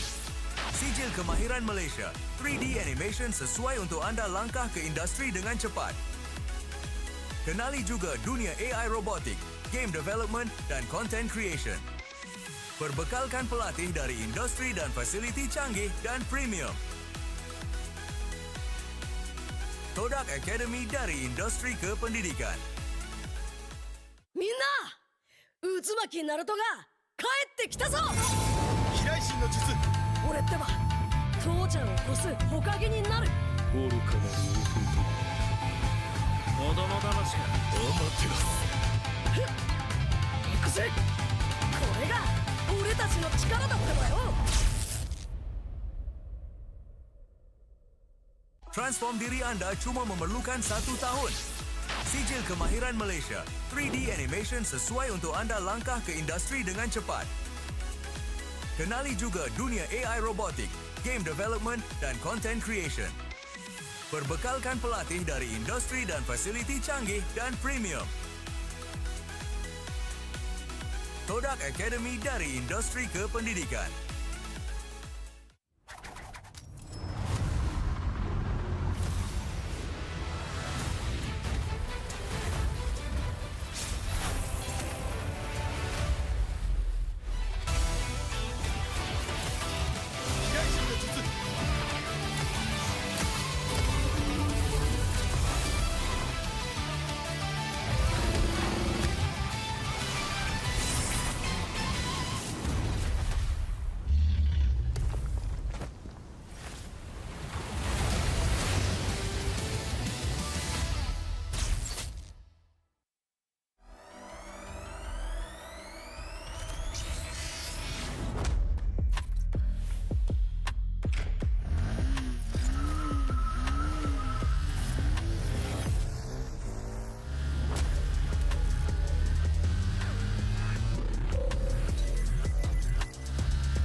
渦巻きナルトが帰ってきたぞ。飛来神の術。俺ってば父ちゃんを越す火影になる。愚かなる弟子供騙しか。アマテラス。行くぜ。これが俺たちの力だってばよ。 Tonight is movie night. Cerita apa you suka? Contoh macam cerita makan-makan ke, macam you ambil makanan ni kan? Tengok. Ada rasa pahit coklat. Ada rasa manis susu. Ada rasa pahit manis coklat campur susu. Roti dah nak siap. Sedap pula macam ni. Sedap bang. Inilah masanya. RM2 satu gelas. RM2? Kau dah tahu kau allergic dengan tapai tu, kenapa kau belasah lagi? Sedap, cute. Zon. Sabar, Zon. Aku pun lapar, Zon. Kami faham, Zon. Kami sahut sabaran Cik Man tu untuk menuju ke wawasan tu. Ayuh, kawan-kawan.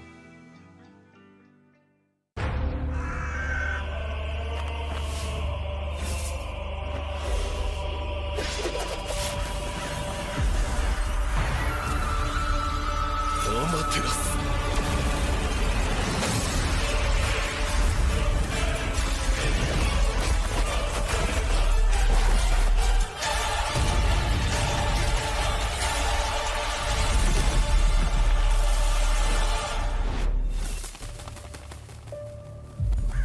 愚かなる弟よ。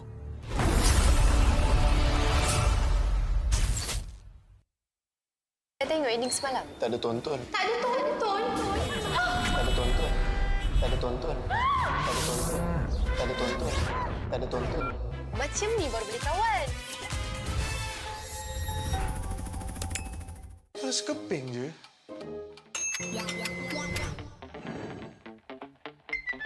Mesti shopping pun boleh. Siap ada diskaun lagi.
愚かなる弟よ。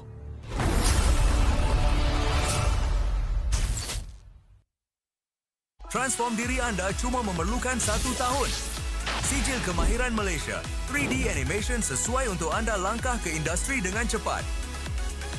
Kenali juga dunia AI robotik, game development dan content creation. Perbekalkan pelatih dari industri dan fasiliti canggih dan premium.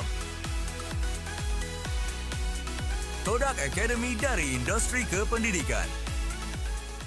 みんな渦巻きナルトが帰ってきたぞ。飛来神の術。俺ってば父ちゃんを越す火影になる。愚かなる子供騙しか。アマテラス。行くぜ。これが俺たちの力だってばよ。 Transform diri anda cuma memerlukan 1 tahun. Sijil kemahiran Malaysia, 3D animation sesuai untuk anda langkah ke industri dengan cepat. Kenali juga dunia AI robotik, game development dan content creation. Perbekalkan pelatih dari industri dan fasiliti canggih dan premium. Todak Academy dari industri kependidikan.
渦巻きナルトが帰ってきたぞ。飛来神の術。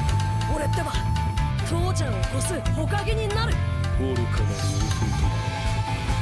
子供騙しか。アマテラス。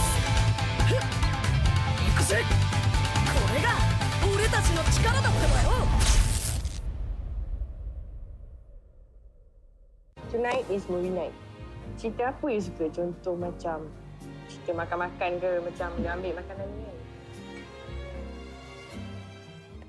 Tengok. Ada rasa pahit coklat.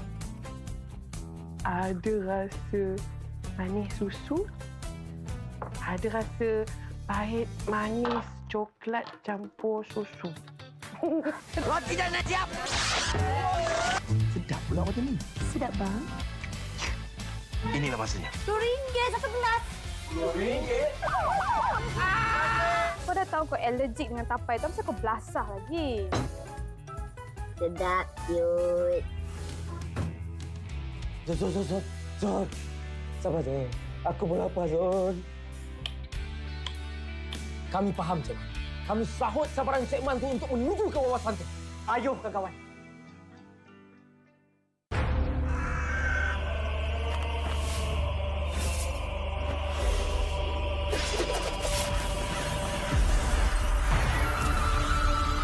Amaterasu.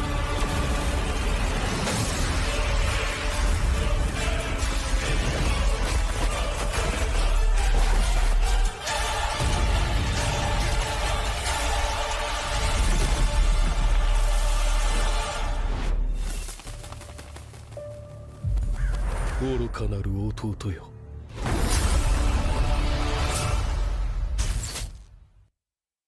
Saya tengok ending semalam. Tak ada tonton. Tak ada tonton. Tak ada tonton. Tak ada tonton. Tak ada tonton. Tak ada tonton. Tak ada tonton. Macam ni baru boleh kawan. Rasa keping je.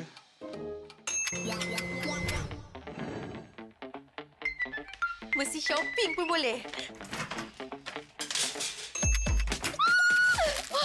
Siap ada diskaun lagi.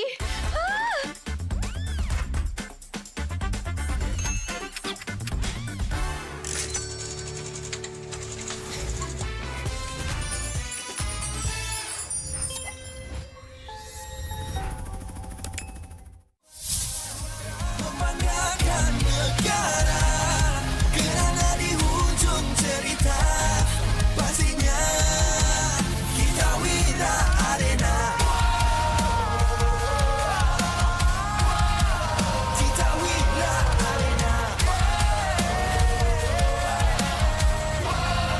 Kita Wira Arena.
愚かなる弟よ。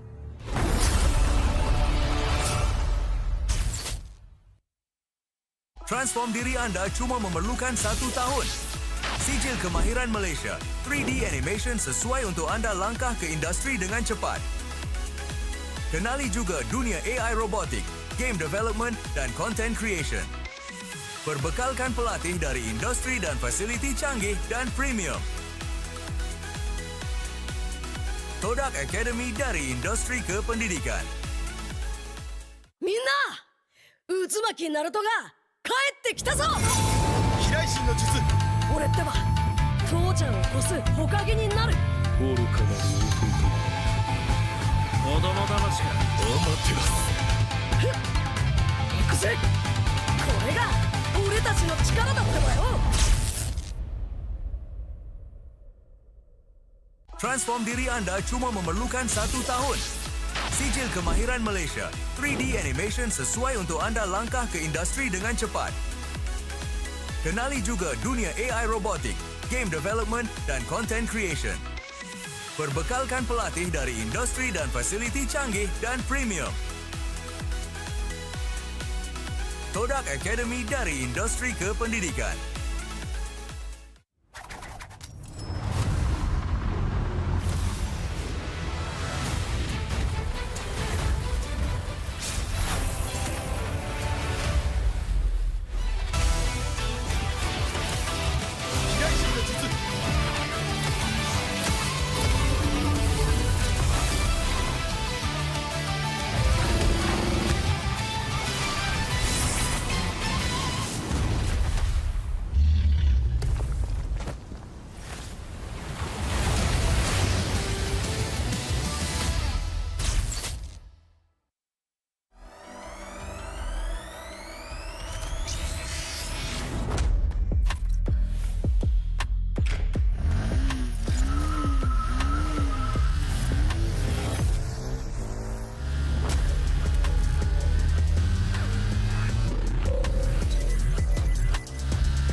ナルトが帰ってきたぞ。飛来神の術。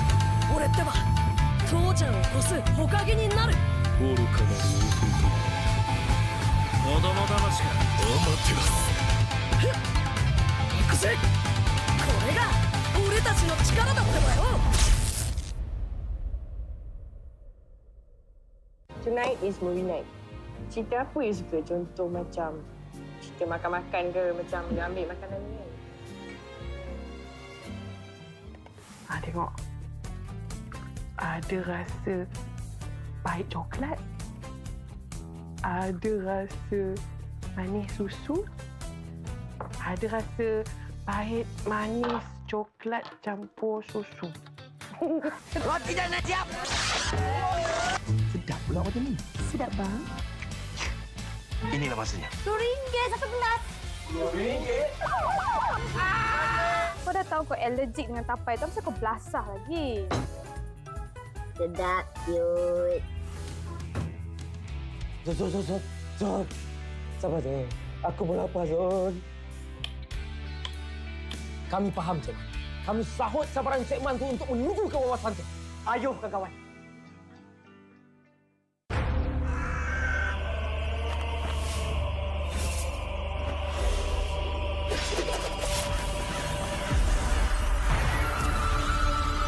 Amaterasu.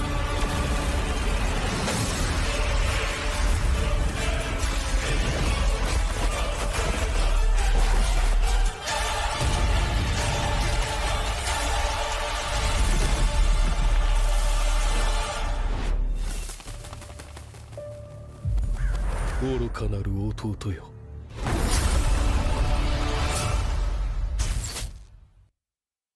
Tengok ending semalam. Tak ada tonton. Tak ada tonton. Tak ada tonton. Tak ada tonton. Tak ada tonton. Tak ada tonton. Tak ada tonton. Macam ni baru boleh kawan. Terus keping je.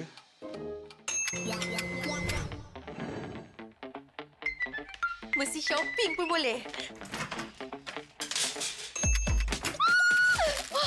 Siap ada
愚かなる弟よ。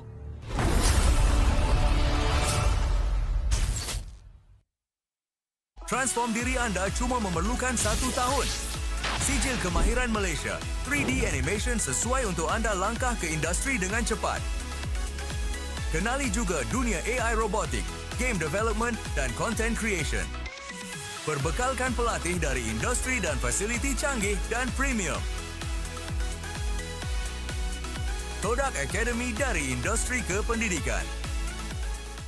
みんな渦巻きナルトが帰ってきたぞ。飛来神の術。俺ってば父ちゃんを越す火影になる。愚かなる弟。子供騙しか。アマテラス。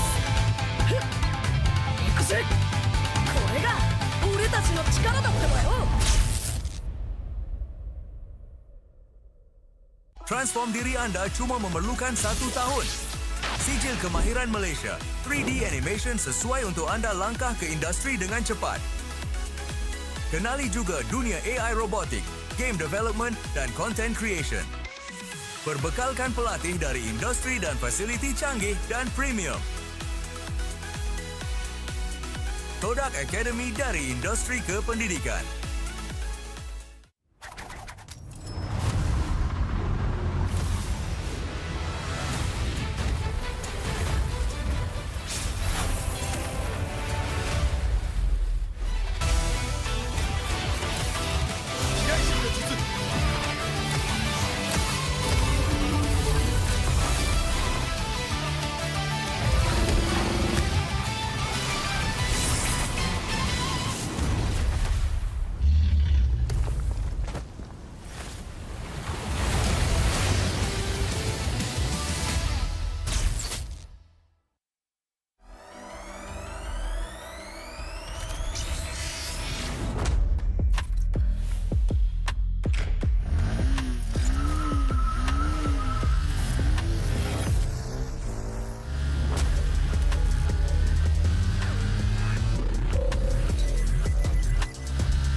Ditelan air mata, selamanya ku takkan di bawah perjalananku sampai ke puncak dalam perjuangan.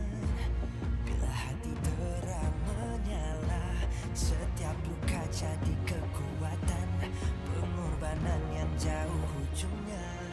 Sudah tiba masanya melangkah takdir, jalan yang getir ku tempuh. Bangkit bersama kita juara, membanggakan negara.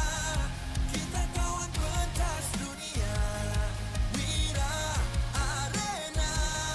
Bangkit bersama kita juara, membanggakan negara. Kerana di ujung cerita pastinya kita Wira Arena. Kita Wira Arena. Kita Wira Arena. Sweat and grind, guess we never gon' fade. This that definition of a legend. Every single move that I make, feel it, ain't no doubt. Dorang kena aku, I'm a winner. Cuba check gerak-geri aku semua tiptoe macam ballerina.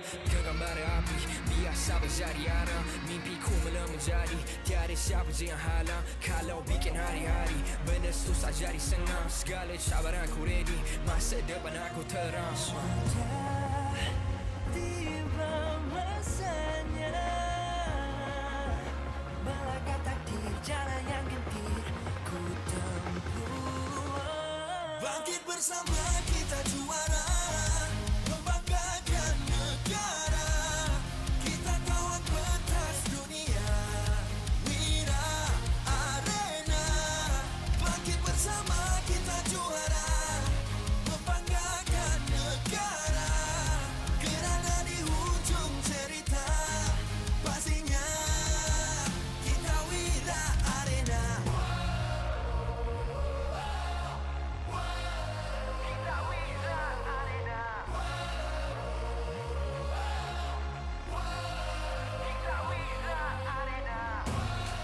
satu hati, satu jiwa.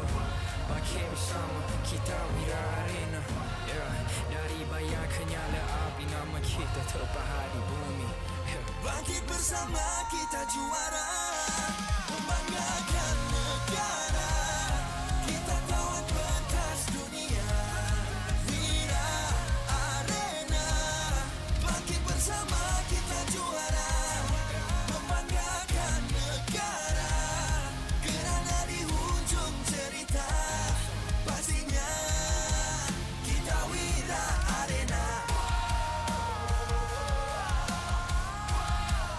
Kita Wira Arena.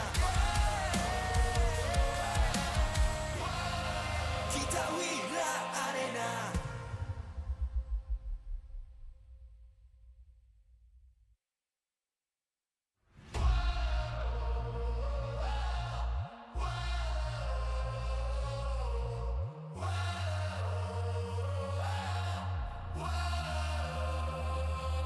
Adakah takdir lemas ditelan air mata?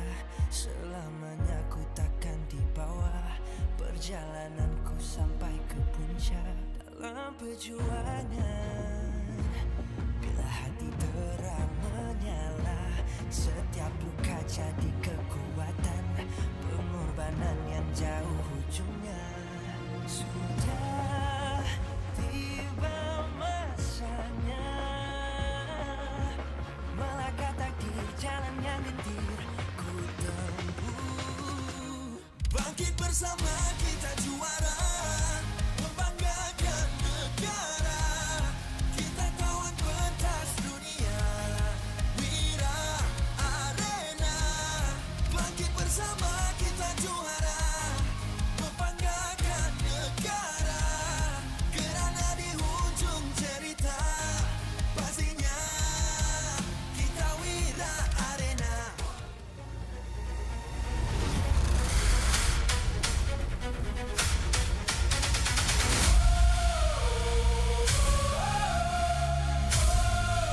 Kita Wira Arena.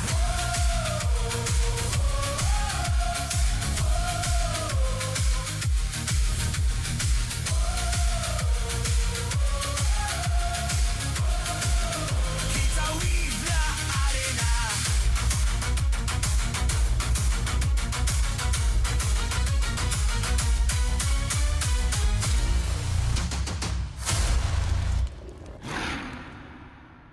MPL Malaysia Season 17 is powered by Pautan. Presented by Celcom DG. Power up now with Celcom DG Prepaid 5G. Climb to mythical immortal with unlimited 5G power, uncapped hyperspeed, and endless entertainment. Celcom DG Prepaid 5G. Limitless. Made for Gen Now. Infinix Note 60 Pro. It's note what you think. With Snapdragon 7S Gen 4 plus 3D Ice Core Vapor Chamber cooling, active matrix display, and 90-watt wired plus 30-watt wireless charge. Grab your Infinix Note 60 Pro. Available now at Infinix Official Store or TikTok Shop Infinix Malaysia. Official food delivery partner. Grab. Definitely focused when full. When people are hungry, they lose focus and they'll have bad aim or bad performance during game time. Hence, order from GrabFood to stay focused. Cultured by Todak. Todak Culture. Get MPL Malaysia's official merch at Todak's booth or buy online at store.todak.com. MPL Malaysia is now cultured by Todak. Official motorcycle partner, Yamaha. Official content partner, Media Prima. Official streaming partner, Tauntaun. Our strategic partner, Ferry. TNT Co. Obspot. Quill City Mall. Supported by KBS, ESI, Rakan Muda, MESF.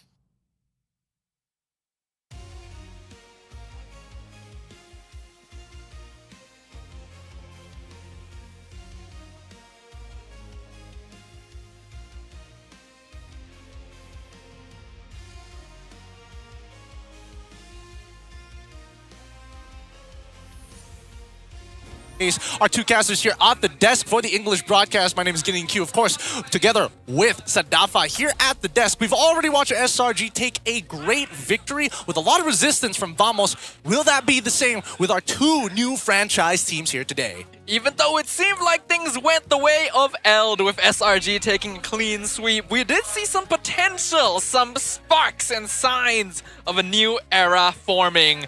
And now we've got two teams with completely new rosters to look forward to. A lot of people have already made their predictions, their tier lists, their power rankings about what to expect here. But what are your thoughts, Gideon? Honestly, it's really interesting. I wasn't expecting RRQ to be one of the teams who would actually vouch for a Malaysian spot here in the Franchise League. And not to mention that Team Ray, out of all the teams that we had previously, were the ones who kind of pushed through, now looking to rebrand themselves as a dedicated franchise team. But that's a lot of work because, again, this is not a rebrand or anything. This is just newer players. A team is more dedicated and is willing to pour more funds to make this team work. Sometimes that's all it takes, right? A little bit of extra resource, a little bit of extra support can really make a difference here. We've got the Kingdom versus the Ray of Light at the bottom of the screen right here. And I am really looking forward to seeing what will happen, especially after what happened before. Not to mention, you guys get some goodies as well just for tuning in and joining us today. Go redeem that code at the bottom of the screen right now. Redeem the code, call your friends to help us beat more PCOs so we can keep on giving you guys more rewards as you continue to watch the league. But for the time being, at the very least, first day impressions are already still going to be very high for both RRQ alongside with Team Ray. And I've always been critical with Team Ray, but now that they've completely refurbished the roster, it's a little hard to say whether they're going to have that back end that caused the front end to suffer last season, but yeah, you really got to make sure you got the full package when you're refurbishing things, right? Yeah. But if we're talking about full packages, we gotta bring up the Infinix Note 60 Pro. It's Note what you think with Snapdragon 7S Gen 4 Plus 3D Ice Core Vapor Chamber Cooling, active matrix display, and 90 watts wired plus 30 watts wireless charge. So, if you guys are in the market for a new phone, make sure you guys grab your Infinix Note 60 Pro, available now on the Infinix official store or at the TikTok shop Infinix Malaysia. Either or, get your Infinix Pro today. Sorry, Note 60 Pro today. I can't just say Pro. They've got too many products to cover. But overall, once again, we want to thank the Infinix for making this all happen. With the Franchise League, we're expecting that our sponsors are willing to make the investment to keep our league great. With that being said, though, we do have a little bit of a tidbit here because Mobile Legends Adventure is one of those idle action RPGs that you can just sit back and just see cool colors just flying at your face. Yeah, if you guys are looking for an additional game besides MLBB to play on your Infinix Note 60 Pro, you guys can collect over 100 different heroes, level up with ease, and enjoy idle rewards anytime. You can build your strategies in auto battles, explore endless game modes, and fight players worldwide in global PvP. So, what are you waiting for? Download Mobile Legends Adventure and start your idle adventure today. Especially with how many sponsors we have these days, I'm pretty sure that you guys at home have more than enough time to enjoy an idle adventure today. Now, RRQ, I don't know about you, but when I saw their coach, that's when I was like, maybe I believe in this team. Because how many people are going to say no to Chinese money and decide, you know what, I'm bringing it back here on home soil under an Indonesian organization to try and bring us to the world stage? That's a good question. I feel like it was worded in a very interesting way. But yes, you're not wrong, right? We have a familiar face behind the desk of RRQ Tora, which is, of course, Sasa, returning from China to coach a team now in MPL MY. I think a lot of people were not expecting RRQ to bring a branch here into MPL MY. We finally have the Kingdom joining our borders. Can they claim the throne here as well? It's not because of Hazel anymore. They literally have an entire brand here down by MPL MY. And I'm excited for this, right? You look at the young guns on the opposite end, potential RRQ, as especially when we're thinking about some of the big ones. Sasa already has a lot of experience, but then you start putting in things like Dairen and you're like, whoa, hold on, this is starting to become a real team. Yeah, it's a very interesting squad as well with a lot of potential, but will they be able to mesh well together? It's basically a new lineup entirely. Haven't really had the longest of times to build up that chemistry, to build up those dynamics. And behind the curtain as well, a lot of people should be aware that Coach Sasa can be quite strict. He has his own style of coaching that not every single player may mesh with. I agree with that. Most people can't take how harsh he is because he truly takes this game seriously, like it's a life and death matter, right? People get upset when their pets pass away. He gets upset when a game goes the wrong way. And with that being said, we'll see whether or not this makes the team stronger or weaker, because some people can take it, but those who can and excel with it, you start seeing some really prominent players. He's a Kage for a reason, right? He's earned those accolades and he wants to be able to spread it, but may have his own style and own approach about how he wants to do so. But what about on the other side, right? We got Team Ray. What do you think about them? Oh, Team Ray, this one's tough. This one's really, really tough because they are taking some notable players, two of which you see on the screen right now. Loliel's alongside with Siska, and let me tell you, Siska, prominent EXP laner that I'm expecting to go far and beyond, especially in an international stage, but he's never gotten that opportunity. Loliel has a little bit of international experience in winning C games, but at the end of the day, he is a volatile gold laner, and I think that's what so many teams are stressed about him. Yeah, it's very much a question mark, this team, because I personally, when I did my power rank, I put Team Ray very, very high. I literally put them top 3. Top 3? Yeah, it's quite... I feel there's a lot of promise with these players, and while maybe not top 3, I think a lot of other people put Team Ray fairly high in their tier list as well, just off of the accolades of the players alone. But I cannot deny, there is that question. Does the chemistry work? Siska's good, Loliel is good. Are they consistent enough? Have they improved sufficiently? Yeah, and that's why I think that I'm a little bit more lenient towards RRQ side. Because these are players who not only have shown they have what it takes, they just never had a team that makes them work well as a 5. I would argue that, yes, Gary had his moments in CG Esports, but even prior to that, he was an up-and-coming jungler and then disappeared off the face of the map, and then eventually joining back with CG after multiple failed attempts with Hawk. Well, Secret, so on and so forth. You know the drill at that point. But I think that this can go one of two ways. Either they go dead last, or they start looking like a top 3 finisher. Very different sides of the coin right there. Yeah, I mean, they're all so young, which is why I'm hopeful. I mean, we know that Team Ray has unfortunately faced the 8th place curse multiple seasons in a row. Back to back. Will they be able to beat it this time, right? But what about you guys? It's time to ask the question to all of you watching out there. Let's ask from the perspective of the kingdom. Do you guys think that RRQ can secure their first win in MPL? Scan the code below and let us know. There's only one answer if you're part of the kingdom. Anything else is treason. Understandably so. But even from Team Ray's side, apparently they've got fans in droves, which is why they got the slot in the first place. Real question is whether or not that kind of like work. Usually it's a team where it's like, oh, they're missing like the team aspect of it, but they got the community, or they've got the team aspect but no community. I don't know where they're trying to position themselves just yet. Yeah, Team Ray is bit curious. I think that's really all we can describe about this team, because they've been 8th place multiple seasons in a row with different rosters. Even with different rosters, they often do pretty okay in the first like 1 to 2 weeks, and then just kind of drop off from there for various reasons. Could be performance, could be other teams realizing, hey, they just kind of play one style and we know how to deal with it now. I do think this is one of their most promising rosters yet, but is the issue stemming from something deeper? That's the thing. I don't know if the issue is going to stand deeper or they just lack identity. A lot of these new rosters face very similar issues. One of the 3 major issues, either identity problem, communication problem, or a mechanical problem. One of these 3 will be faced. Usually it's either 2 out of the 3, but for most teams at this point, it's 1 out of the 3 if you have a franchise slot. There's just not enough time to conquer all 3 problems. And even if you do have a slot now in our new partnership league, it's still very, very fresh, right? It's literally the first season. It is the first day. So you can't really see the translation of those resources and those big international organizations yet. Maybe a couple weeks in, right? But for now, let us talk about the teams that are going to be facing off here, starting with RRQ Tora.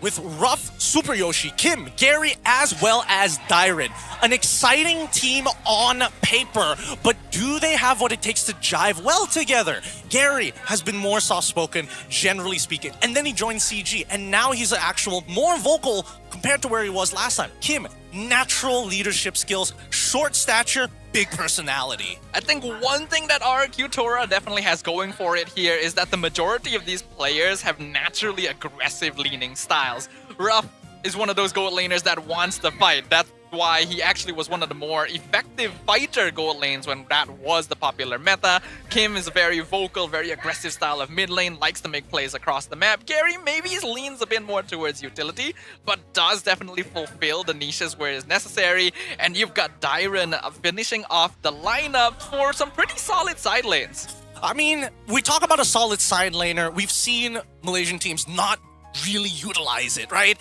You know, take Siska for an example. Prior to actually joining in from the Tier 2, he was being underutilized until finally getting picked up by Untitled and showing that, yeah, this kid has what it takes and is one of the best EXP leaders for his age. Ivan comes back to the roster team for Team Ray. Martizi in the mid lane, Loliels as a staple, and Justnar early in his career, but at the very least, he will have opportunities to prove himself. Yeah, Justgar is definitely going to be the biggest question mark here because all of these other players have had some experience on the MPL stage, with the side laners being the big highlight. One of the reasons why I put Team Ray so high in my ranking is because of Lolil and Siska. In my opinion, they're some of the best side laners we have besides SRG.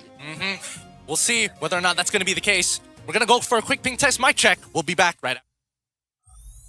Tengok ni, tengok ni. Dia tak gerak. Mana tak gerak, Wan? Dia kena tengok aku dulu. Sana sini. Tangan kiri. Oh, you okay, bro, follow me. Dia tengok engkau. Your camera still not following. Asal kamera ikut aku tu? Dah. Dia ikut kau, Ger. Sekali. Aku record. Sabar. Baik kamera dah boleh ikut sekarang. Gila duk. Berapa ni? Tengok.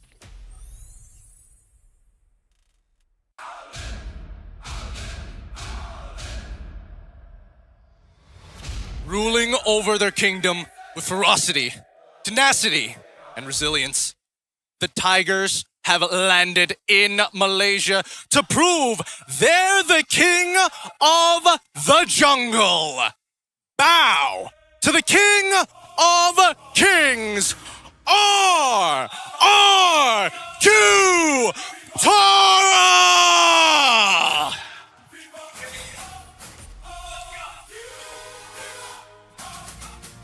A team that has found themselves active in MPL Indonesia since Season 9, led by Dyron, an established EXP laner directly from the heart of RRQ, Hoshi. Can his talent be optimized here in the lands of Malaysia?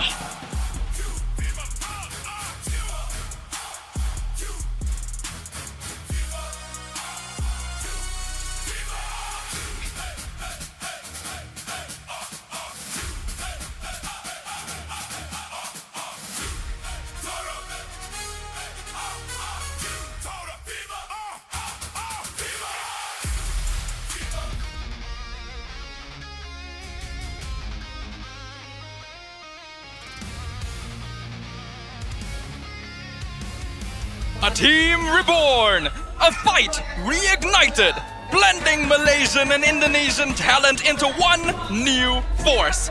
Will the 8th place curse end this season? Can the underdogs finally become the top dogs? Make some noise for Team Ray! And a half. Martizi, a mid laner, having played in a professional league, deciding to walk away from that glory to come down and join Team Ray. Alongside with the brains comes with the brawn, Sasa as head coach and Coach Link as assistant coach, Caleb, and as well as Saint DeLucas as head coach and assistant coach for Team Ray. Let's keep it rolling. Let's keep it going. Fist bumps between the team. A true sign of professionalism. This is how we roll. This is Malaysian sportsmanship. It is now time to witness these two new forces clash upon the stage that is MPL Malaysia Season 17. With new rosters and new energies reignited. Each is eager to claim their first victory and set the foundation that will carry them forward throughout the regular season. With first pick in their hands, the question is, what are they going to show the world here today? What is the identity? Are they going to be playing for just themselves to show that, hey, this is our style, or are they more adaptive than that? Knowing how Sasa thinks, he likes a very vanilla, standard style of game. If there is a movement across on the map, it's premeditated, never just a feeling. Definitely. These are players with experience. These are players with their own egos and their own styles. How well can they mesh together is going to be the question here.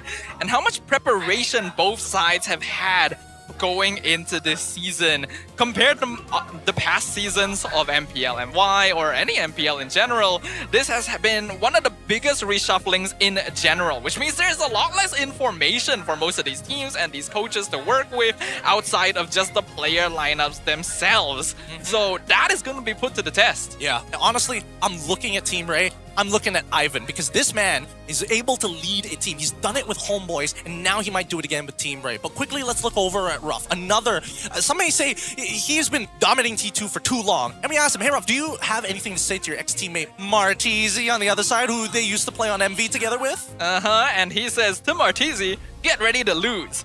I'll make you retire. Then you can go back to further your studies again. And honestly, that is... Kind of jokes. Other than the fact that, funny enough, I'm pretty sure if I read that correctly, on his hand it says play with Super Yoshi. It said Mayan dengan Super Yoshi in translation, play with Super Yoshi, which kind of is telling me, Ruff, why are you leaving your Filipino, might I add, support? Like you don't want to walk away from that guy. Or like, is that usually something you would need to remind yourself? That seems like a pretty obvious thing to do a lot of the time. Well, let's wait until he picks Claude or something.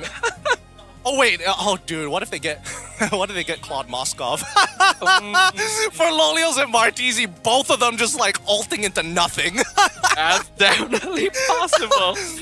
Well, considering it's rough as well, he does like making things happen on his own, admittedly. He likes playing fighter gold lane for a reason. That he does, Maybe that is a reminder he needs. I mean, that's the thing, right? At least with at least when we were starting to look towards rough side, it's a little bit more salvageable compared to like the hard marksmen we've seen come out of Loliels. When utilized correctly, you get C games level results. When you don't, oh boy, man, Loliels' career has been brutal, even though he's been commended by every single coach who has coached him. Best mechanics ever. Yeah, I think he is the definition of the player who's just on the wrong team a lot of the time, and he actually has the proof to back that up as someone who has competed with the local SRG roster in international tournaments like the CE Games and performed admirably on. I'm hoping this is finally the team that allows him to demonstrate that, and I think this is going to be a very fun matchup to see as well, since both gold laners like the ego challenge. Yeah, they do. They do. And it's kind of it's like EXP feeling of it, right? Where it feels like you've lost the lane if your opponent just gets one extra auto attack off and you're like, no, that's not okay. And there we got the heart monitors. 100 heart rate, little bit high, little bit nervous there. Don't be too worried though. Once the game starts, all those jitters just go away. Nah, it's just a known fact that Dyron has 2 hearts. Each one beating at 50. I see. Yes. That's why he's so chill. You think at 100 BPM that his face is just like, yeah, I don't feel blood coursing through my veins. He just needs the extra heart to pump it even faster. Yeah. It's just more efficient that way. Clearly. Definitely. Just having one maybe isn't we enough. should consider getting a second heart. Oh boy, do I have a line of people I hope I can steal their hearts. But even so, it's time to draft. Let's kick things off here with our second best of 3. So far today has been pretty exciting. SRG had a lot of resistance, but I want to see whether RRQ and Team Ray could top that. Especially Team Ray, because people are coming and looking at them thinking like, man, these guys have been 8th place all the time. Dangerous grass as well. Hilda could potentially get picked up here.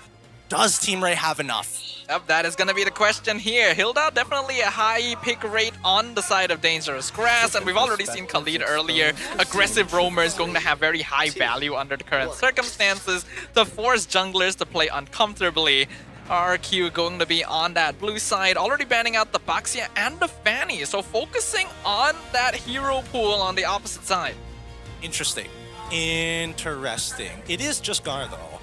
I am curious to see what they're going to do with this, right? Because if this is insider information or something that they prepared for, there we go, finally, the Guinevere. So this is premeditated. So they really want to make sure that not only a flex pick is out of the question, but there's some very direct lines of how they're going to attack TR. And a lot of that is going to come through the jungle. But usually when we see teams ban out like quote-unquote junglers, they start to contest for the mid duo more. Yeah, I definitely can see that being the case, and that is why the Zeus Sin is gonna be the final ban on the side of Team Ray. They got rid of Freya and the Marcel beforehand. The Valentina is open, Eve as well, both very solid mid laners. And looks like it's going to be the Valentina.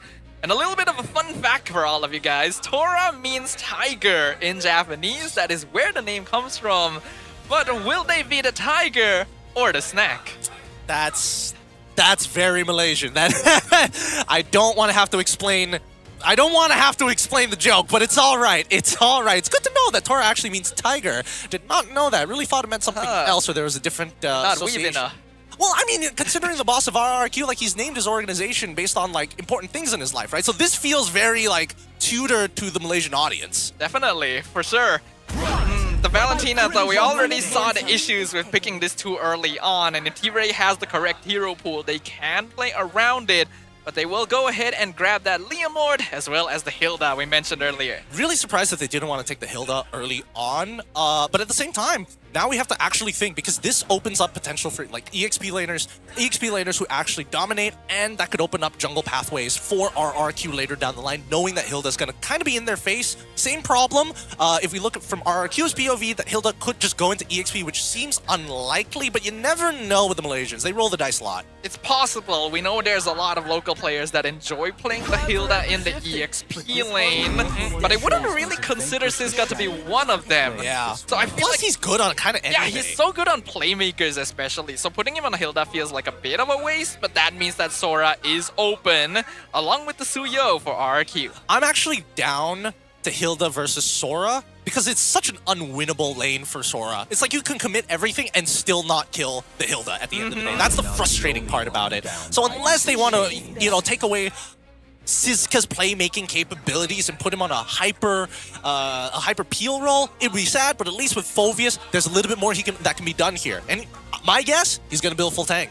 I would think so as well. We did already bring up the Thunderbelt earlier. I feel like it's possible as long as the laning phase goes well enough, and would allow Siska to be more of a damage threat once we get into the later stages. That's under the assumption not only he wins the lane, but he purposefully doesn't break the tier 1. Like, he sticks in the lane on purpose to farm those stacks against Sora, if that is the case. I mean, it's not necessarily. If you're confident enough, you can start farming stacks by joining team fights. A lot of it does depend on whether Hilda and Leomord will be able to create enough space, but if they do, these are heroes that create a lot of tempo.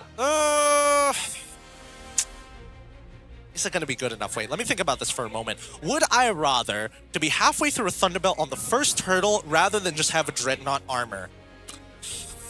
That's a tough call. It's a tough call. I think I would go for the Dreadnought armor, but then the potential of having like 15 stacks and like almost getting at least 40% of a mid laner's HP doesn't sound that bad of a trade-off either.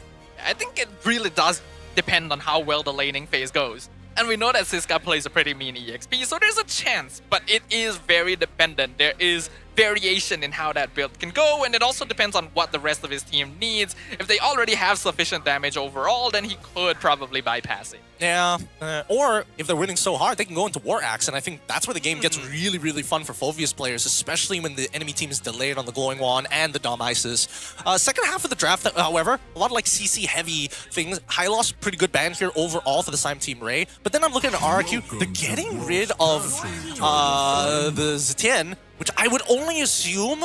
Why do they need the Vision? Are they looking to cancel out other artillery mages? It's possible, but I wouldn't also think that heroes like Barca were enough of a priority. I guess Eve is also something they could be looking at, but they already have the Valentina. And more so, Zetian is like, what do you ult and then I ult? What? Nothing happens at that point with Eve. Like, I can understand maybe respecting the Zetian if you're playing Fredrin, for example. Oh, but then if you are going... They have Suyo. That's the thing. If they are, unless it's like counterplay towards it, potentially, I don't know. I just don't see it happening, right? Team Ray has already showed that they got the Leomord in their hands. They have a way to quote-unquote play the early game. I'm not sure whether it's going to lean more into the gold laner here, but the fact that they have Hilda, they can lead in any direction. And Kimmy Ban from RRQ, really, really nice stuff. So good focus onto the mid lane here. Valentina is one of the stronger ones now, but will still have difficulty against poke-heavy mid lane mages. So getting rid of those will give Kim a slightly better time. Now the Yi Sun-shin will get picked up. And in the first match, we talked about how Lolil was the first person to actually go for that Yi Sun-shin gold lane many seasons ago. Yep. Whether or not it's going to be good enough. If I'm facing against Yi Sun-shin, what's a gold laner here that deals well against tanks? I mean, carry makes sense-ish, sort of, but at the same time, it's so short range that dealing with like a Leomord in your face, I think you might want Claude a little more. Oh, actually, maybe Moskov even. You can push them away, I suppose. It looks like it will be the carry. And that sounds like a glue. One of the common counters to the Phobius. So this is not the Sora EXP, it's Sora Roam. No. It's got to be Sora EXP Glue Roam, right? Roam. But then Glue matches up into Phobius a lot better. I agree that he fits much better into the Phove, but it's not like Sora impossible. Roam level 1 versus Hilda is terrible. Exactly why I think Glue is going to be the one, right? Because if not, why get it? Like fair enough. Like in terms of raw displacement, we only have 2 ways to displace. One doesn't really count because it's a Terrify, so it depends on where you're standing and then you walk away from it. You can't consistently hit Leomord off the steed. And there we go. Finally, the Farsa does eventually come through. So this is what they were trying to lean into, which is kind of interesting. I'm not entirely sure why they wanted it to go in this particular direction, right? Because I think that even if Zetian was let through, that's not a bad ult to steal either. Yeah, definitely not. Now, the Faramis could have been a possibility to counter the glue, but I think they were okay with that because they have the Valentina. Yeah, they're just lacking damage, right? The NetherRealm versus is always going to be a thing. It's always going to be bad. It's always going to be rough. It's always going to be bad. I don't know. When I'm looking at this draft, the first thing that I'm thinking of is the early stages of the game for the Team Ray, right? There are a lot of ways to make things actually work in their favor if they make the timings line up. Level 4 is what we're expecting it to be for Team Ray. Same goals for RRQ Tora, but it's the battle of the supports that will make the difference. If they can create enough space early, that's going to be huge in order to carry them into the mid lane and hit that scaling timing with their item power spikes. But ladies and gentlemen, it is time for us to jump right into the land of Dawn once again. We got RRQ Tora on the blue side up against Team Ray on the red. Yep. You guys need to come here to Quill City Mall live because then you can actually see the front-facing cameras of each of the players with each individual Ozbots who both of them happen to be looking at our Marshall right now. Curious. Oh no. I think they may have, they haven't noticed it yet, but until then, grab your QR codes as they fight for the first Lethal Wanderer of the game. Patrick taking a lot of damage here, but Glue is still going to be a very annoying hero to deal with. Litho will be secured by Team Ray. We've already pointed this out, but Team Ray is the team that ideally wants to create a bit more space early on, especially with Ivan on this Hilda. This has got to be so frustrating. Because for Martese, he can't just hard shove the wave, and for Ivan, he can't really help with the concussive blast because then he's going to get locked down and lose too much life to just glue on top of Kim. That's why they're just holding up their abilities, right? They want Ivan to show. Definitely, and Ivan, even on the Hilda, not able to do so too safely. The poke damage from Valentina Glue early is deceptively high.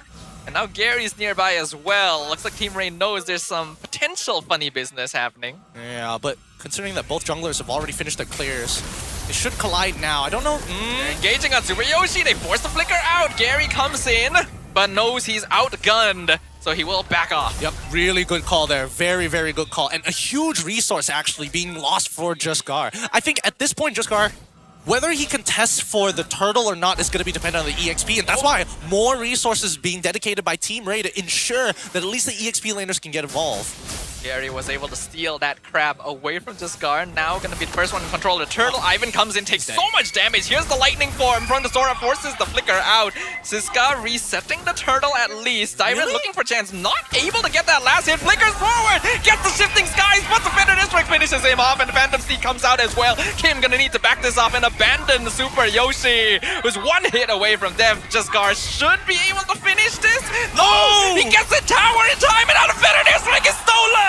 The bounce back from RRQ. Beautifully played by everybody across the board. Really nice stuff here by RRQ. At the same time, Gary, he is playing counter initiation. He is not trying to start things up against Team Ray. He wants Jaskar to do his thing. And so far, with that being said, a level lead for the jungler right now. And Gary, he knows he doesn't want to be in this position. Team fights can get a little hard. They're just waiting for the ults to come back. Gary going to scout things out. Siska and Ivan on the turtle currently, but Super Yoshi is back. Glue is really such an annoying hero to remove, especially without anti-heal. He's already level 4 as well, so there's the risk of being dragged back. Dyron is here. Ivan engages on Kim, drops him below. Feather District comes out, but the lightning form is in the backline. Martizi in danger. Dyron finishes him off. Jaskar grabs the glue, and Gary grabs the turtle at the same time. Team Ray dropping low, but they'll at least trade for the Sora. But is it worth it? Ruff picks up his first kill onto the Hilda, and he's even doing more poke damage. Yeah.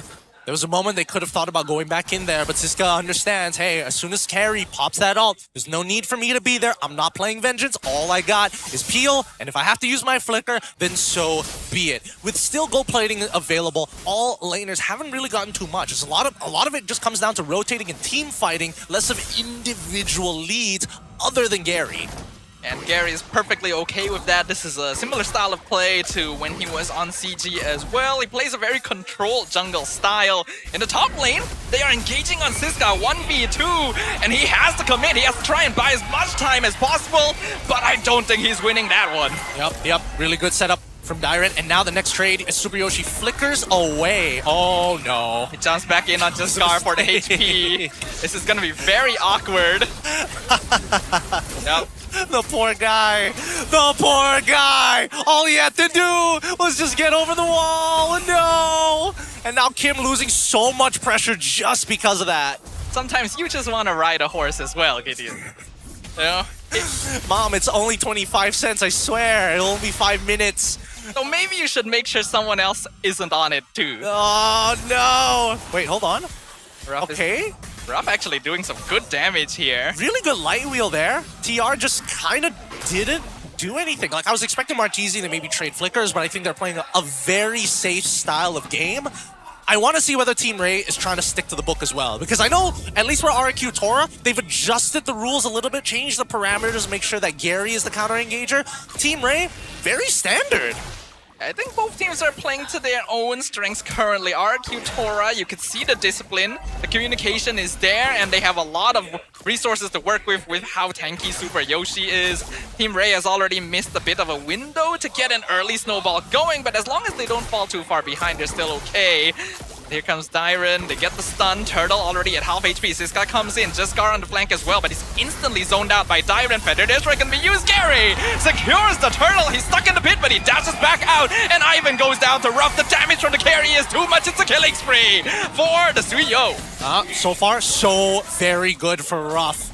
Man, Ruff's light wheels have been impeccable, right on the target, hitting multiple targets at the same time, and Team Ray are just not reacting well to it so far. This is just the type of game that Ruff loves to play, right? If his team is tanky enough, he can walk as far forward as he wants to do his damage. It's only 6 minutes in, and carry is already 2-0. There needs to be some kind of punishment here for the side of Team Ray. They have access to Feathered Airstrike, but it's been a real struggle to get it off consistently, not knowing where Dyron is or whether all of a sudden Super Yoshi decides to flicker forward, right? Many ways to cancel the Feathered Airstrike. So really, I think that Team Ray, their best setup for a fight has to be around the turtle. I think so as well, but even that is difficult. Ivan in trouble! The shifting sky is doing so much damage, and Hilda drops. Feather Airstrike already whiffing, but Jaskar looking for the kill onto Dyron. He's dashing out, but the horse should chase him down, finish him off. Is it worth it though? Ruff gonna be able to him away, and they're gonna have to abandon Siska as well. It's a mega kill for Gary. Team Ray needs to stop defaulting right now. They are listening to the calls of Ivan, and they are doing very... I don't want to say bot things, but let's just look at the instant replay, right? If you look at the minimap almost straight away, you can notice the positions of where everything is happening, right? As soon as Ivan gets caught here, both Glue, alongside with Suyo, alongside with Carry, are already walking up after pushing down to the bot side. Gar should have known that he should have gave it up at that point of time, but he's too deep. And I like the call from Super Yoshi as well to just instantly engage on the Phobia since he knows that the Leomord is 100% dead. So RRQ Tora operating incredibly well right now, and Team Ray looking a little disconnected. I feel like this Hilda unfortunately isn't doing much for them. I mean, considering how the early game went, now Gary has 4 kills, very not well. Not great. Not great for the most part. They didn't want to sacrifice that mid space, and this is what happens. Ooh, do you really want to be there, Ivan? Gonna get caught by the glue once again. Jumps right on, tries to flicker away, but nope, just pulls you straight back. Killing spree for Ruff. Better Airstrike to zone out RRQ Tora, and Dyron just eats all the damage like it's breakfast. Yup, and this carry pick now really showing its fangs. Hilda does not stand much of a chance against it, even with Flicker as well. Siska, very, very nervous about these types of positions. He himself had to flicker out in that previous engagement. And now we see that Team Ray are forced to stick together, right? Defaulting at this point of time, sending multiple people into many different lanes. You need to show up for just a split second, because so far RRQ Tora, they've been sticking for 5, and they're sending their feelers out into the enemy purple side jungle. They're really making good use of this glue roam right now. One of the tankiest heroes in the game, in fact. And Team Ray is feeling that.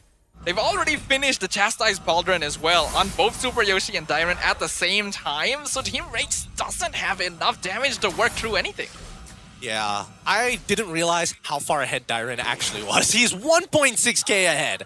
That is a ridiculous amount. I thought maybe 800 probably would have fit the build a little bit more because he's 2, 3, and 3, but he's been actually farming up at a pretty decent rate.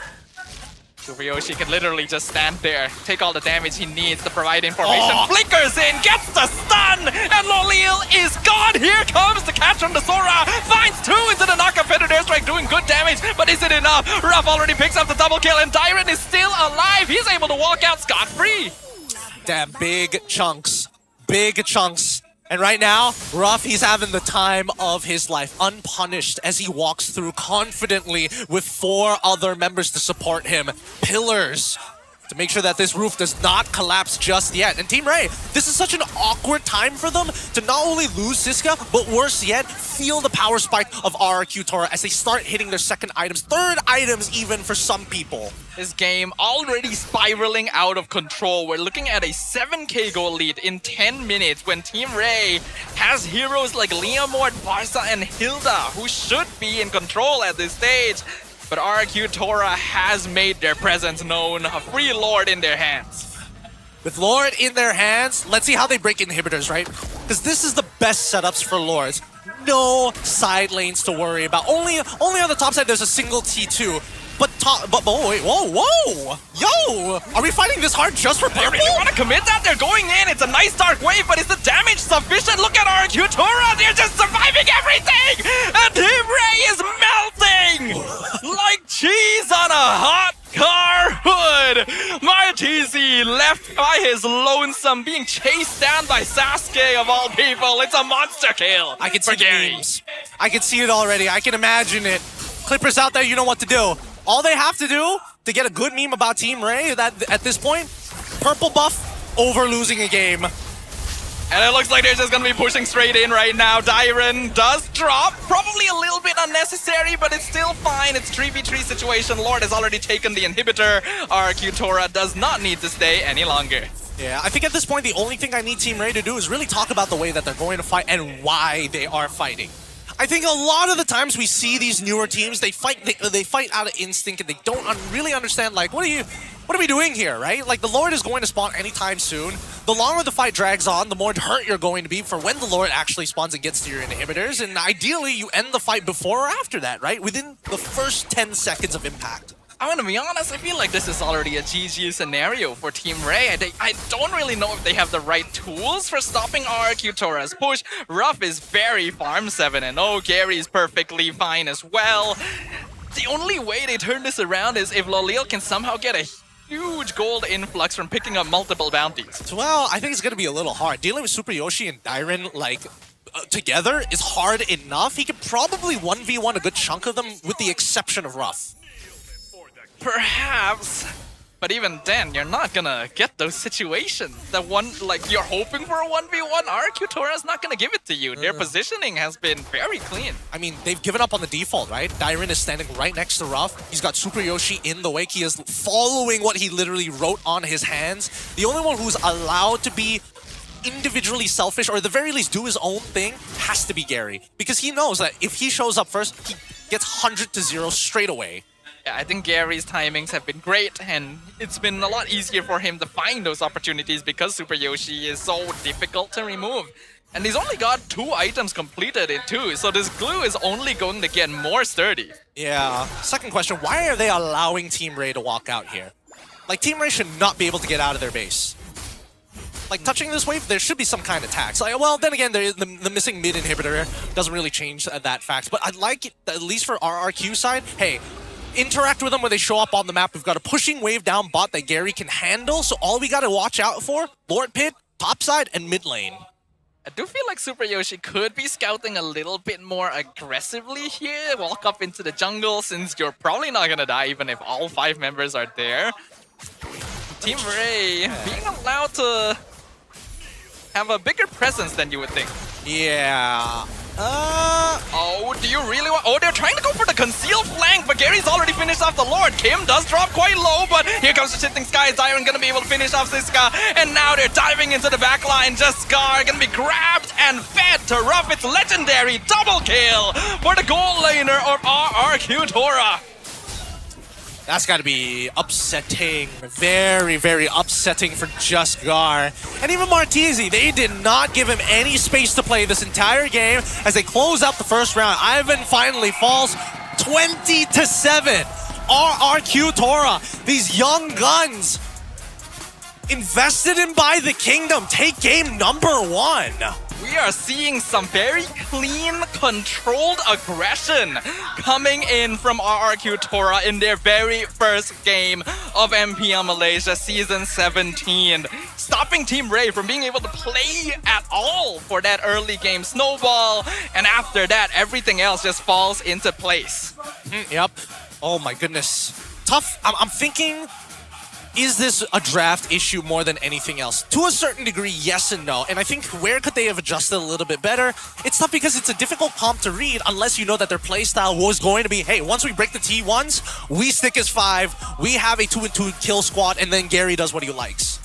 I do think the glue caught them off guard. I don't think they were really prepared for that possibility, especially since you don't really see him played in roam too much. Is the perfect answer for stopping Hilda from walking into your jungle, and actually even more durable than she is. So there simply is no way for Team Ray to remove that vision control from their opponents. Yeah, they knew that if they didn't send Ivan into the mid lane, they'd lose mid prio, and without mid prio, that's when they could start walking into Leomord's jungle for free, and I think that would have been a worse outcome. Even so, it's something to think about for Team Ray. They've got to readjust here, and I think a lot of it is just breaking down the supports and that mid lane. Super Yoshi got away with so much there. Glue is just that type of hero. It's so annoying to play with. Anyone with personal experience, there's a reason he's banned so often in ranked as well. You gotta have the right composition to handle it, and they just did not because of how late the hero showed up. Yeah, I think with that being said, at least there's a couple of behaviors that we're noticing right off the rip, right? And for Gary, would I say it's a stellar performance? No, I think he did all right. He did his job. His timings, like you mentioned, literally very, very perfect, just to make sure his teammates get out, knowing that he can't really find a trade back. And then eventually, once he has 2 items, that's when he's like, all right, it's time for me to fight. It's a lot of freedom for Gary as well as Ruff this game just because of this glue alone, right? They are allowed to just take their time and decide when to enter because Super Yoshi will do the rest, right? So I'm kind of wanting to see what will happen when they don't have a hero like that, but that depends on what the draft is for game number 2. For now, MVP of game 1 is none other than Super Yoshi. Well deserved, well deserved. He was set up for success, and now he continues to follow in the legacy that his brothers have set for him. in a region that just needs better supports. Super Yoshi answers the calls on an unconditional pick of Glue, which is funny because the only other time we've seen Glue in the support was last year, so that would have been season 16, 15 then, right? I feel like it was it played? I feel like it was played last season. Was it 15? Was it 14 where we saw support Glue get thrown out there by? Oh no, was it Ocean Black who did it, or was it? It was one of the. I remember Rasi played a support Glue a couple times, not often, but once or twice. But it was the first dude who did it. I know the face. I will come back to this. I will come back to this. I will eventually get my history down for our lore. But 20-7 is still a whopping performance for the Kingdom, and they should be very happy with how this played out. Team Ray, on the other hand, yo, they gotta. I know it's just like the first day, but they gotta pull something together here because, again, the defaulting does not work. We're not seeing the adaptation here. I'm gonna be honest, I'm not really a big fan of the Phobiuses showing up at least so early in the drafts as well, because it just hasn't been the most effective. Like, I can see Phobius doing well in certain situations, but maybe not a general catch-all, especially when you're leaving heroes like Sora wide open for your opponent. Once you lose out on that EXP lane control, and then you know that Ivan's not going to be able to do much against Super Yoshi, you already lose all of your frontline potential. Well, I think that the beauty of Phobius really comes down to, when you think about it, he actually outscales Sora. If Sora goes full damage and Siska decides on this Phobius, full tank, full items, you will not die. And I think that is by far the most important thing when you're facing up against a Sora, because knowing that Sora can like one-shot you as soon as he hits level 4 is a very scary feeling. But there's still outplay potential comparatively to a hero like Sora. There's just so much he can do. Even if you do somehow lose your lane or you get outscaled by a Phobius, you can still set up. You can still push side lanes. You don't actually have to be with your team to make things happen comparatively. Well, I think it just boils down to, like, do you have true damage or not, right? Because again, they are really thick boys. Phobius, so thick. And even when we're talking about Soros in particular, his tank form, yes, it's great, but nothing beats carry. Dear God, how do you? There is one's carry. I mean, one's rough is like 9 and 6. He was already having 3 items, already building into the Malefic gun, if I remember correctly, roughly. Not 11. Was it 9 minutes? 11 minutes into the game already? That's when you know it was kind of done for. I would kind of wish they saved the Lolil's hero for last rather than Martizi's if they were intending to go for this Farsa, because then at least they might have a little bit more counterplay potential. I don't think Isanshin's very good at melting the glue. And Lolil was playing pretty okay, like things were pretty balanced in the gold lane for most of it, but then Ruff started joining fights and then instantly ballooned out of control. Yeah, they needed isolated fights ideally. Like segmented modular fights that can be like picked up and thrown around in different spots. That would have been nice because again, when you are playing Yishin, the greatest strength of Yishin is that he chases anybody down. Nobody can really quote-unquote get away. You can make some distance, but he'll eventually catch back up.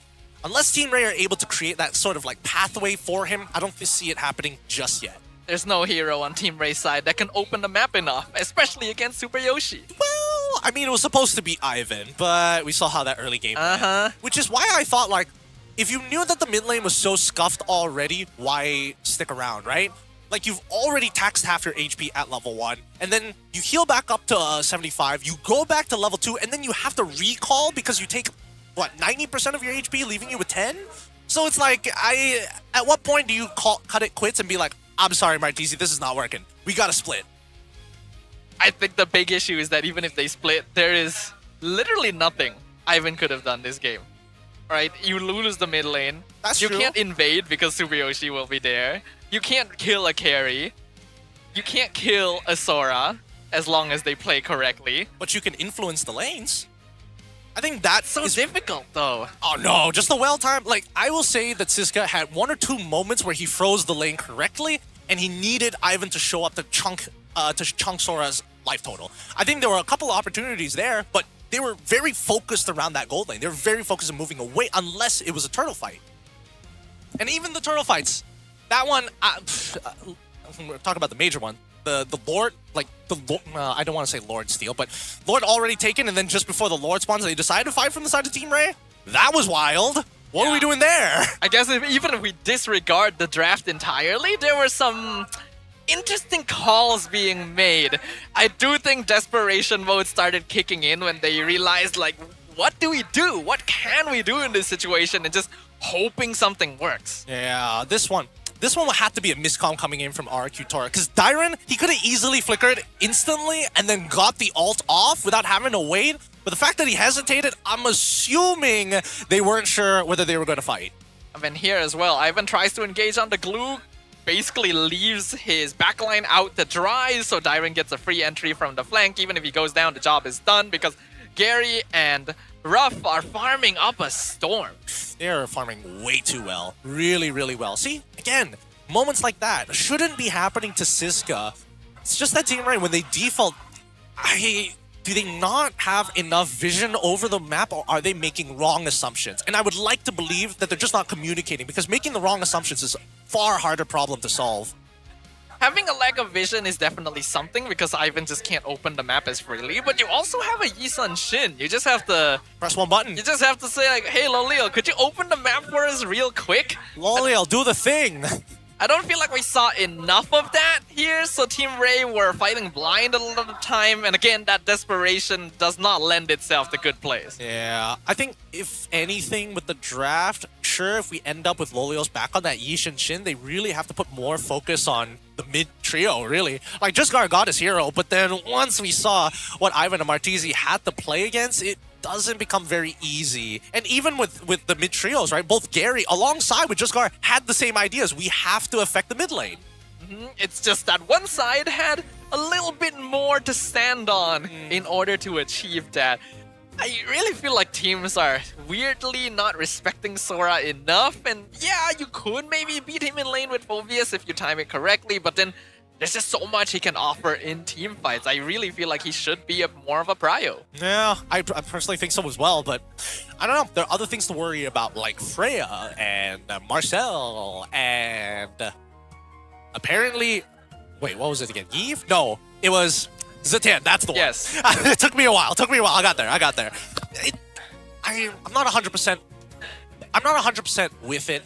But now, considering that the last two bans were basically for priority, it makes sense. It does. I think it's very smart. We're seeing some clear signs of ideas from RRQ TR. You can actually see the effect of Sasa's coaching as well. This has his sort of style built into it. Very much, so yes. Let's ask you guys once again. Do you guys think that RRQ can secure their first win? We got your guys' answers.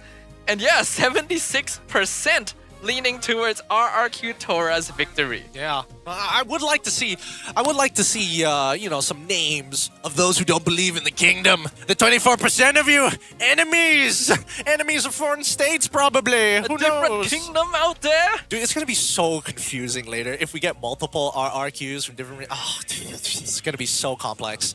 It's gonna be like Aurora and Aurora again. At least RRQ has like different names. Oh yeah, that's true. Yeah. We could just be like, but then you're giving up the key part of the brand of RRQ. It feels weird just saying Tora. So it's just compulsory that you have to say the whole thing.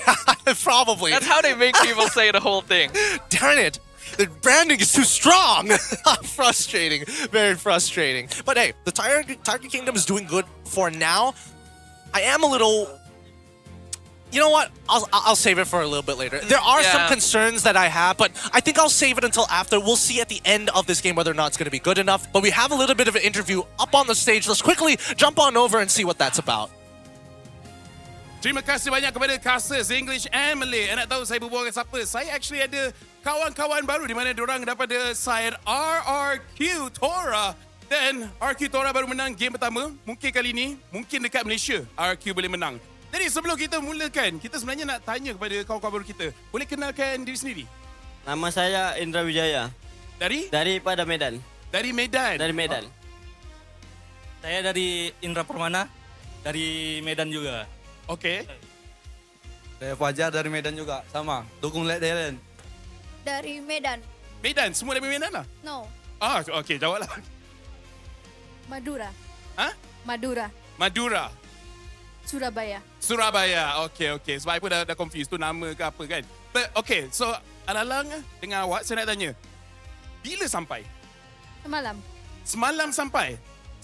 Jadi dekat sini kita boleh dapat yang daripada Indonesia semalam baru sampai, dah hari tengok diorang bermain. Jadi saya nak tanya kepada abang di sebelah saya, kenapa sokong RRQ Tora? Sebab ada Lek Darren. Ada Darren. Satu kampung. Satu kampung. Okey, jadi dekat sini saya nak tanya, boleh tak bagi tahu serba sedikit tentang Darren yang mungkin orang lain tak tahu? Salah satunya inilah pacarnya Lek Darren. Okey. Saya baru sini jumpa nih, baru pertama kali kita jumpa dia. Jadi kurang kalau di kampung kita lain kota ya bang. Jadi kat sini saya pun nak tanya, tengok diorang yang performa tadi lawan dengan Team Ray nampak agak kuat. Jadi macam mana rasa prestasi RRQ Tora dalam game pertama ni?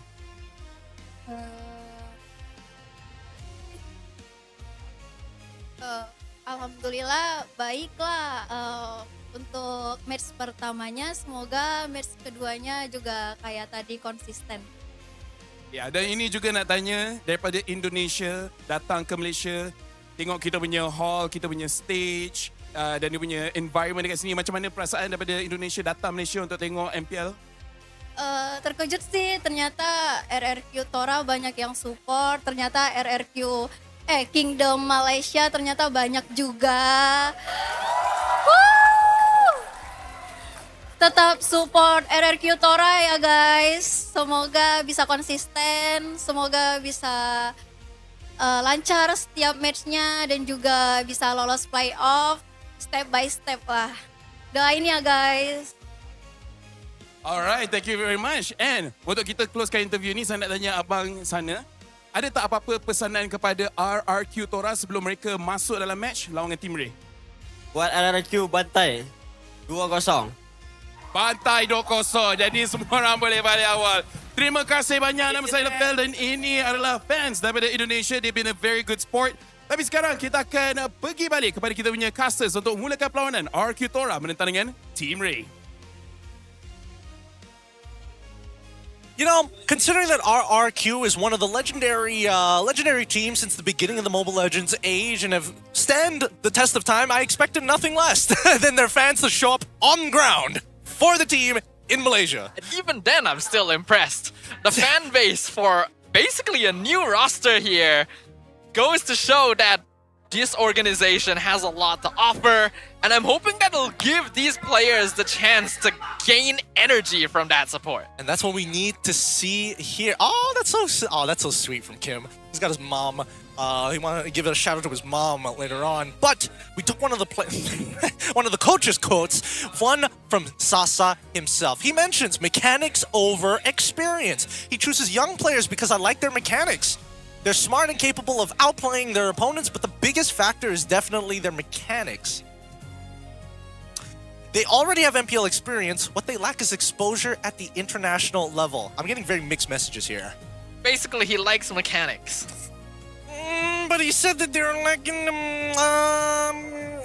interesting. Oh, the zoom in! Oh, the quick zoom in on live television. Hey, I didn't know we could do that already. Things are really looking up here for the franchise. Shout out to Mom and all the moms out there in the crowd. And if you ever need a little bit of a self perk up, you can turn it upside down and say wow. Oh man, that's brutal. Oh, we even got the sidebar. Oh, that's adorable.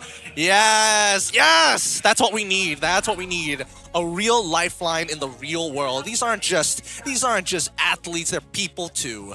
Kim's mom has been a staunch supporter for a very, very long time. Very similar to Stormy's mom as well. You know, funny enough, Kim's mom actually took leave from her work just to come and see her son last season. Yeah.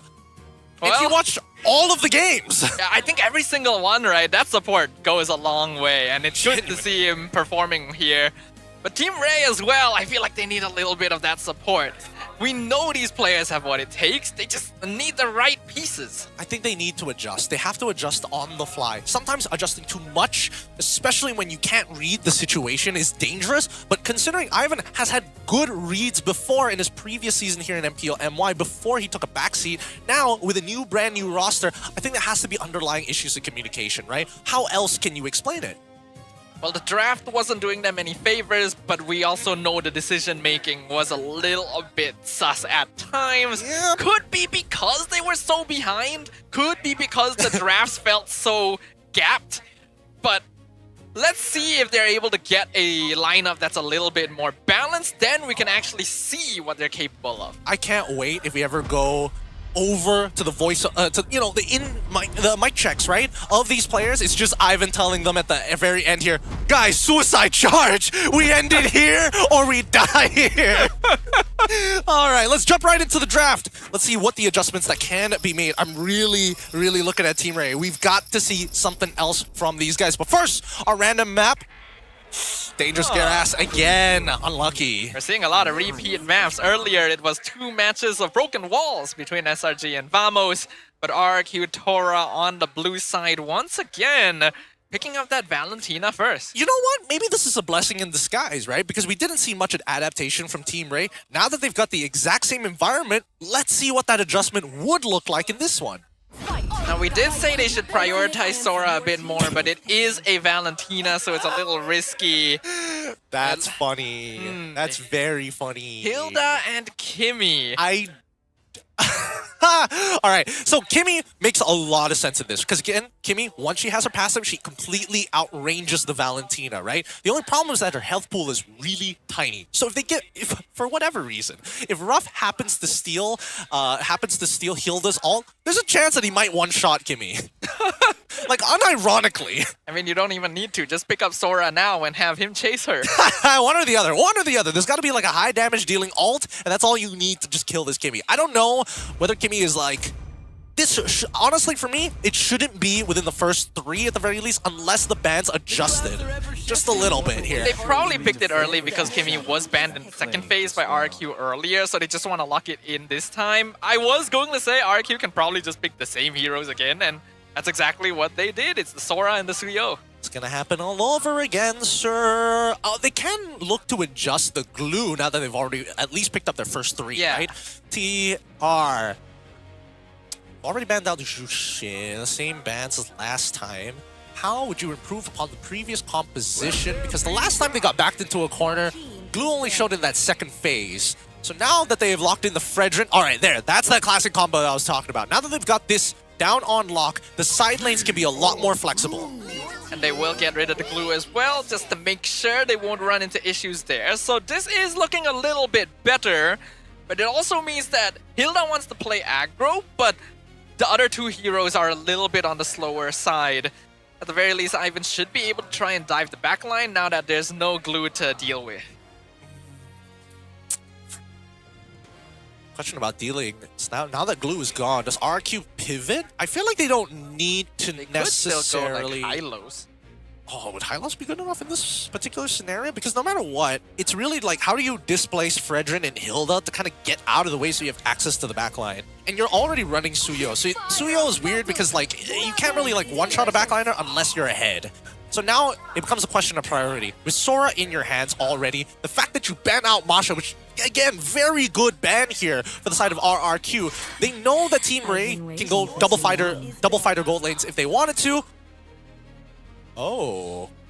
I think the carry ban is not bad. I was actually thinking that if they do decide to ban heroes like the Hylos, then the carry would still be a problem, especially now that they have a tank jungle. But then would you rather deal with the Claude? I actually think they would.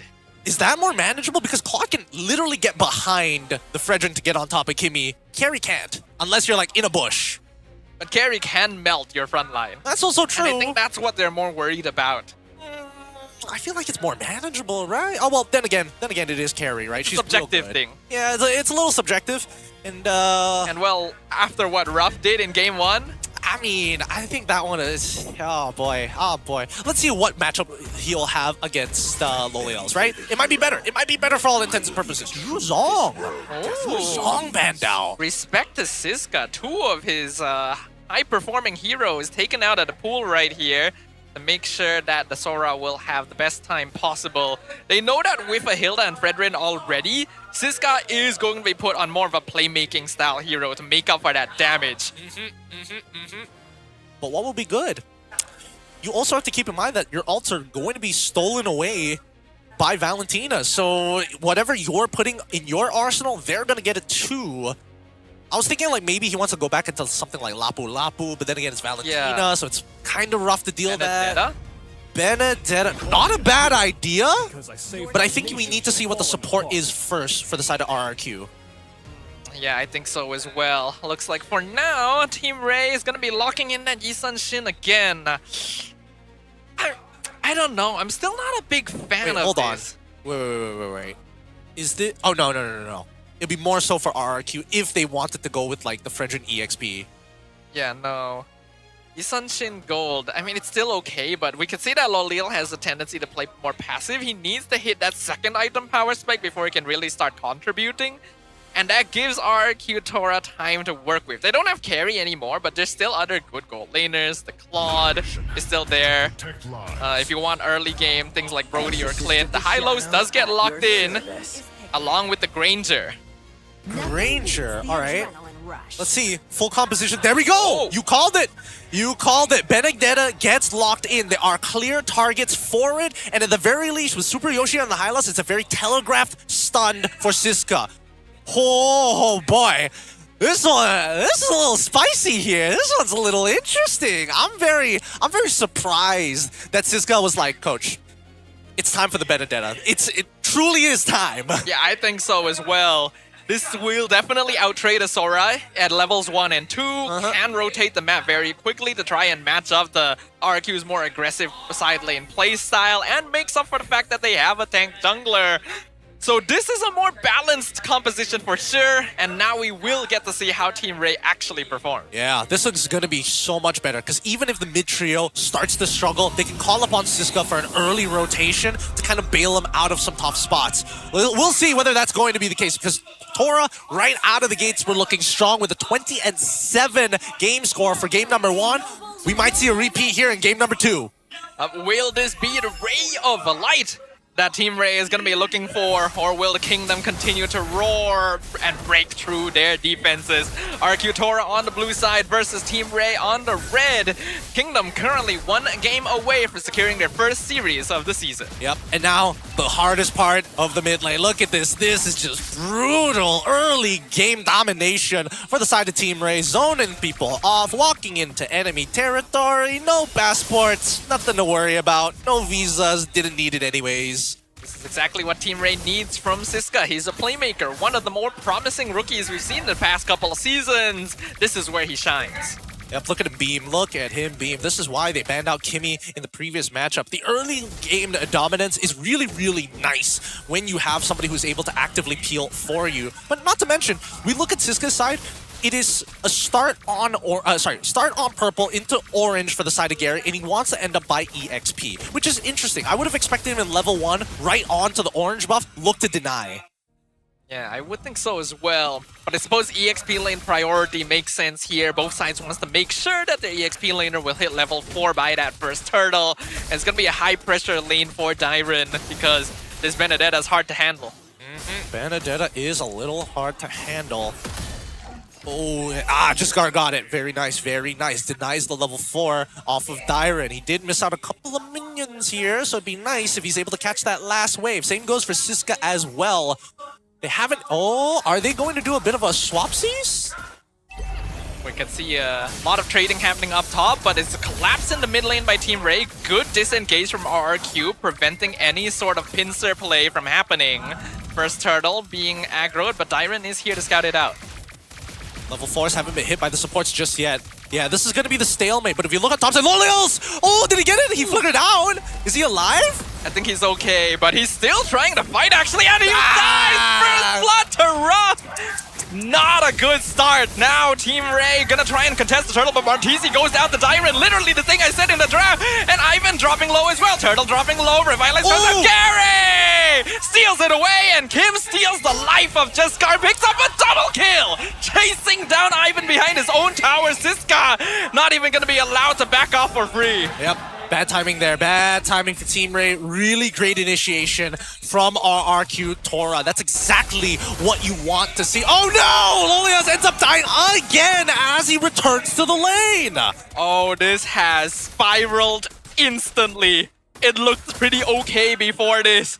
But Lolil ego challenged a bit too hard and then walked back to lane and got cut off. This is the point where most people would surrender. Yeah, I think that Ruff should just weave in the auto attacks at this point. Just to get the free plating. Could have gotten a little bit more there, but it's fine because look, as we see that now even Marchese has to help out Just Guard just to keep up the pace with Gary when it comes down to these turtle fights, because that is the most ideal space for Team Ray to actually fight for.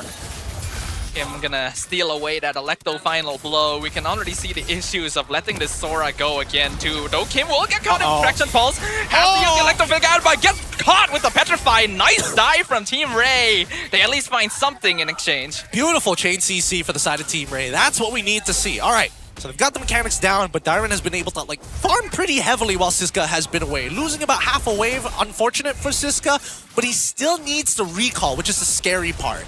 At least he was able to catch the EXP cannon, so he'll still keep up in that regard. Martese also grabbing a good amount of gold from the mid lane. Gary now caught between a rock and a hard place. Here comes Torrent form, but it's not enough to save the Suyo. In fact, Dyron himself is in trouble. Gets picked off by Siska before he can pop the shifting skies. And now Super Yoshi trying to sustain, but not long enough. It's a double kill for the Benedetta. Nothing they could do there. And now Siska is back in the game, evened out against Dyron, despite being at a deficit level-wise and gold-wise, turning that around.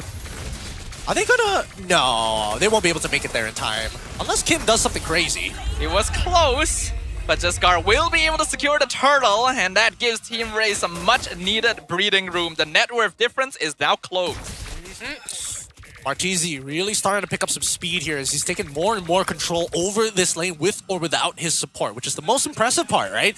Because it's tough for Kim. He wants to walk out of this lane, but it's he's not making it easy. Definitely not. See both roamers in the gold lane as well. Ruff definitely having a much better start. 2-0. Oh, Kim being dived in the mid lane once again. Just barely flickers out, but Jesgar gonna use this chance to invade the purple.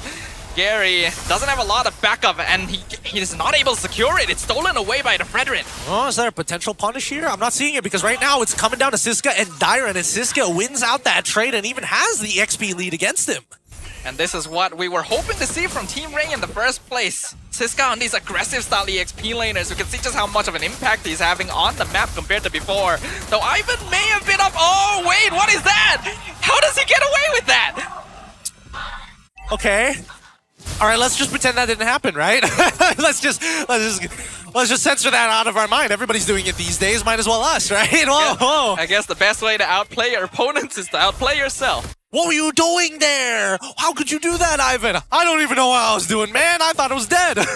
I mean, the flicker, real unfortunate. Bit of a miscommunication there with everybody walking away, or it could have been a lag spike, but if it was a lag spike, he should have called for a technical pause. Even so, Jesgar is starting to get to a point where he's becoming unkillable, right? He's already got a couple of items, already down with the Antique Cuirass, so he's taking a lot less damage from Suyo and Dyron specifically, and even Ruff, but now he has to start thinking about Kim. Yeah. See now the double-edgedness of heroes like Suyo as well. If you're not ahead, it's a lot more difficult for Gary to actually do the things that he was before. And Jesgar has a lot more space to play with all that extra HP on the Fredrin compared to the previous hero he was playing. Next turtle gonna be focused on. Super Yoshi comes in from the flank with the rest of RRQ Tora. Ivan's in the backline. Gary steals it away! Beautiful retry timing, but Team Ray's gonna instantly collapse upon him. Gary goes down. Ivan gonna be traded. So Super Yoshi somehow alive? And here comes the shifting skies. Forces the flicker from Lolil, but is not able to finish anyone off. Team Ray is so low. Dyron goes down. Ruff flickers forward. He's looking for Jesgar. Can he find at least one? Yes, that's a mega kill for the Granger. Oh my goodness, is Granger gonna have enough? Wait, I'm waiting for the energy. He should have one. All shot. Oh! He gets it! Sniped under the tower! Ruff with the fadeaway kill right there. Gonna be able to clean things up. It was kind of messy, but RRQ Tora will win just off of that. Now with 5-0 on this Granger. Those Sky Piercer stacks gonna go a long way. Oh my goodness, what a fight that breaks out here. Siska looking to split the lines in half, doesn't find the right angle, but luckily it creates enough space that the rest of Team Ray try to isolate their own fights, but once RRQ regroup on that bottom side, You can tell, Team Ray, the economic damage that they've been receiving all this time is now starting to add up. And more importantly so, they're sticking a little too close together and Kim is getting mega value. And this is a strange habit of Team Ray as an organization throughout different rosters. They do like to group up and that can cost them sometimes.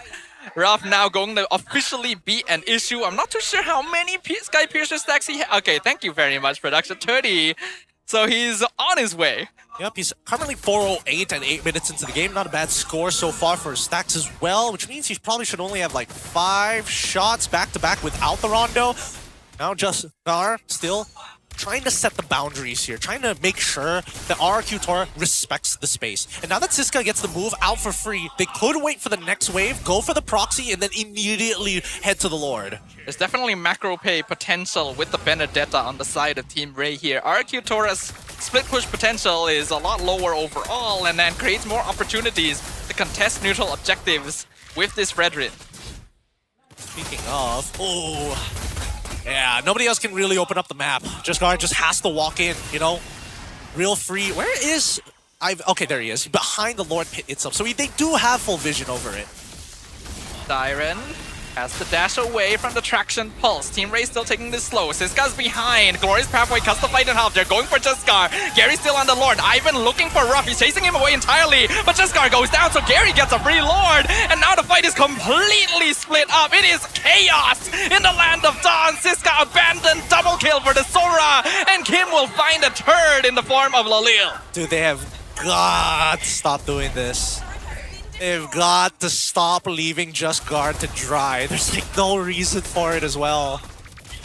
Because Martizi is their main damage dealer besides Lolios. And right now, Lolios is way too far behind to be relevant. Martizi's base damage alone puts him in contention with everybody on his team, including Siska in terms of damage output. So make it make sense. Please, just... Gar's supposed to be... Everybody just be around that guy, man. He is your cornerstone. They really need to know how to group together a little bit more efficiently. Siska goes in with a little final blow, takes a lot of damage into turn. Oh no! 5 men on the shifting skies from Tyron! They find 2 as a result, and the Lord is still pushing down bottom. RRQ Tora are the predator in this game, and they're looking for their prey. Tyron did not come to Malaysia just to retire. He's here to dominate, as he's finding incredible sets so far. How far it's gonna go, let's see. As Team Ray now on the base defense. Mid inhibitor is already gone. Lord will collide bottom, but will get eventually cleared up. They lose the top tower as well. I think Team Ray is gonna lose all of their inhibitors here, and RRQ Tora will be happy with that. Very nicely done. At least for Team Ray, there's not much saving grace at this point. It's a pretty difficult position now that you're at the 8.7k mark lead. Every team fight has just not gone in their favor. That really is what it is, right? Team Ray, they had a couple of good engagements, don't get me wrong, but RRQ Tora always seemed to be able to etch them out in the most ridiculous ways possible. RRQ Tora has an eye for opportunity. You can see that these players are more aggressively oriented. That's why they know when the chance is there. But you can also see the chemistry as well, where they're able to control those urges. They know the timing that is necessary and don't overextend themselves. Oh, another glorious pathway. They're still zoning out Team Ray. They're probably not going to get anyone here, but the psychological damage is done. Oh yeah, they managed to get the Traceless out. Oh, sorry, they managed to get the Turtle Boat out. They also got the Traction Pulse out for free. Didn't have to do anything. Just press one button. Now, everybody else just gonna have a time of their lives, right? Well, hold on. What does Kim have? Kim currently is running the Electo Final Blow as his ult. They are setting up. I don't think he's gonna use it in this upcoming fight. He probably wants it for the upcoming Lord fight. And I feel like Kim should consider stealing Traction Pulse. I feel like that would work pretty well. Really? Because I feel like if he's taking Traction Pulse at that stage, you might as well just go straight. Oh wait, do you get the enhanced auto attacks on top of that? No, I don't think so. No, I don't think so. But the Gather is gonna work quite well with Dyron. Yeah. I don't think it's the worst, but if you want like hard CC, I would say either take Lolios or just Gars. One or the other. Fair enough. For now, RRQ Tora's on the Lord. Traction Pulse comes out, only catches Super Yoshi, and at this stage, he's more than tanky enough. Tyron will be chunked down pretty low, so Team Ray have that at least, but Jesgar once again being left out to dry a little bit. Martizi's here to help support the poking. But Gary and Ruff are just slowly whittling the Lord down, and Team Ray is just too late. They're trying to engage now. Ivan jumps in, but that's the high-lows. You're not gonna do much to him. We need to go back to the drawing board. Oh, wait. Oh, Kim, that... Oh, okay. So remember when I was telling you of him potentially one-shotting his target? So, Hilda said no. Just, nah, I don't know what you're doing, but this is not going to work the way you think it's going to work. I don't know what the plan was there, because yeah, Electo in the funnel is great, but you don't really have the Petrify.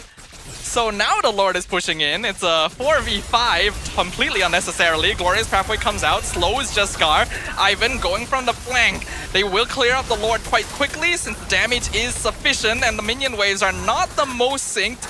So I think Team Ray will survive this one. Okay, they get on out of there. A simple mistake made by Kim ended up costing them a potential push here. This means that the game is going to drag on just a little bit longer, which is great for Team Ray. They've been begging for this. They're like, oh my goodness, the Lord was going to push into our side. And now, with that one pick, we come back into this game.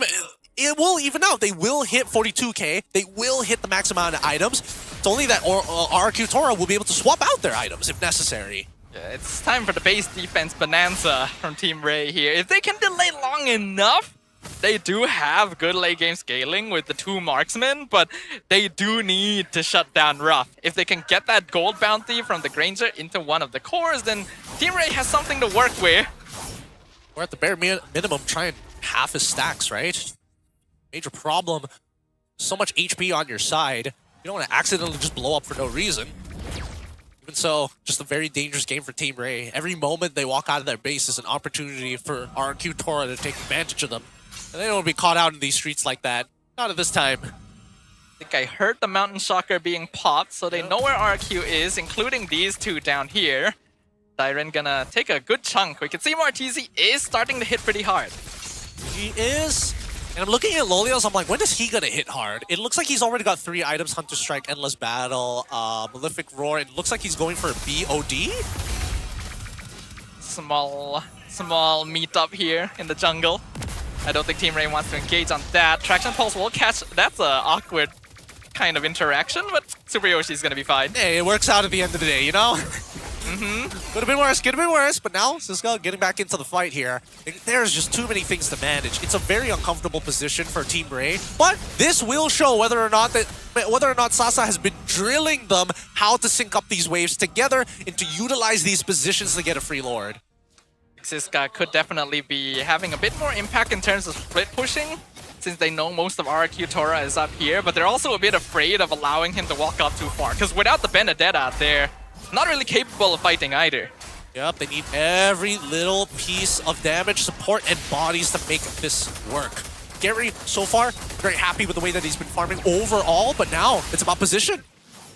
Lord gonna be reset here. Oh, they catch 2 in the backline. Loliel has to use Mountain Shocker just to get away. A nice stun from Jaskar. Ivan once again looking for Ruff. Wind of Nature keeps him alive, and he executes Cisco point blank. Legendary double kill for the Granger. Kim jumps in. He will sacrifice his life. Maybe a bit unnecessary, but it's fine because it sets up time for Ruff to be doing his damage. He's chasing down Loliel now. Yisun Shin, it does do DPS, so you have to be somewhat careful there. A little bit messy, but Ruff finally picks up the kill onto Fredrin. Loliel tries to go back to the base to defend against minion wave. It's gonna be the 2 marksmen against 4 members of RQ Tora. Loliel blows up in an instant. It's a double kill, and the crystal is completely exposed. The kingdom secures their first foothold into the battlefield of MPL Malaysia. What more to give confidence that the kingdom knows exactly what they're doing with a 2-0 victory here on day 1, week 1 of the inaugural season 17 of the MPL MY.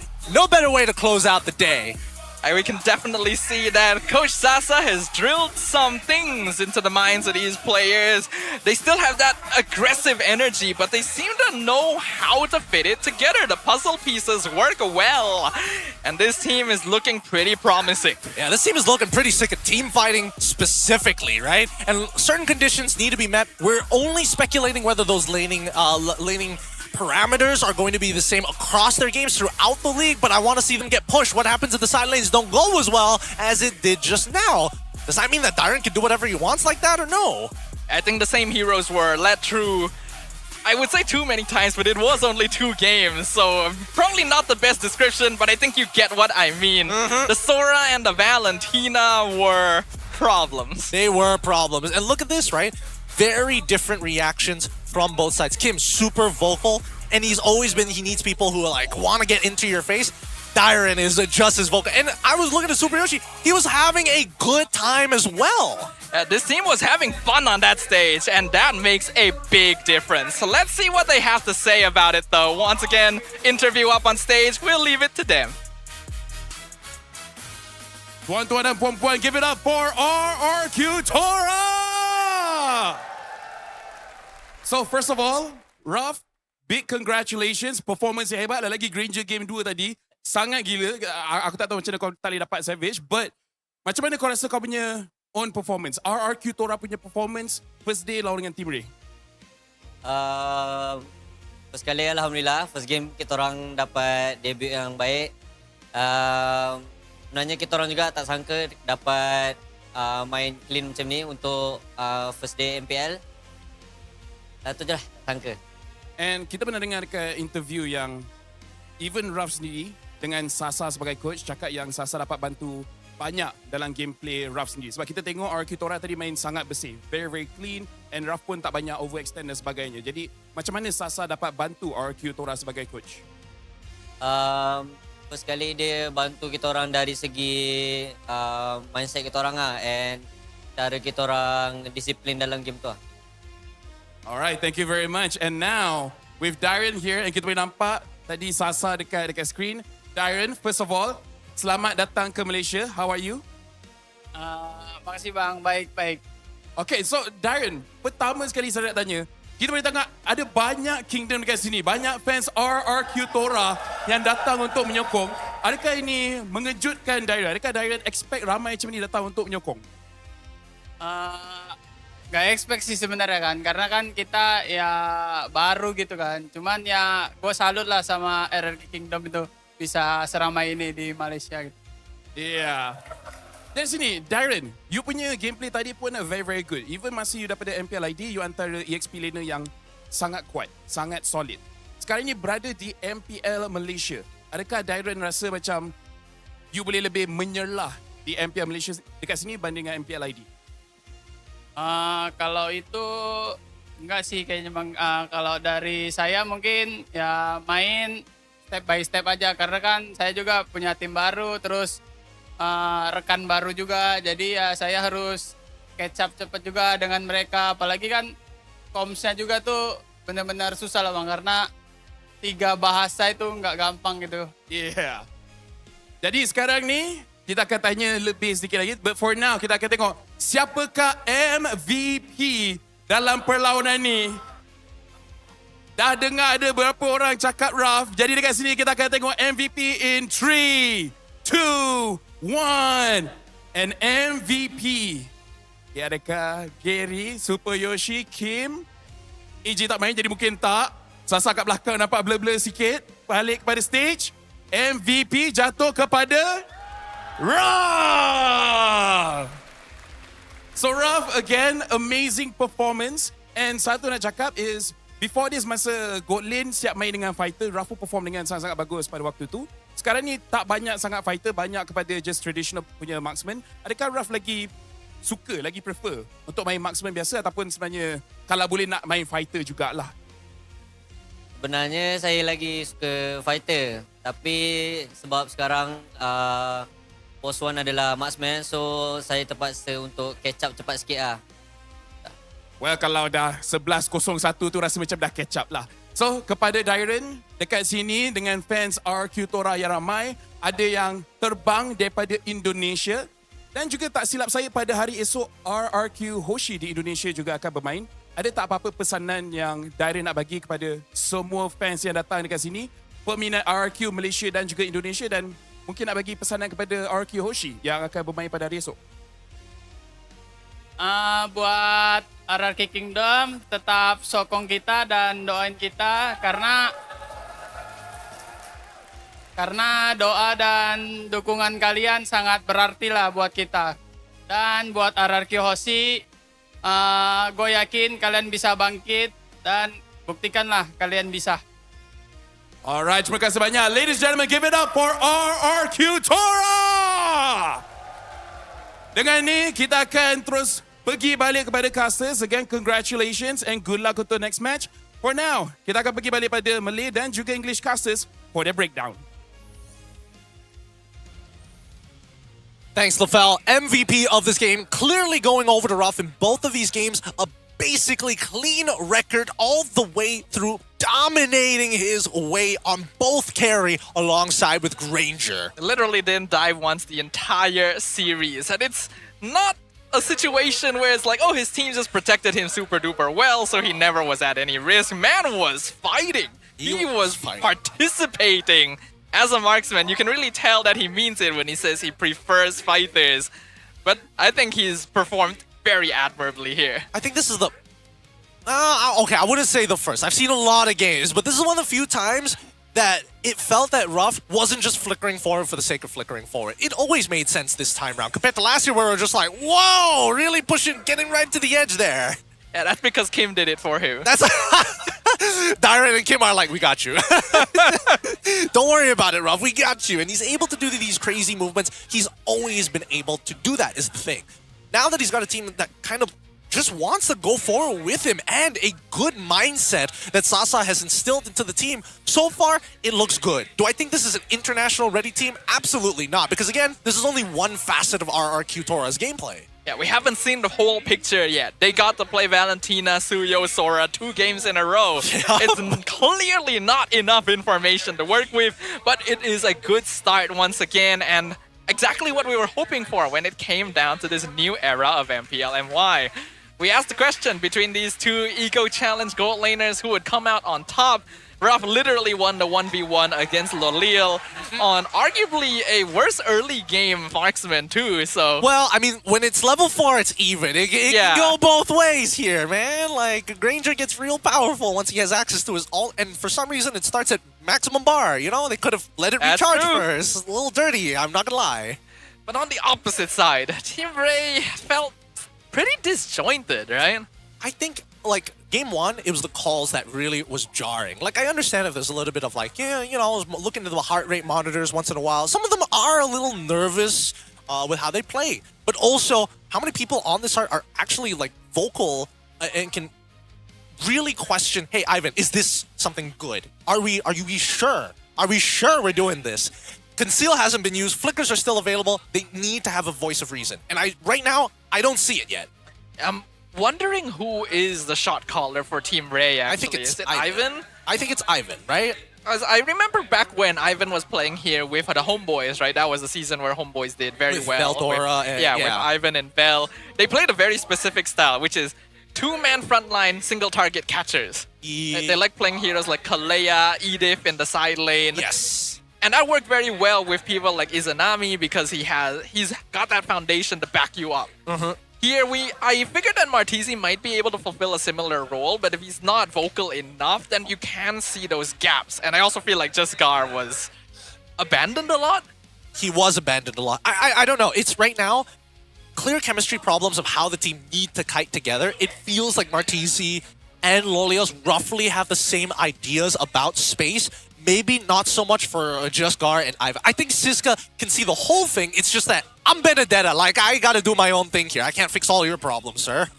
Yeah, Siska is the type of player that will carry the game if necessary, but it's hard to do that if the rest of the team is having difficulty meshing together in the first place, and you can kind of feel that frustration. And especially since the one times he actually whiffs his ult, doesn't get too much value, but gets a good Petrify, his team isn't able to capitalize, and a majority of Team Ray ended up dying in that fight because of it.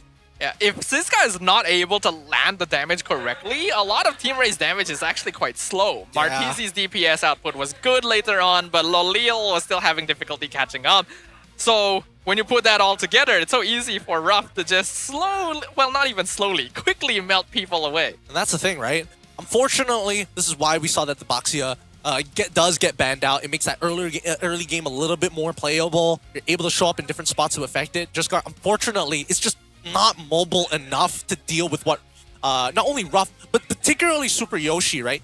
Super Yoshi keeps Just Gar in place. If the whole team walks past Just Gar, it's because Super Yoshi dropped down the glorious pathway on top of Just Gar and the backline, walks past Just Gar to make sure that he can't dash backwards. I'm liking what I'm seeing from Super Yoshi as well. I think RRQ Tora has a pretty strong performance ahead of them if they can keep this momentum up. And let's highlight a little bit more onto Ruff's performance here. Having a total of 14,000 gold at the end, 863 GPM. Nowadays, that is on the higher end of the scale. All of this totaling up to 863. Not bad overall, expected from these gold laners in general. We would like to see like that huge snowball in game number 1 again, except it becomes even crazier when you have access to Granger and his toolkit, but I think this works well. This is perfect for RRQ Tora to build just enough confidence to say, hey, we've got something here, but not too much confidence where you get a bigger head, you know? Like huge ego. I hope not, because ego was the determining factor for some of these players. Ruff especially in the past, where he would get overconfident and he would overstep in the late game and get picked off and throw away early leads. I'm liking what I'm seeing so far, but there was never really a position where Ruff needed to do that. So in the future, when that happens again, then we'll get a clearer idea of how much he's grown. We'll see, because in these highlights, right, so many moments it's just direct, yeah, I just get to kill somebody for free, who's next person, move on to the next person, and just slowly chunk away at the targets because he doesn't necessarily need to do anything crazy in terms of the raw engage. His team is waiting for responses from Team Ray. As soon as they see Justgar actually go for the dash and doesn't have his energy eruption to reset it, then they can immediately start focusing on the backline. It's so easy for RRQ Tora to split them apart as well. And then they go back. Oh, so good, so good. Like, the way that they are moving around is just maximum value. In this fight as well, Dyron didn't even get to maximize his Shifting Skies because they actually split apart quite well. But then Justgar got picked off, gave the Sky Piercer stack needed for Ruff to get another. I don't really know why Martizi was still there. He could have easily gone home. But Gary was securing most of these objectives against the Fredrin, mind you, because Justgar is just dead most of the time. It's a purple buff dilemma. You'd rather die for the purple buff. You'd rather die for the purple buff and lose the game. And this as well, the big 5-man Sora catch. Beautifully done. Again, Dyron, we know that he's good. He is good on that Sora. It's not like he hasn't touched this hero before. He's definitely shown some amazing sets, but now that we have him on a weekly basis, we want to see where the holes are, because eventually somebody's going to have to figure it out. I imagine there are teams that will be able to figure it out. Final base defense, 2 marksmen versus 4. You already know this is definitely not happening. And Team Ray is gonna need to go back to the drawing board here. There's some fundamental issues that we're looking at, which is disappointing considering how high I placed this team in my ranking. What can I say, right? It was only 2 outcomes for this. Either RRQ Tora absolutely smashes this, or we don't see anything, no potential at all. Really, no in between. But it is the very first day, and I'm not gonna lie, I'm happy that it's 8 weeks long because it gives Team Ray more opportunities to take advantage of, hey, maybe they need an import from elsewhere, right? They can do it in the middle of the season and have enough ample time to make sure whoever comes in or their current roster is going to be more polished. Or maybe, you know, it's time to bring in Zayed instead? I don't know, man. Hard to say, huh? No, it's a hard conversation because he's literally right at the edge of the stage. he's literally right there. I wish you guys could see this. Okay, thank God he's not listening to us, and we have IEM, so even if he said anything, we have no idea. But with that being said, let us have a look at the current updated standings for week number 1, day number 1. We've already concluded our 2 best of 3s, allowing RRQ to find enough match points. Ooh, our match points looking really clean here. We got RRQ Tora and SRG tied for first place. Both teams clean swept their opponents for day number 1, and that unfortunately puts Team Ray and Vamos at the bottom of the standings. But the tournament is very young, so anything can happen. Anything can happen. For everybody else who's currently in 0-0, don't worry, that's not their actual position. It's just based on alphabetical order. Until they get some data, then we can start slotting them in. But I am excited for Tora now. With Sasa at the helm to kind of help them, I want to see what that polish looks like, because how do you translate international experience? And we've seen that through many different teams. Oh wow, they're so great here in local leagues. They go to the international, they get dumpstered. they come back and they're like, they're never the same. Yeah, each league does have their own flavor, and you can gain confidence by being the masters of that flavor. But then you go to international, and there's just a whole bevy of ingredients for you to deal with, and you just had no idea. Can they translate that? What's going to be next? We'll see, because they get to take a short break. Tomorrow, we've got 3 more matches, including the rest of the teams that haven't played. We've got Invictus Gaming versus Bigatron. We got All Combo versus Flash. And then we got Team Ray versus SRG. Oh boy, Team Ray versus SRG. A bit of a, clap back from today for tomorrow's games. I don't know. It's not exactly the most confidence boosting, criteria of teams to play, but I'm not the one who organizes this, okay? So, yeah, the past couple seasons, Team Ray has often performed surprisingly okay in the first couple of weeks. I don't think that's happening this time. Nah. But maybe that'll translate into breaking the 8th place for us, right? Woo! We got 7th. it's just, there's no winning. I feel like Team Ray, there is a little potential, but I think the fundamental problems need to be answered first. The faster those are done, the quicker we can start thinking about, hey, finding an identity, really refining what we want to do in a video game. I like the idea of the tank jungle and then allowing for Siska to go for more aggressive side lanes. Lolil is weirdly not performing as well as I'd hoped, and maybe Sunshin is the problem, or maybe something else is the problem, but I know what isn't the problem. Codes. Right here, bottom of the screen. Scan the QR code, get some free stuff. That sounds pretty good to me. Yep, claim it while you still can, and don't bother asking us how to enter that code, because it literally says it right on the graphic itself. In-game, profile icon, settings, redemption code. 3 things. If I get another text of somebody asking me, how do I enter this darn code? I don't know. We've been on the air for so long, for so many years. People have got to figure this out. Maybe they just want to talk to you. Start with a hi. I think that would be ideal. If they didn't start with a hi, I'm like, what is happening? But maybe hi is boring, right? You want a different icebreaker. I want to stand out, like I watch you when you sleep at night. Or I know where your address is. I know the last 3 digits of your credit card. I mean, compared to that, asking how to enter the code seems a lot better, right? No, honestly, I'll take that. You know what? I take it back. I want to go back to the regular stuff. With that being said, thank you so much to everybody who has joined us for our day number 1. With that being said, we've got a mic check. Have a look. Enjoy. That's going to be all from us. See you guys tomorrow.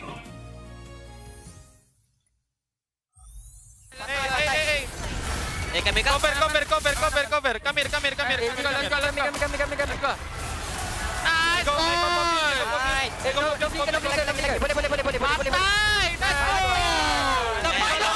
Let's go. Nice. Let's go. Getting. Sabar. Getting. Boleh fight, guys. Boleh fight. Go. Lagi.